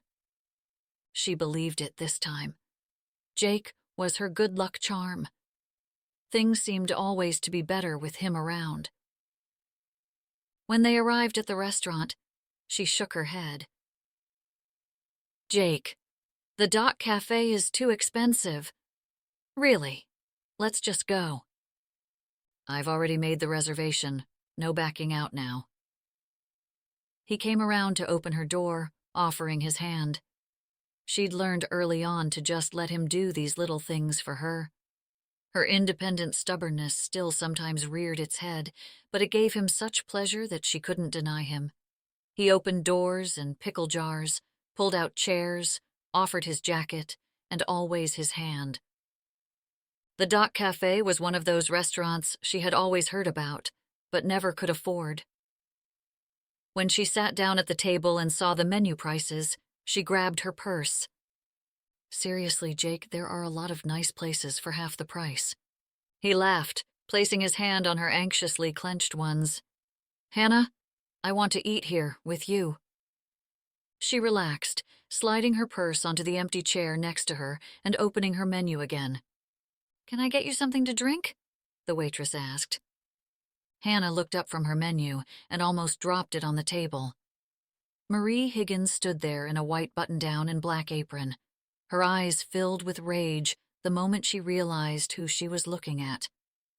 "How dare you show your face in here?" she hissed through clenched jaws. Hannah was frozen in her seat. She'd had no idea that Marie worked there. Jake sat up straighter in his seat. "You need to take yourself off this table," he said in a low, firm voice. She huffed and jerked her head at Hannah. "That piece of trash needs to leave this establishment." Jake had half risen from his chair and opened his mouth when a manager appeared at his elbow. "What's going on here?" Tears sparkled in Marie's eyes. She ignored the manager, all her attention on Hannah. "I lost my son, and you come here with your lover to smear it in my face." Hannah grabbed her purse and bolted. She heard Jake yelling after her, but she just kept going. She headed off through Lowell Park, down the walkway along the river, past the strolling tourists. She didn't know where she was going. Her legs just churned away on autopilot. "Hannah?" She could hear him running to catch up, but she couldn't stop. She wouldn't stop, not until Marie was far away. He finally reached her side. "Hannah, please, stop." "I can't." She couldn't explain it, but she felt that she needed to keep moving to hold herself together. She was so embarrassed. Everyone in the whole restaurant had been looking at her. They'd all heard what Marie had said. He seemed to understand she needed time and just fell in beside her. "Hannah, no one believes what she said." She nodded, then shook her head. Her big date, her happy moment, ruined. She should have divorced Troy years ago instead of waiting around like a fool. Now Jake's reputation was being tarnished. "I'm so sorry," she blurted. "For what?" He pulled gently on her elbow to slow her down. "Look at me, please." She finally stopped, and the tears came flooding into her eyes. "This is all my fault." "Absolutely not. She's just a nasty, bitter woman." He put his arms around her and pulled her into a hug. She'd never thought that such a simple gesture could be such a comfort, could feel so right. But she couldn't shake the feeling that maybe he was right for her, but she wasn't right for him. "Jake, this is how my life works," she said into his chest. "Just when things are starting to look okay, the rug is pulled out from under my feet." He looked down at her. "And I'll be right there ready to catch you." Chapter 14. Ted stood in the middle of the barn and did a 360. The build was finished. The first project Jake had supervised from start to finish. "I couldn't be happier with the results," Sam said. The huge calving barn had rows of birthing pens, bonding pens for cows and their newborns, and spacious accommodations for animals during the harsh winter weather. Jake couldn't be prouder as he stood there, surveying the final result. "We're glad you're happy with it." Ted looked out of place in his uptight business attire among the flannel shirts and cowboy boots. His stature and loud voice seemed to fill the huge, echoing space. "It was Jake who really brought this project together," Ryan said. Ted just offered a big fake smile and reached out a hand to Sam. They shook. "Make sure you all come to the barbecue this Saturday and bring your families. The pool's open." Ted always invited his big clients to the house after a project. Elaine would entertain while he showed off. Ted shook hands all around, then headed outside. Jake followed, resigned to hearing all about what he should have done differently or needed to fix before he left that afternoon. The barn still needed a few last finishing touches that the crew would handle tomorrow. "Your mother asked me to have you invite your girlfriend," Ted said gruffly. Jake hadn't even thought about going. He liked the Gundersons, but he had never attended one of Ted's business parties before. Sure." Ted opened the door to his truck. "So I suppose this is it then?" "Excuse me?" "The barn's done. You have your ranch. Josh is working the apartments downtown. We don't really need another subcontractor." "Are you letting me go?" Jake was floored. He was relying on the extra money to keep the ranch going and to save for a down payment. "I was under the impression this was just a temporary situation." Ted threw his own words back at him. "I can't just keep you on when I don't have any work for you." Jake straightened and pulled his shoulders back. It might only give him an inch on Ted, but he'd take it, just so he could look down on such a pathetic man. "I think I'll pass on the barbecue." He walked away, down the back field toward his truck. He had to get out of there before he did, or said something he might regret. He pulled out of the parking lot, throwing the truck into drive and punching his foot on the gas. His first instinct was to go to the farm, but he didn't want to show up there angry and spewing vitriol. He needed to calm down first, settle things in his head, figure out the next step. But as he pulled into his driveway and looked out at the white farmhouse, his anger turned into bitter disappointment. He loved this place. He loved the dream he had been building in his head. A wife, kids, a dog. Millie. What would happen to Millie? Not many people would allow a pig on their rental property. Could he even afford a rental now without a job? He headed into the barn, ready to throw something or hit something. Millie chattered at him from her pen, and he felt a pang in his heart. How could I ever get rid of you? He'd have to figure something out. His phone rang. He almost ignored it, then checked the caller ID. "Hey." "Hey, I heard you finished the barn," Hannah said, her voice happy and unconcerned. He bit his lip, trying to hold back his anger and disappointment. This ranch wasn't only his dream, but Hannah's and Emma's. Yeah, it's all done. I'd love to go see it with you, she said. Everyone's already gone up to check it out. Are you done for the day? Would you like to go for a walk up to the ranch? He didn't know what to say. He didn't want to lie, but he didn't want to go up there again. Ever. You know, I'm not feeling very well right now. I think I just had a stressful day and need to rest.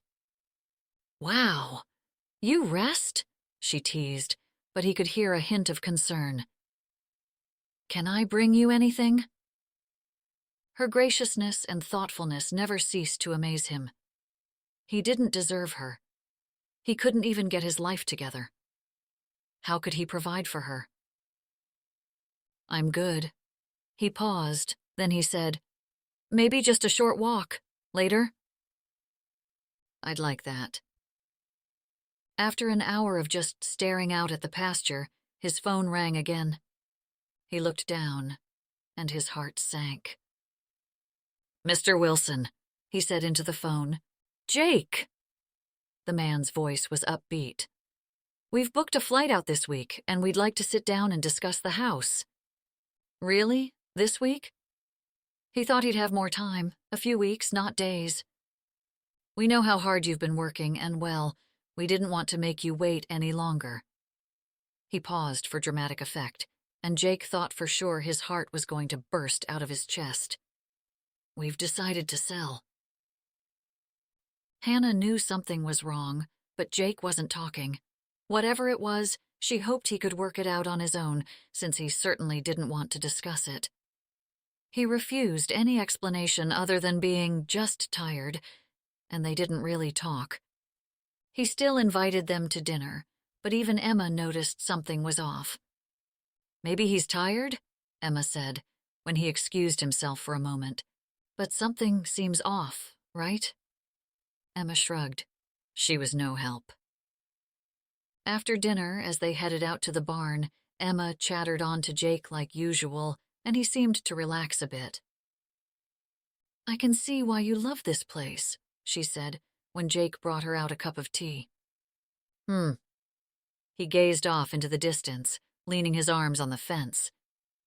Millie scrounged around the ground by their feet, not willing to leave his side. Yeah, you sure you don't want to talk about what's going on?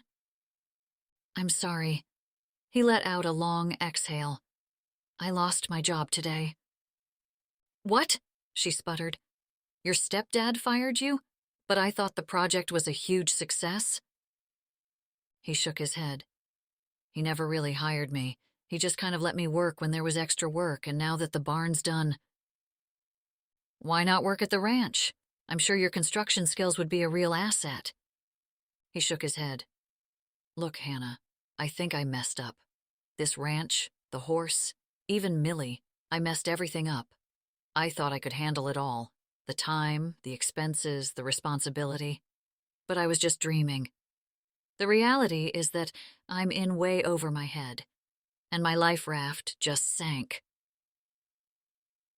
Somehow, he'd held on to that tiny sliver of hope that maybe, just maybe, Ted would actually appreciate his hard work, admire his accomplishments, be proud to have him as his stepson. Jake, your stepdad is a jerk. He could hardly believe his ears. How long had it been since someone had actually agreed with him? His mother always defended Ted. His siblings idolized their dad and shrugged off his behavior around Jake. The Gundersons just saw a successful businessman, but Hannah saw Ted through Jake's eyes. Talk to Sam or Ryan, she said. Or Hooley's is always looking for stalkers or night managers. You could work the ranch during the day and have a part-time night job. Oh, how the tables have turned, he teased, gently elbowing her, trying to lighten the mood. The truth is, though, I don't know if I'd be able to afford this place with just a stalking job. What about me? What about you?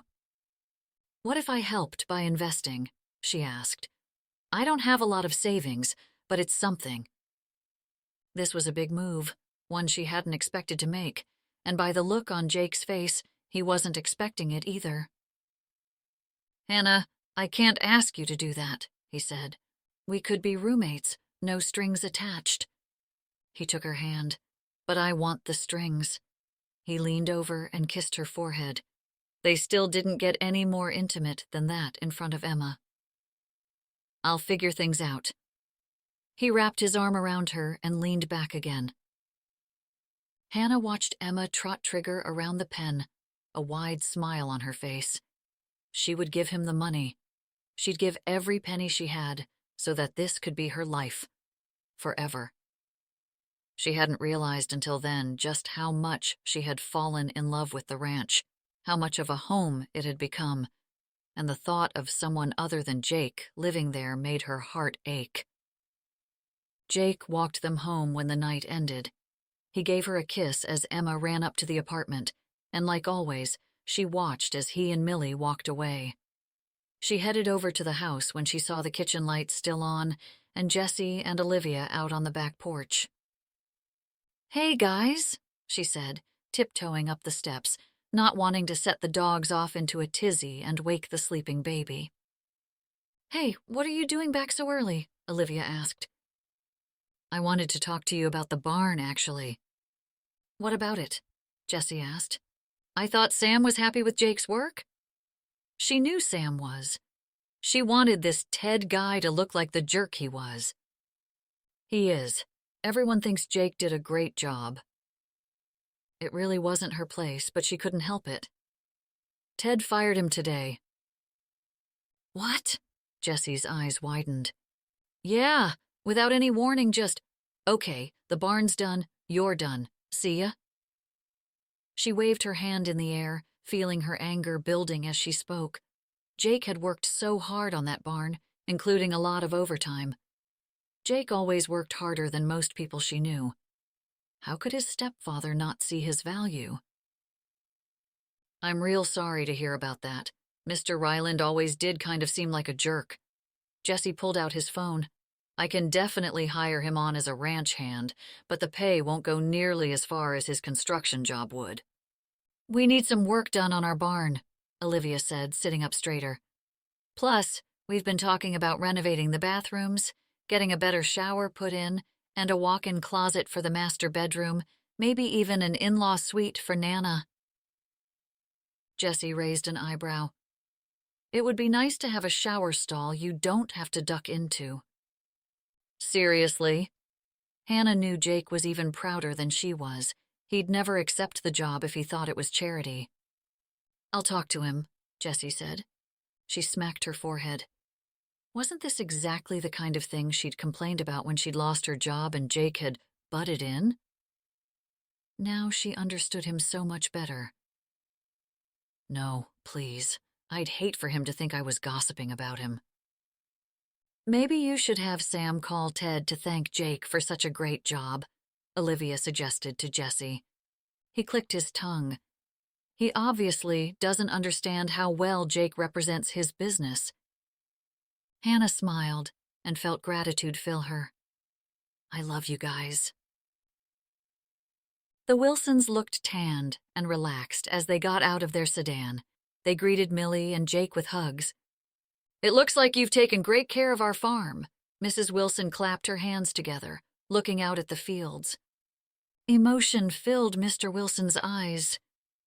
"You've done real good, my boy." He reached out and gave a hearty handshake, and they continued up the front porch and into the house. "You should stay here while you're in town. I can stay somewhere else," Jake suggested again, but Mrs. Wilson was shaking her head. "Heavens, no. This is your place now." She looked at her husband. "We're staying with our daughter and her family." "Did you have any trouble growing up your pasture for the cattle?" Mr. Wilson peered out the window. "I had some luck with it," Jake said modestly, but he was proud of what he had done. The small talk continued through coffee, but finally Mr. Wilson said, "Look, son, you know why we're here. With the market being what it is, we'd really like to put the house up, come the new year." Jake nodded. "I completely understand." They were retired now. They didn't want to hang on to the farm until a washed-up Marine could get his act together. I wish I could afford the place. But the fact was, he couldn't. It made the situation awkward for the kindest couple on earth. They were essentially being forced to kick him out. "You have right of first refusal," Mrs. Wilson reminded him. He nodded, but their asking price was way over his budget, even if he had twice the stock of cattle to sell. He just didn't have enough revenue, and no bank would be willing to lend him the money. Mrs. Wilson grimaced at her husband and patted his hand. "We were wondering if maybe you could set up something with the bank, or have you thought about asking your stepfather to co-sign?" Even the manager at the bank had suggested this. Everyone knew his stepfather had more money than he knew what to do with. "No, I'm afraid I can't." He knew it would not only be easier for the Wilsons to sell to him, but it would give them peace of mind. They knew Jake was just as invested in the place as they had been. He wouldn't break up the farm into land parcels for developers, like Ted would. "I'm really sorry." "No, don't be." Mrs. Wilson's forehead wrinkled. "We just hope you find a place that works for you." He nodded. "I'll be out by the end of the year. I'll have to sell the cattle." That would earn just enough for him to break even, with luck. "Stay until we find a buyer." He didn't argue. What else could he do? That night he got out his laptop and scrolled through properties, but anything remotely in his price range would take years to build up, if he could manage it at all. If this year had done anything for him, it had removed the rose-colored glasses from his eyes. Most ranchers folded before they ever earned enough to go full-time, and realistically, it would be years before that would happen for him. The market was unpredictable, the costs high, the financial rewards low. The odds were against him making it, but he had to try to find another way, or lose everything. Chapter 15. Elaine Ryland had never attended the women's Bible study class before, so it was a surprise to see her there. She greeted Hannah and Maggie with hugs and asked if she could sit next to them.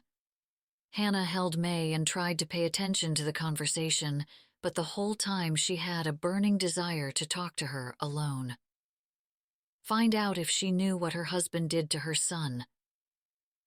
From what Jake had told Hannah, Elaine had left his real father in the middle of the night, never to look back.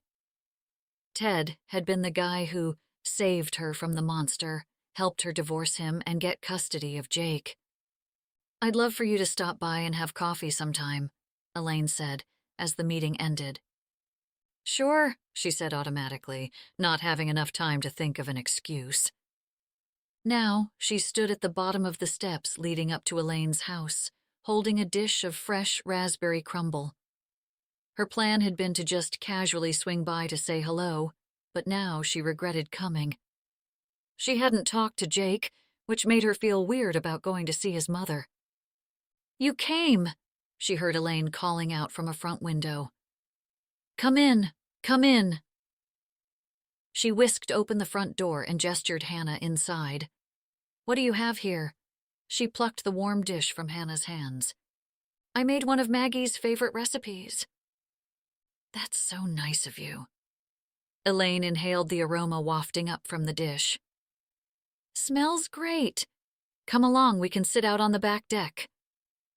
Elaine hurried down the hall, and Hannah wished she would slow down so she could check out the two-story foyer, the grand oak staircase, and wall of stained glass windows. Shapes of colored light reflected off the floors, the wooden moldings, the paintings hanging on the wall. The rest of the house was just as grand. Soaring ceilings, shiny copper accent tiles in the kitchen, and original fixtures blending tastefully with modernized additions. Then there was the view. "Oh, wow," Hannah said, as she stepped onto the back patio overlooking the river. The house sat at the top of Pine Street and had a perfect view of the St. Croix flowing through Prairie Valley. "This is beautiful." And also surprising. She knew Jake had lived in this house as a teenager. She knew the family's status in town. But now, taking in the literally million-dollar view, she couldn't imagine this as part of Jake's life. So, Jake tells me Emma's getting quite good at writing. He's going to lose the property, she blurted out. The second she said it, she wished she could take it back. She had crossed a line, but she had to do something. Excuse me? The Wilsons have decided to sell. Hannah knew that Elaine would want to help her son. They certainly had the money. The cost of the infinity pool hanging on the edge of their patio would more than cover the down payment. I don't understand. I thought that's what he wanted, Elaine said. To buy the farm. He can't afford it now.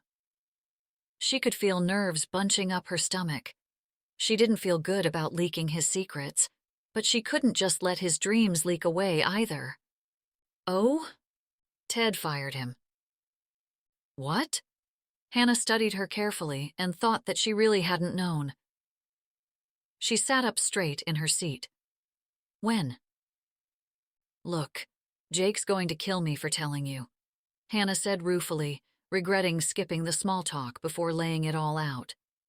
But I know how much he loves that ranch and how much he was counting on that job. Elaine looked out at the river. Tiny white boats floated in the water. I'll talk to Ted and find out what happened.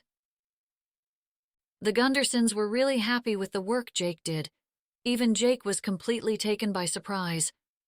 She felt as though she should explain her admission, why she was ratting Ted out. He'd never ask for his job back. I don't know if anyone could even convince him to take it back if it was offered. But if he doesn't, he will lose everything. Thank you, Hannah, Elaine said quietly. I'll talk to my husband. The conversation waned, and Elaine soon excused herself. I completely forgot about this engagement, Elaine said as she walked Hannah to the door. I hope you understand. Yes, of course. She did understand. The reception that had been warm and gracious had turned into a cool, rushed departure. Now she needed to talk to him before Elaine did. Jake looked out the window to see his mother's sleek black sedan pull up to the house. You can be just as dramatic as Ted, she said, shaking her head as she got out of the car and slammed the door. You have that girl a lot more worried than she needs to be. What are you talking about? He asked, wondering who the girl was and what he was being dramatic about. He hadn't even left the ranch in days. I saw Hannah. And then I talked to Ted. She crossed her arms against her chest. Do you want to tell me your side now? He crossed his own arms. I'll never understand what you see in that guy. She looked past him, out toward the fields. Why didn't you just ask for the money? Maybe because I already knew the answer, he said. Did you? She shook her head. Why are you mad at me? Because all I've ever asked is for you two to get along. Why can't you just look past your differences for me? How is him firing me somehow my fault? Ugh, you make me so mad, Jacob Michael Ryland, she growled. You told him you wouldn't stay on much more than a year. Maybe this is partly on me. I never really wanted to work there. But that doesn't mean I wanted to be fired out of the blue without any notice either. Why can't you ever be on my side? Do you know, he said that same exact thing to me. She shook her head. When will you knuckleheads realize we're all on the same side? We're family, damn it. He's not my family. And that, right there, is the problem, Jakey. You can't be accepted if you refuse every advance. Just like the good Lord says, ask and you shall receive. That was the problem, Jake thought. Ted wanted him to ask. He wanted to put him in that exact position so he could lord it over him. He hated me from the start. You hated him. The reality was that he'd hated all men at that point in his life. For good reason. He had frequently seen his dad pummel his mother's face like Rocky Balboa on Ivan Drago. I was a child who'd just gone through some pretty traumatic stuff, and he was a grown man. He almost rolled his eyes when he saw his mother tear up. He knew this was hard for her to hear, but she needed to hear it. Ted has been a good husband to me, and he took us both in when we needed help, she cried. I always tried to do what was right by you. Mom, that was almost 30 years ago, and you talk about it like you were a stray dog he decided to pick up off the street. That's not how a relationship is supposed to work. A marriage should be about love and partnership, not about one person feeling beholden to the other. He couldn't keep it in any longer, though he knew how much his words might hurt her. He had tried to see things from her perspective, but he just wasn't sympathetic anymore. I love you, Mom, but I want nothing to do with Ted. Jake, come on. Elaine shook her head. You can't choose your family. Actually, Mom, you can, and I feel like I'm at a stage in my life where, for the sake of my own well-being, I need to make that choice. She blew her nose with a tissue from her purse. Look, you can tell me that I was closed off and unreachable, and maybe I was, but he is unreachable even to his own kids. Julia works day and night and gets no recognition. Josh is his errand boy, going nowhere. He was sick of feeling inadequate. You will always be welcome in my home, wherever that may be. But I was never welcome in Ted's house. I was always a guest there, and that will never change. That's not true. Mom, I ring the doorbell when I come over. She shook her head. He opened his home. Jake cut her off. I don't want to hear that one more time. You can keep believing it if it makes you feel better, but please keep it to yourself. Now, if there's nothing else, I have a lot of paperwork to do. She hesitated. Why can't you just ask for your job back? He leaned over and kissed her on the cheek. I'll see you at church. Another tear slipped down her cheek, but she nodded. She turned away and went back to her car without making eye contact. But he kept his eyes on her. She might not want to see the truth, but he could only hope that the walls were cracking and the light would start shining through. Are you mad? Hannah asked after he told her about his mother's visit. He shook his head, pushing the porch swing back and forth as they listened to the crickets. Nah, I guess I just got a taste of my own medicine. I'm sorry, I should have stayed out of it. Yet when she saw the house, the yard, the view, she just couldn't bite her tongue. He shrugged. It's fine, really. She thought back to when she first met Jake Malloy in the grocery store. She would never have believed she'd be sitting here with him, swinging on his front porch under the silver glow of moonlight. I'm sorry for getting mad at you. That day we first met. He smiled, showing off his dimple. I told you I wasn't such a creep. You were right. She playfully pushed her shoulder into him. But you were also right about Troy. I can see the signs so clearly now. The fear kind of blinded me to it all, if that makes any sense. He nodded and kept pushing his foot against the floor. I'm really sorry about how everything went with your stepdad, she said. She could see his heart had been crushed with the loss of his job, soon the ranch, and maybe even the animals. I'm going to try to figure out how to get some land, find a place I can afford. He settled his arm around her shoulders. I'm going to find a place for all of us. Hannah so badly wanted to believe this was real. That Mr. Marine, the guy who stood up against Troy, was truly her knight in shining armor. But maybe he needed rescuing, too. Chapter 16. Come out with me, Josh yelled through the screen door. I'm tired, Jake said, piling plates into the sink. I heard you got in a fight with Dad again? Jake leaned against the counter with a sigh. He loved his baby brother, but Josh never understood how very different his life had been. He didn't understand anything that Jake and their mother had gone through before he was born. How Jake had feared his own father, how he never really trusted men in general. When he married Hannah, he'd do everything he could to be the best father for Emma. He'd make her feel welcome in his life, just as he had wanted to be included in Ted's. He'd wanted the guy to prove he was trustworthy, was someone who would protect him, but Ted only saw him as a leech. "I'm going to church with Mom tomorrow," he said, which was true, but he was mostly going because he wanted to be with Hannah. He was still pretty angry with his mom. "It's only 9:30. You can have one drink with your brother." Not tonight. He wished Josh would grow up and start settling down. Soon. "Then I'm going to stay here and drink your whiskey." Josh pushed through the door and headed straight to the cabinet. Jake took in a deep breath. "Don't be a donkey." "Come on." He steepled his fingers. "You never come out anymore. Come have some drinks with me." "One." "And I'll drive myself," Jake said. He was not getting stuck there.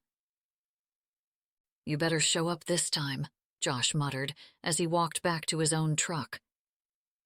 Jake groaned as he looked around the kitchen. He wanted to clean up, go to bed, and wake up to see the sunrise before heading to church. The drive to town took only 10 minutes, but it dragged by, and all he wanted to do was swing a U-turn and head home. The minute he stepped into Lumberjack's, he knew he should have stayed home. Allison was standing at the bar. She looked at the door as he walked in, just as though she had been waiting for him. Her eyes were hot with anger. This was the last thing he wanted to deal with. He turned around to leave, almost running into Josh coming in behind him. "You made it!" Josh patted him on the back, pushing him further into the bar. "Billy, grab me 2 beers." The bartender nodded, grabbing the glasses. "I'm not staying." "You're kidding?" "Allison's here." He jerked his head toward her. "So, just ignore her." Josh steered him to a set of empty stools just as Billy slid 2 frosted dark brews in front of them. Josh raised his glass to Jake. "Cheers."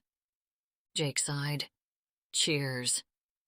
He slugged down a big gulp, looking around the crowded space. They were people he had known most of his life, but they felt like complete strangers since he came back from the service. "So, what happened with Dad?" Josh asked, resting his elbows on the edge of the bar. "Look, I thought you wanted to relax and have a drink," Jake snapped. "Okay," Josh said, holding up his hands in surrender. "So, tell me about this new family you have." Jake rolled his eyes. "I like her a lot, so be cool." "Doesn't she have, like, a kid?" "Emma, yeah, she's really great." "Are you really serious? I mean, I'm happy for you, but she comes with a lot of baggage." Jake huffed at his brother's audacity. "I come with a lot of baggage." And that explained everything to Jake. Hannah was the only other person who really understood who he was, how he felt, and how to move forward. He loved that she took everything life threw at her and just kept going, with quiet strength. "How about asking her old man for permission?" Josh laughed. "He's right behind you." Jake swung his head around to see Joel Destin stumble out of the bathroom, staggering against the wall. "Oh, man," Jake said under his breath. He was beyond drunk. His face was blotched red, his nose swollen. Jake could see the bloodshot eyes from 30 feet away. "Hey, watch it," a big, muscle-bound man said to Joel as he spilled a drink on his shirt. Hannah's father slurred a retort back at the guy, whose girl was clutching his chest, trying to get him to cool down. "He's not worth it, Gordo," someone said. But the big man had a crazy glint in his eye. He pulled back his arm, ignoring his pleading girlfriend, and swung at Joel. Jake had seen it coming and already jumped from his stool and yelling out, "Gordo! Gordo, man, he's with me!" Gordo stopped his swing and craned around to see who had spoken. He seemed amused when he spotted Jake. "Jakey Malloy, you hanging around with old drunks nowadays?" Gordo, a.k.a. Stanley Gordon, had gained a few pounds since high school. just on Saturdays. Gordo laughed. I did hear that you were banging his daughter. Before Jake could react, Joel Destin swung a fist and smacked Gordo right in the nose. Blood spurted as other regulars grabbed the man, trying to hold him back before he killed the old man. Get him out of here! Someone called out, jerking his head toward Hannah's father. Gordo wiped the blood off his face with his shirt while trying to fight off his friends. Let me at him! Just as he broke free, Jake pinned his hands against his chest and stepped between him and Joel. Calm down. I'm taking him home. Then he grabbed Gordo by the shirt, pulling him close.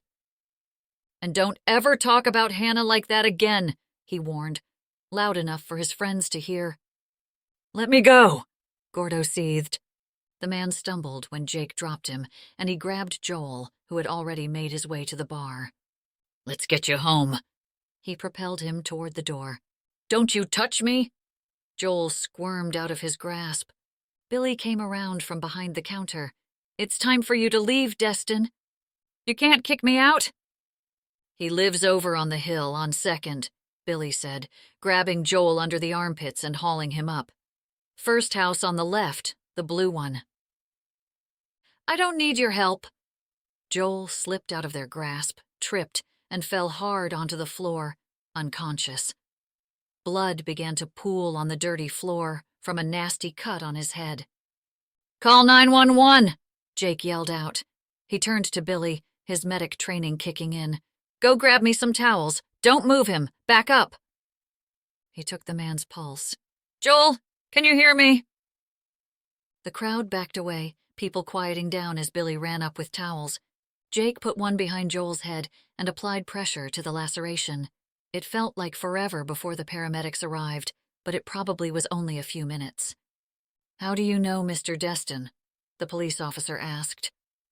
He looked at the man being lifted onto the stretcher and said, He's my girlfriend's father. Emma took a shower and came out of the bathroom with rosy cheeks and slicked back hair. You smell great, Hannah said. Emma rolled her eyes. I shower regularly now, Mom. Hannah couldn't believe how much her little girl had grown up. The saying that children grew up in the blink of an eye couldn't be truer. It felt like just yesterday she'd held Emma in her arms, and now she was almost the same height as Hannah. She sat alone in her room more often than she hung out with her mother on the couch these days. And her attitude. Oof. She was definitely growing into a teenager. She sat on the couch next to Hannah now, though, and said, Tonight was really fun. Hannah had been waiting for this conversation. She had been torn about sharing her feelings. How much should she include Emma in all of this? The consequences for both of them were serious. Emma, Jake is just a very good friend, she said tentatively. Jake is in love with you, Mama, Emma said. He couldn't stop looking at you all night. Hannah couldn't help but smile at the thought. Don't get too excited. Not yet. But she could see hope building in Emma, like she could feel it building inside her. Want to do our nails? Emma's eyes shot open. Yes. Hannah got up to fetch her small collection of polishes. We could even make some popcorn and watch a movie. It's already 9:30. Emma looked confused at this sudden change in their routine. It's Saturday night. She handed Emma her phone. Text Olivia. I bet she'd like to join us. Olivia came running up the stairs with face creams, masks, and oils. I brought Pride and Prejudice. She shook the box set of DVDs. You want to watch a 6-hour-long adaptation of Jane Austen? Hannah laughed. You really did need to get out of the house. I love my family, I really do. But Jessie's into this Western thing with Nana, and I just can't. How about letting Emma pick the movie? Emma picked up the box. We could do one part tonight and make it like a regular Saturday night thing. Hannah could feel the joy building, and as always, it brought anxiety with it. That's a great idea. As happy as she should have been, as perfect as things seemed to be, She was still waiting for something to prove this wasn't real, that Hannah Destin didn't deserve happiness, only struggle and misery. There was a knock on the door. "It must be Jess," Olivia said. "Come in," Hannah called out. "Hello, Hannah?" But the voice wasn't Jessie's, it was Jake's. Hannah got up immediately, flustered, wishing she had time to change from her pajamas into normal clothes. She must look ridiculous, cream covering her face, her toes locked into foam spacers, and her hair up in a messy bun. "I'm sorry to interrupt." His face was worried. "What's the matter?" "It's your dad," he said. "He's in the hospital." Chapter 17. The noise of the blood pressure monitor stirred her awake. Hannah rubbed her eyes, looking at the dimly lit hospital room. The nurse would be in soon. They had been coming every 2 hours or so since Hannah arrived. "Your father suffered severe trauma to the head. We have the bleeding under control, but I'm afraid with the progression of his cancer and the state of his health, we recommend he be transferred to a hospice care facility." "Oh. What does that mean?" Joel Destin had woken up long enough to ask when he could go home, but he was unsure of where he was or why he was there. He didn't even notice or recognize Hannah. She didn't even know why she was there, other than a sense of family obligation. She was so glad Jake had come with her. He stood by her while the doctor explained the next steps for her father. "I'm afraid Mr. Destin is very sick. The cancer has spread quickly and he'll need immediate around-the-clock care. We recommend he stays at a rehabilitation center here in town." Dr. Very held the file against her chest. She could feel her feet sinking into the floor, the air escaping her lungs. She couldn't even think what else she should ask. "Okay. What do you need us to do?" Jake asked the doctor. He stood behind her, his hand on her shoulder. "You may want to grab a few of his things, and we'll transfer him by ambulance. You'll want to start putting his affairs in order. See if he has a living will." The doctor kept talking, but everything seemed to go in one ear and out the other. She couldn't focus. When they were alone, Jake rubbed her back. "Don't worry. I will help take care of everything." "I have no clue what to do about a living will." She couldn't swallow the lump in her throat. "Do you think you could talk to Olivia?" "I'll stop at the farm." Jake gave her a hug, then took off. Hannah stayed on at the hospital. All these years, all that time, she had looked at her father's absence as a loss, but as she looked at him lying in the hospital bed, she realized that the best gift he could have given her was making her leave. Her whole life had changed. The Boudreaux took her in, helped her raise the most amazing daughter on the planet, and given them a family. A real family, she realized now, much more real than the one she was born to. And she felt a gratitude she hadn't before. It was still early, but the sun had come out by the time his eyes opened. He looked around the room as the nurse checked the monitors and took his pulse. "Good morning, Sleeping Beauty," the nurse said, as he blinked in confusion. "How are you feeling, Mr. Destin?" "I'm thirsty," he whispered, his voice raspy. "Let's get you some ice chips, okay?" She wrapped the stethoscope around her neck. "I'll be right back." "Hi, Dad," Hannah said softly. She stood at the side of his bed. "Can I get you anything?" He shook his head, staring off into space. "Do you want me to leave?" He didn't answer, but tears sprang to his eyes. He shook his head again. She nodded and looked at his hand. She thought about taking it, but wasn't sure if he'd yell at her to get away. She went back to the chair and sat.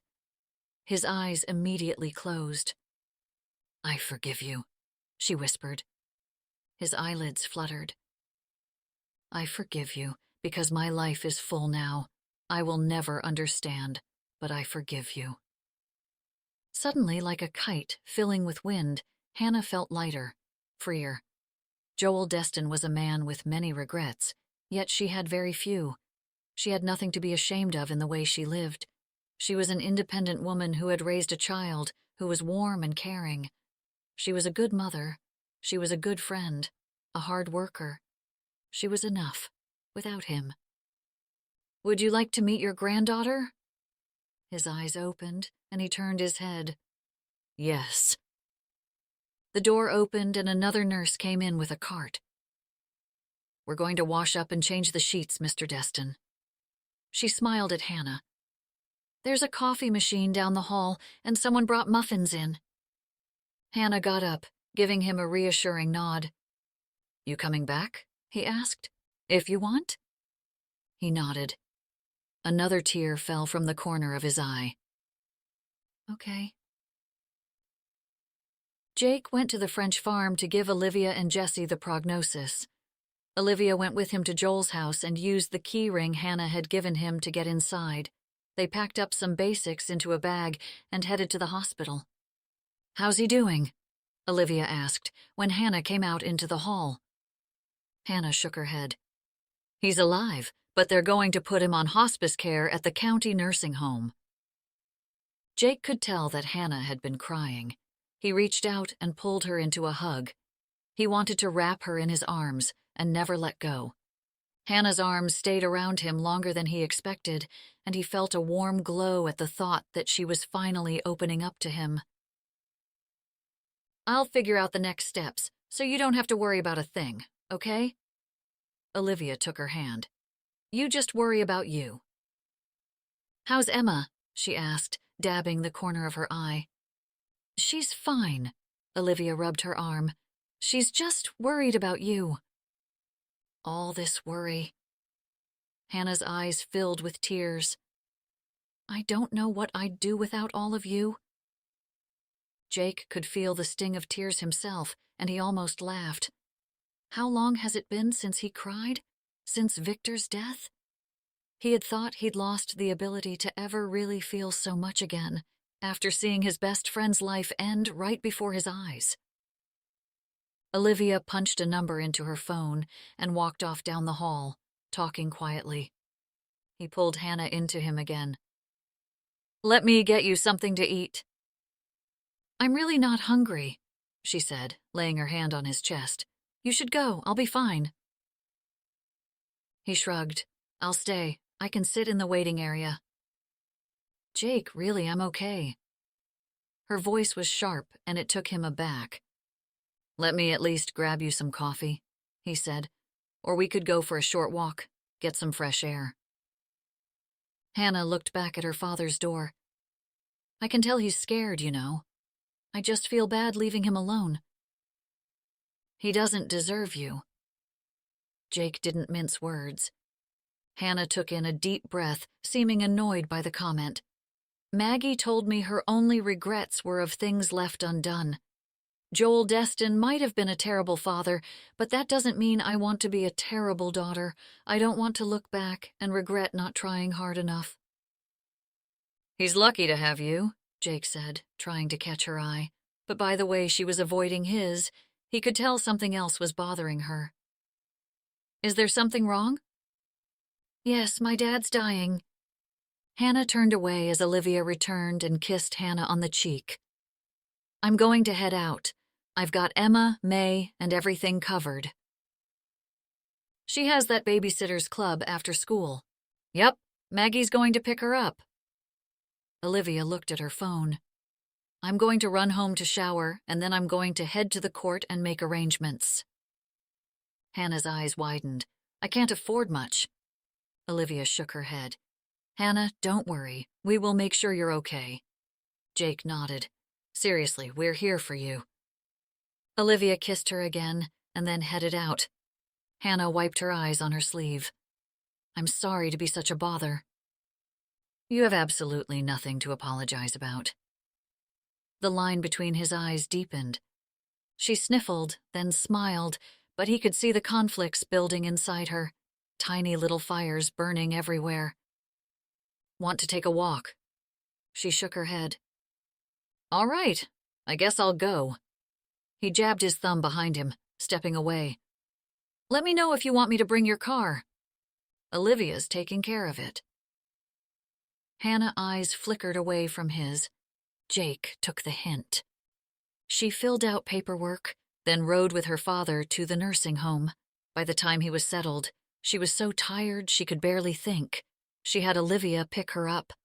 At the house, Emma was watching a baseball game with Maggie and Jesse. "How you doing?" she asked, yawning, wanting to go straight to bed, but knowing Emma would want to talk. "How's Grand, your dad?" she asked. Her innocence made Hannah's heart ache. "He's sick, but hopefully they will make him comfortable. The doctor said he hadn't gotten the treatment he needed, that he'd ignored the symptoms and carried on as usual. The heavy drinking hadn't helped. He might have weeks, but most likely days." Now Hannah had to figure out if she should allow Emma to meet her grandfather when he was in such a state. "Will I get to say goodbye?" Emma asked, as if reading her mind. Hannah wished she could talk privately with Maggie. She'd know the right answer. "He's very frail, hooked up to a lot of machines, and a bit confused." She took in a deep breath. "But if you want to meet him and say goodbye—" "I do," Emma said right away. "Then I can take you to see him after school." "No, Mom, I can't do school knowing I'm going to visit him." She shook her head. "Please, can't I go in the morning? What if he doesn't make it?" Hannah already wished she hadn't agreed. What if he got angry, like always? She didn't want Emma to carry around the same kind of memories she did. "Please?" "We'll go in the morning." She saw Maggie smile. Emma stretched over to Hannah's side of the couch and gave her a hug. "Love you, Mama." "I love you too, Goose." She walked Emma back to the apartment and kissed her goodnight. Although she scrolled through her phone on her bed, Hannah didn't have the heart to remind her about the rules. "Do you think he'll be able to talk?" Emma asked. Hannah wasn't sure what to expect. "He's on a lot of medication." Hannah could feel the emotions building up again: pain, sadness, regret, and an overwhelming feeling of misplaced love. And threaded through it, her guilt at how she had treated Jake. She wanted to apologize to him. He was about to lose his home, and he still dropped everything to come to her aid. Why had she snapped at him? She just couldn't help the anxiety that overwhelmed her when things seemed too good to be true. She was afraid to yield to the help that was so generously offered, for fear of falling apart if it was suddenly taken away. She'd had to rely so heavily on herself that she didn't know if she'd ever learn to graciously accept help from others. If only she could do something for him, something meaningful, so that she wouldn't have to feel so vulnerable. Chapter 18. Hannah hadn't heard the term palliative care before, and she'd never been around anyone who was dying. Troy's death had been her first experience, and even now it didn't seem completely real. She'd never seen Troy's body, and sometimes she forgot he was dead. He hadn't really been around before, so his death didn't change much. Except that she didn't have to hide her money. She knew he had broken into her apartment looking for it, though he never found her stashes. She also knew he'd mooched from Emma once, and she'd put her foot down, emphatically. After breakfast, Maggie offered to drive. "You should have someone there for moral support." Emma asked lots of questions. "How long does he have? What kind of cancer?" She hardly knew the answers. The doctors had talked about all these things, but she hadn't really listened. It was just so hard to focus. The nurse led them down the hall. Hannah kept her eye on Emma. As they passed each room, Emma peeked inside. The beeping and buzzing noises from all the machines seemed to make her nervous, but she didn't hesitate when the nurse stopped outside the door. "Emma, let me go in first," Hannah said. She didn't know what kind of mood he would be in. "Okay. We'll be right here." Maggie pointed to a set of chairs near the nursing station. She went in quietly, His eyes were closed, and his skin tone had changed from red and splotchy to ashen, almost translucent. She could see death creeping in. "Hi, Daddy," she said. She didn't move closer. His eyes flickered but didn't open. She thought he was listening, though. "I brought Emma with me today," she said, speaking a bit louder. "Your granddaughter. I want you to meet her, but you will treat her with kindness, or I will take her home," she warned him. Not sure if he'd be able to respond, but he finally opened his eyes, then nodded slowly. Emma jumped out of her chair when she poked her head out the door. "He's on a lot of medication," Hannah warned. "You already told me that, Mama." Emma walked past her into the room. "Hi, Grandpa," she said, pulling up a chair next to his bed. She placed her hand on his, and he flinched. "I'm Emma. I'm so glad to meet you." Hannah saw a tear stream down from his eye, but he didn't speak. Emma kept talking, telling her grandfather everything about her life. "I ride a horse named Trigger. I'm in 7th grade, but I'm already taking algebra. I want to be a teacher when I grow up." When the nurse came in again to check his vitals, Emma leaned over old, hard Joel Destin and kissed him on the cheek. "Sleep well, Grandpa," Emma said softly near his ear. "We'll be back tomorrow." To say that Hannah had been distant would be an understatement. "She does this," Olivia said from the kitchen door when Jake stopped by to see if Hannah was at the farmhouse. "She has trust issues, not a few of them because of that man who's lying in the hospital." She swung the door further open. "Come in and have some coffee." Jake removed his hat. "I'm sorry to intrude." Jesse, who was sitting at the table with his breakfast, shook his head. "Actually, I'm glad to see you." This surprised Jake. He took a seat. "I'm looking for an extra hand, someone who can work full-time."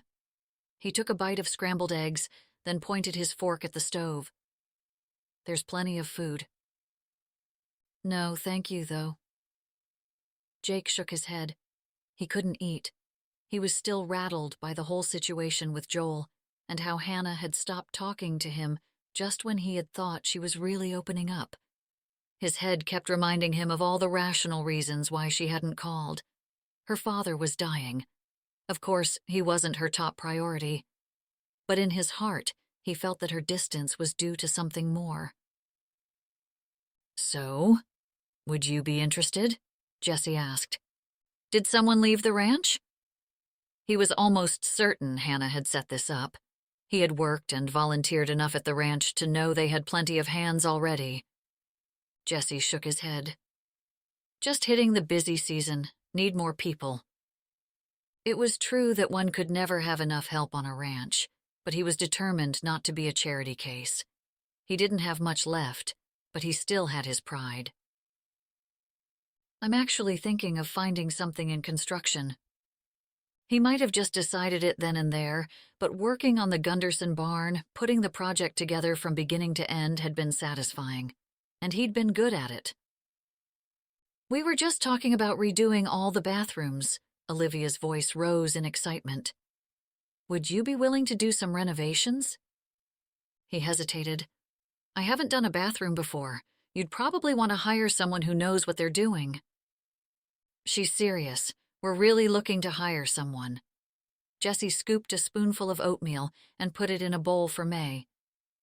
"We'd like to build a master suite on the main floor, for Maggie."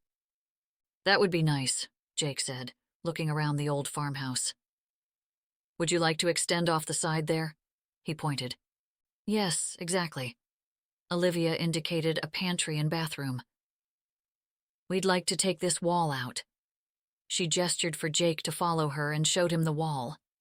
"And have a little sitting area here with a gas fireplace, a bathroom here." She swept her arm to the other side of the hall. "Then a bedroom with a door leading outside." "That sounds like a great project, but I haven't had a lot of experience yet." "You have to start somewhere," Jesse said. "I know you can build." Olivia nodded eagerly. At least think about it. I will. He nodded. I should let you guys eat your breakfast. Hannah lived here when Emma was a baby, Olivia blurted, before he could duck out the door. When I went to college and my mom married Sam, she left the farm too, even though we asked her to stay. None of us wanted her to move out, but that's Hannah. She can't stand to think that she might be dependent on or beholden to anyone. It's not personal. What should I do? Jake really didn't know. Did he back off, give her some space, or did he show her that he loved her? I want to marry her. Olivia beamed at him. We want that too. 2 days after arriving at the nursing home, Joel Destin passed away. After Emma said goodbye, Hannah sat beside him and held his hand as he took his last breath. Pastor Phil sat beside her and said a prayer. Maggie took Emma home, promising to send Olivia to help with the paperwork. Hannah had taken care of most of the details already, arranging for a cremation service and a small gathering at the farm. She didn't invite Jake. She didn't know how. She just couldn't imagine asking him, "Hey, would you like to go to my deadbeat drunk of a father's funeral?" Especially after she had been so cool to him at the hospital. She knew Olivia was on her way, but watching her father lie there, lifeless, was too much.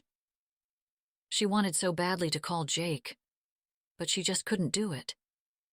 Why did she always push people away, even when she knew she needed them? She kept her eyes on the floor, not able to move, not able to hold back her emotions. Then she sensed his presence, even before she felt his hand on her shoulder. She turned and jumped out of her chair and into Jake's arms. She buried her face against his chest and cried, deep, hollow, sobbing from the bottom of her heart. Jake said nothing, just held her close against him. When she let go, she felt as though her tears had allowed the old poison to leach out of her, as though she might finally be able to move forward. "Will you have a ride home?" Pastor Phil asked. "Yes, thank you so much," she said. Her heart was strangely serene as she took Jake's hand into hers. He would take her home. Chapter 19. Olivia called Hannah at the house. "I found the will." He actually left a will? This surprised Hannah. She bounced May on her hip.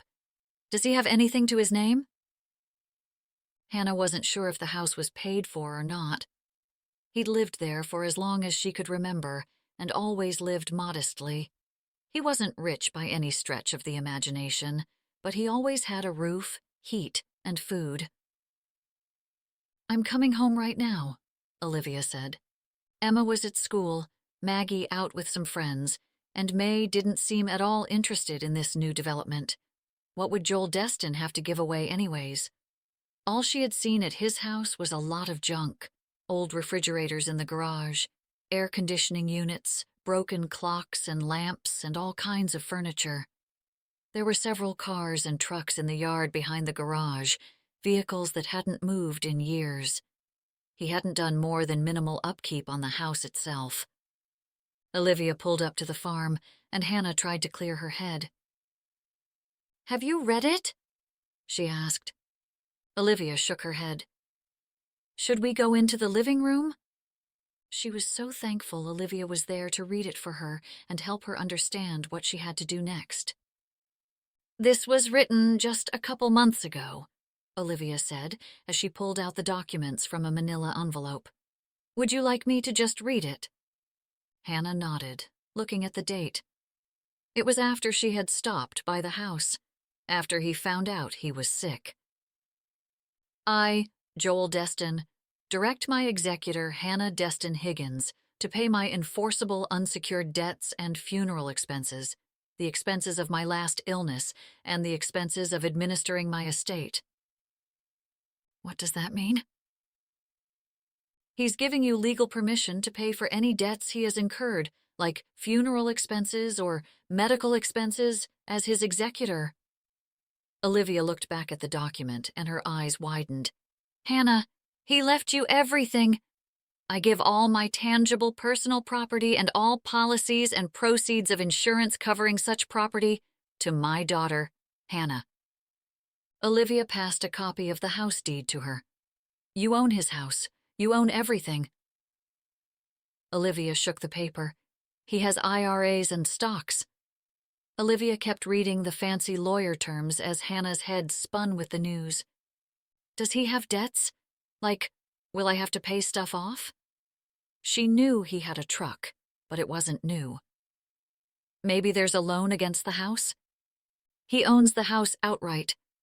Olivia shook her head. It has to be worth a lot, too. Hannah made a face. That house is falling apart.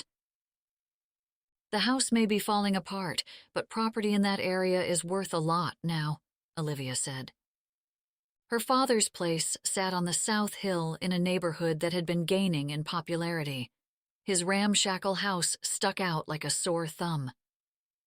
This is all so confusing, Hannah confessed. What should I do? Hannah, it's yours, Olivia laughed. You can sell it, live in it, rent it out. Whatever you want to do. You could finally go back to school. Hannah tried to take in the information. A lump rose in her throat. She didn't know why she was about to cry. She didn't know exactly what she was feeling, but she wasn't sad. I can't believe he actually gave me everything. Olivia continued to explain the process and promised to handle everything. Hannah decided to wait for Emma to come home from school before heading to the house. She picked up the phone to dial Jake's number, but stopped as the school bus pulled up to the farm. She intercepted Emma as she headed to the barn. Hey, how was school? Emma shrugged. Fine. She wanted to blurt everything out, but felt equally guilty and giddy at the same time. If everything panned out the way Olivia said it would, they wouldn't have to worry about having a home ever again. Her eyes stung with gratitude. What's wrong, Mama? Hannah started laughing. Would you like to see where I grew up? Jake went to look at a house that day, too. A 2-bedroom, 2-bath ranch at the north end of town. Relatively close to the Boudreau farm, but they'd have to drive. It had a smidge of land, just enough for a horse, and Millie, which at this point was all he felt he could expect. He had already talked to the Gundersons about selling the cows and closing down. It had been a fun ride, and he was pretty sure Victor would have been proud of his efforts. But sometimes, in the end, dreams just didn't pan out. He would buy this house for Hannah and Emma and him. He would ask her to marry him as soon as he had sealed the deal. The Wilsons already had a few people interested in their place. He needed to settle on something before he had no place to go. It's a really nice layout, Julia said, standing in the empty living room. He nodded, looking around. It wasn't the ranch, but it was enough. He was sure it had potential, maybe with new hardwood floors, or he could finish the basement. How much again? She handed him the listing.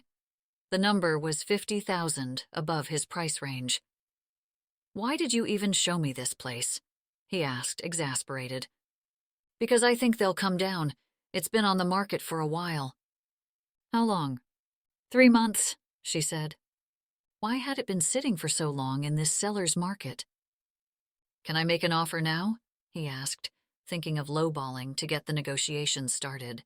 He still had a sinking feeling they'd refuse what he could afford. I think that's a good choice. You could really do something with that barn. Julia pulled out a tablet. I'll send you everything through email as well when we're done.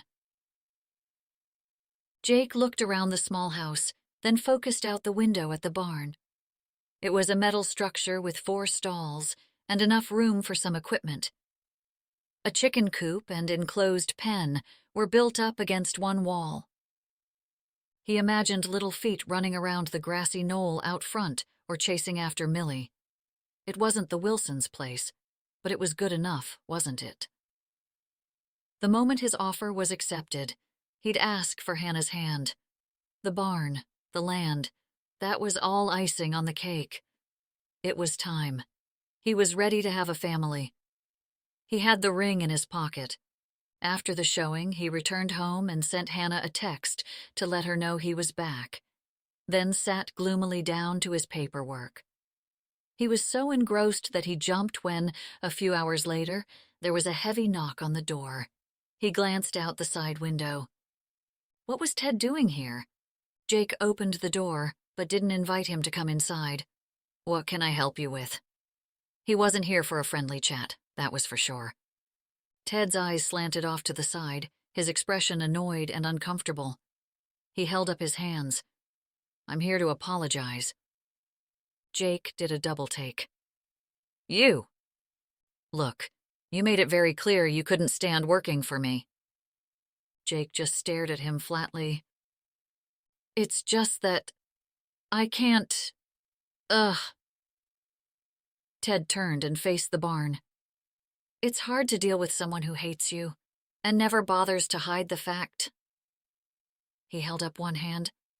"And I know you were just a kid, but you never gave me a break, even then."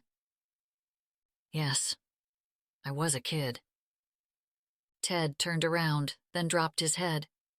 He shrugged, then said, "I didn't really mean to fire you.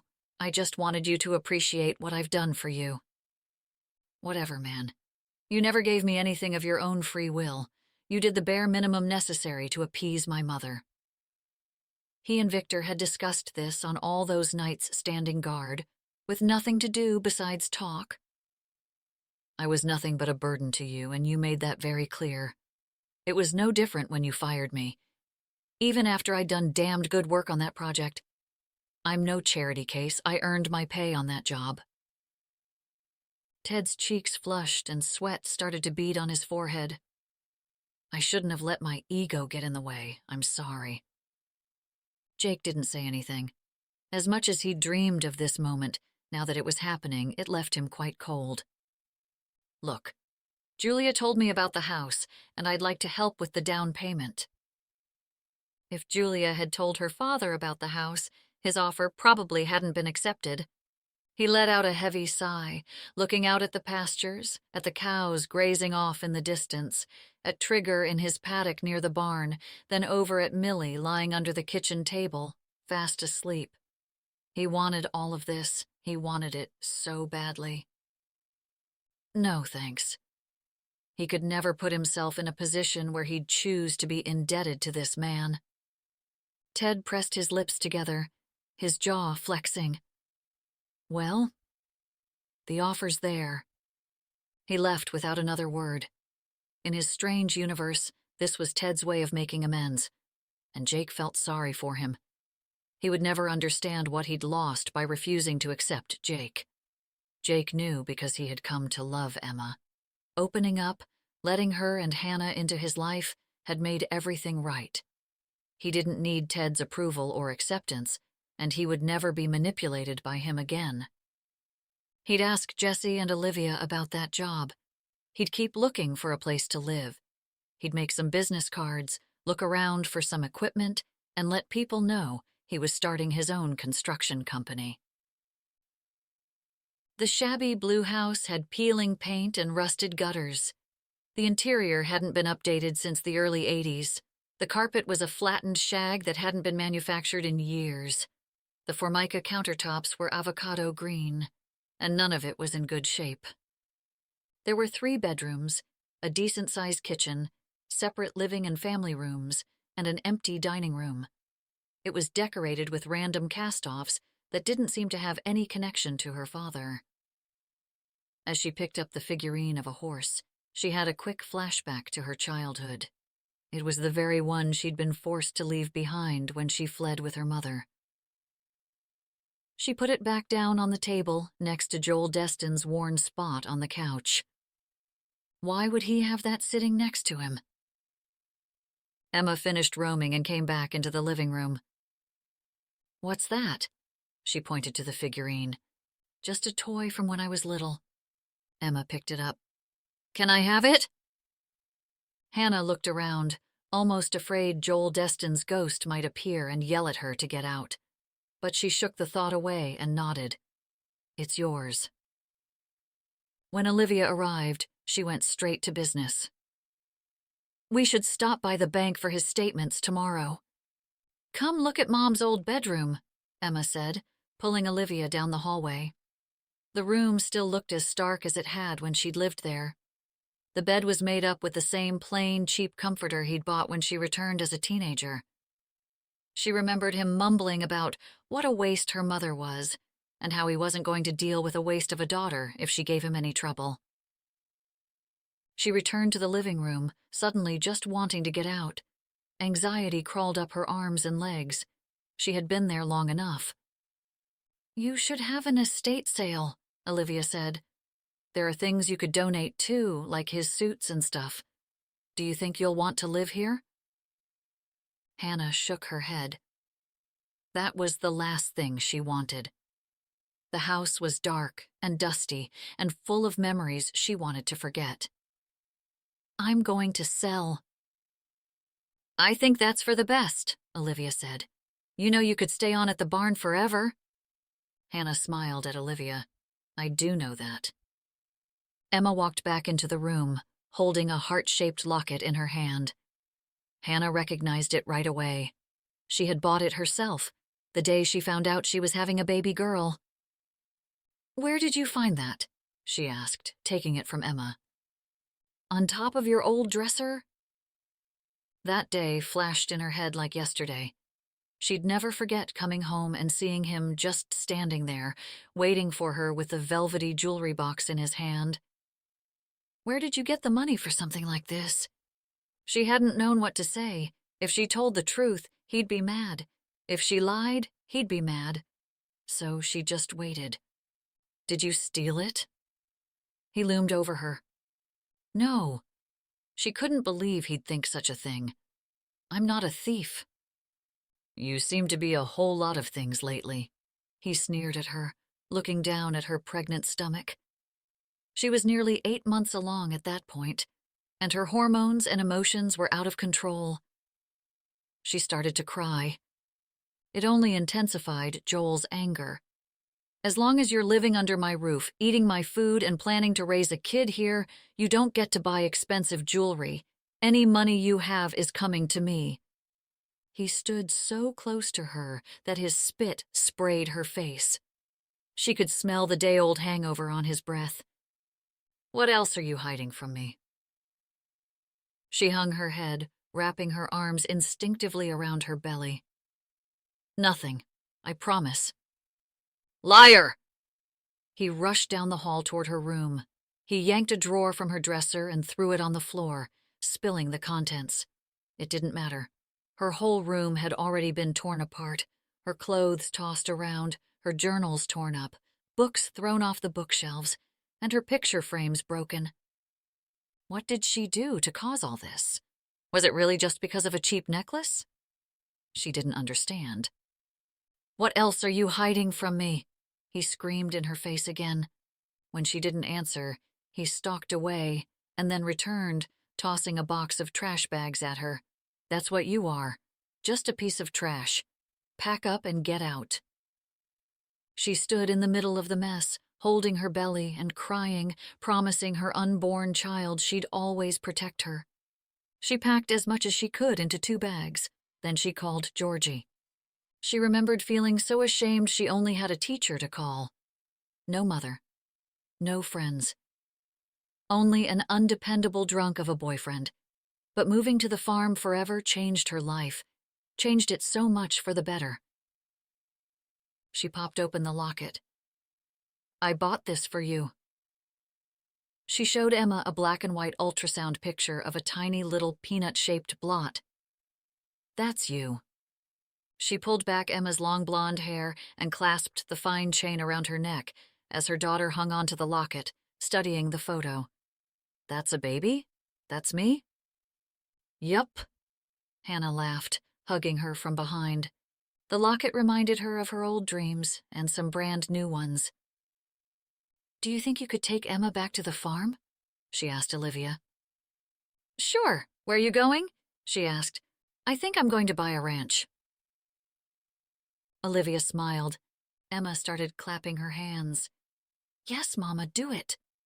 She sped through town, hoping she wouldn't run into any police on the way, but she was suddenly terrified that the Wilsons might sell the place before she could talk to them. There had already been offers, from what Jake had told her. She raced all the way to Quail Ridge Road, but slowed on the gravel, watching out for the Gunderson kids. She pulled down Jake's driveway and saw Millie first. He came walking out of the barn, wiping his hands on a rag. He shaded his eyes and smiled. Hey, this is a nice surprise, he said. He had no idea about the will, or the house, or how she had been hoping and dreaming for this exact moment her whole life. I want us to be together, she said, out of breath from her panicked state. I want to be with you, and live here on this farm, and start a family. His face fell. Hannah, you know I can't afford this place. She pulled out the will and handed it over to him. We can afford it now, together. He looked down, shaking his head. Hannah, I can't. Jake, this isn't a loan. I want to do this with you. He frowned. Look, I know you're scared, I am too, but together. Hannah, you should use that money for you and Emma. Emma and I want this. She held her arms out. I love you. I love all of this, and my father finally was able to do right by his daughter. I know this is real. This thing between us is real. I don't want to spend another day without you in it. Jake stared at her for a moment. Then he went down on one knee, pulling a box out of his pocket. He took her shaking hand and held up the most beautiful diamond ring she had ever seen in her life, sparkling in the sun. Hannah, will you marry me? Tears came before her answer. Yes, Jake, I'd love to be your wife. He stood, took her into his arms, and kissed her. Chapter 20. Jake called the Wilsons that night. The couple were happy to wait until everything was cleared with the bank. They were just pleased to know the farm would stay a farm for another generation. Then he called Julia, and she met them at Joel's place that night. Hannah, you're going to get a really good price for this place, but if you're looking for the best profit, you two should put in some elbow grease, fix it up. You'll get a lot more. A few coats of paint, new counters, maybe new floors. Hannah looked around, and Jake knew that face. Her wheels were spinning. How much are you talking about? Hannah asked. Thousands, tens of thousands, maybe even more. More? I can't believe anyone would want to pay anything for this place, but maybe with some work. She looked at Jake, who was walking around the kitchen, opening up cabinets. Do you think we could do it? Yeah. He got down on the floor, picking at ancient linoleum that curled at the corners. These are hardwood floors underneath. The house isn't huge, Julia said, but you know what they say. Location, location, location. The river is only a few blocks away. There's shopping and restaurants right along the water on Main. Plus, Pioneer Park is just down the street. We don't have the money for a full renovation, Jake cautioned. How long do you think it would take to fix the floors and paint and stuff? Hannah asked, pulling out a silverware drawer. A month, maybe 2? Julia checked out the view from the back door. Fix up the yard a bit, refresh the bathrooms, maybe switch out the cabinet hardware. Definitely update the light fixtures.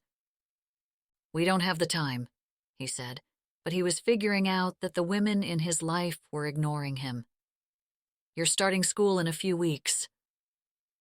We can do it together. Emma can help too. She bumped him with her hip. He longed to pull her to him and kiss her. He honestly didn't think he could wait to be her husband much longer. The wedding's in a couple of weeks. They decided to have a small gathering at the ranch. The vows would be said on the porch, with Millie and Emma by their sides, and Pastor Phil officiating. The Boudreaux, Gundersons, and Rylands would all be in attendance. Even Ted would be included. They had the Gundersons' event tent, and a small platform for dancing after dinner. A local restaurant was catering, which was his mother's and Ted's contribution. Ted actually added an open bar and more than enough food for the whole town. They'd done well with the to-do list, but they didn't have time to flip a house, too. "You could turn it over in a few months," Julia said as she typed on the phone. "You'd be crazy not to, with your skills." He blew out a breath, his hands on his hips, looking around the house. "I'm totally outnumbered, aren't I?" Hannah laughed, sliding her arms around his waist and pulling him into her. "It'll be fun." "Okay." He laughed at her excitement. "Let's do it." He kissed the top of Hannah's head as she and Julia talked about pulling off the cabinet doors and painting them white. "French country is huge these days," Julia said as she headed out of the kitchen. Hannah let go and went to follow his sister. He grabbed her belt loop with his finger and pulled her right back into him. "I love you," he said. "I love you too." She patted his chest, playing with a button on his shirt. He lifted her chin and brought her lips to his. "I'm going to make you the happiest woman alive. I already am." And she kissed him again. "Dearly beloved," Pastor Phil said to the small gathering sitting under the eggshell blue sky as Jake and Hannah said their vows. After the engagement, Emma started referring to the Wilson farm as the Malloy Ranch. She even changed her own name, even though her adoption hasn't been officially finalized. Emma Higgins Malloy, she'd write at the top of her papers. Her teachers didn't mind. "She's a whole new kid," one had told Hannah. Hannah couldn't hide her smile as she stood beside Jake, resplendent in his best suit. There he was, standing before God, and about to commit his life to her. No one in her whole life had ever given her such a promise, but she knew it to be true. Jake loved her, and she loved him. The future was as bright as the sky above them. "I do," she said, and the tears flowed freely, but she didn't care. She was marrying the best man in the whole world. Jake pulled her into his arms, and they kissed, long and sweet, with a dip for the crowd. Everyone stood, clapping and cheering. The 30 or so people hollered so loud that it echoed through the valley. Speeches came before dinner, and dancing came after that. The first to leave were Ted and Elaine. "How about you all come on the river with us next weekend?" Ted asked, but directing the question to Hannah. "Sounds nice, thanks," Hannah answered before Jake could respond. "Have Emma bring a friend, and we can put the tubes on the back."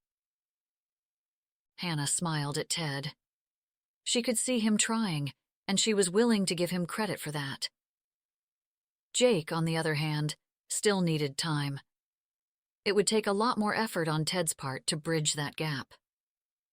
She understood, but she truly believed Ted was willing to change. He had even spoken highly of Jake's choice to start his own construction company. "He'll do great with renovations and personalized jobs," he'd said to the Gundersons when Jesse talked about the remodel. By the time the celebrations ended, it was well past midnight. The kids were dropping, and soon, so were the parents. Olivia, however, was ready to dance into the morning. "Maze with Maggie! Let's keep dancing!" Hannah laughed as Jesse tried to convince her to go to bed. "Jess, we don't often get nights like this anymore." "But we also never get sleep either," he said. Olivia kept dancing, but closed her eyes and rested her head on his chest. "All right, I guess it's time." With hugs all around and Emma running up to her new room with Millie, Jake and Hannah were alone for the first time as husband and wife. "How long do you think it'll take her to go to sleep?" he whispered in her ear, swaying her to the crickets and the frogs. She laughed. She had been thinking the same thing. "She'll be out soon enough." Jake looked up to the sky. "Let's go for a walk around the ranch." He called up to Emma's open window. Hey, Em. Yeah? She said, poking her head out the window. Your mom and I are going for a walk around the yard. You okay for a little bit? Sure, Dad. She left the window as if it was no big deal, but Hannah saw his face change. He looked at Hannah and smiled. Did she? Hannah took his hand. Yes. He smiled again and tucked her arm into his. We should grab a blanket, he said as he led her toward the barn. Mr. Malloy, you are a devil. She teased, but suddenly she was the one leading him, still in her white lace wedding dress. She had made a joke about his having to peel it off her, and Jake took it as a challenge. He grabbed a lantern off the wall and a quilt from the tack room. Where did you get that quilt? She asked. Don't you think Maggie would be honored that her gift was the first used? He said, pulling her toward the back of the barn, past Trigger, out the door to the pastures. The trail curved through the field to their favorite spot, a hill overlooking the whole ranch. The silver glow from the full moon illuminated the prairie below. Groans came from the cows every once in a while as they walked the trail, holding hands. When they reached the top, Jake put the lantern on the ground and took her into his arms. I love you, Hannah. He kissed her. I love you too, Hannah said. Always and forever. This has been New Hopes in the Valley, written by Ellen Joy. The next and final book in the series, Feeling Blessed in the Valley, focuses on Maggie and an unexpected chance for her own happily ever after. Please don't forget to click the like button and subscribe to this channel to find out when more audiobooks and other content are added. You can also purchase all of Ellen Joy's books on Amazon.com.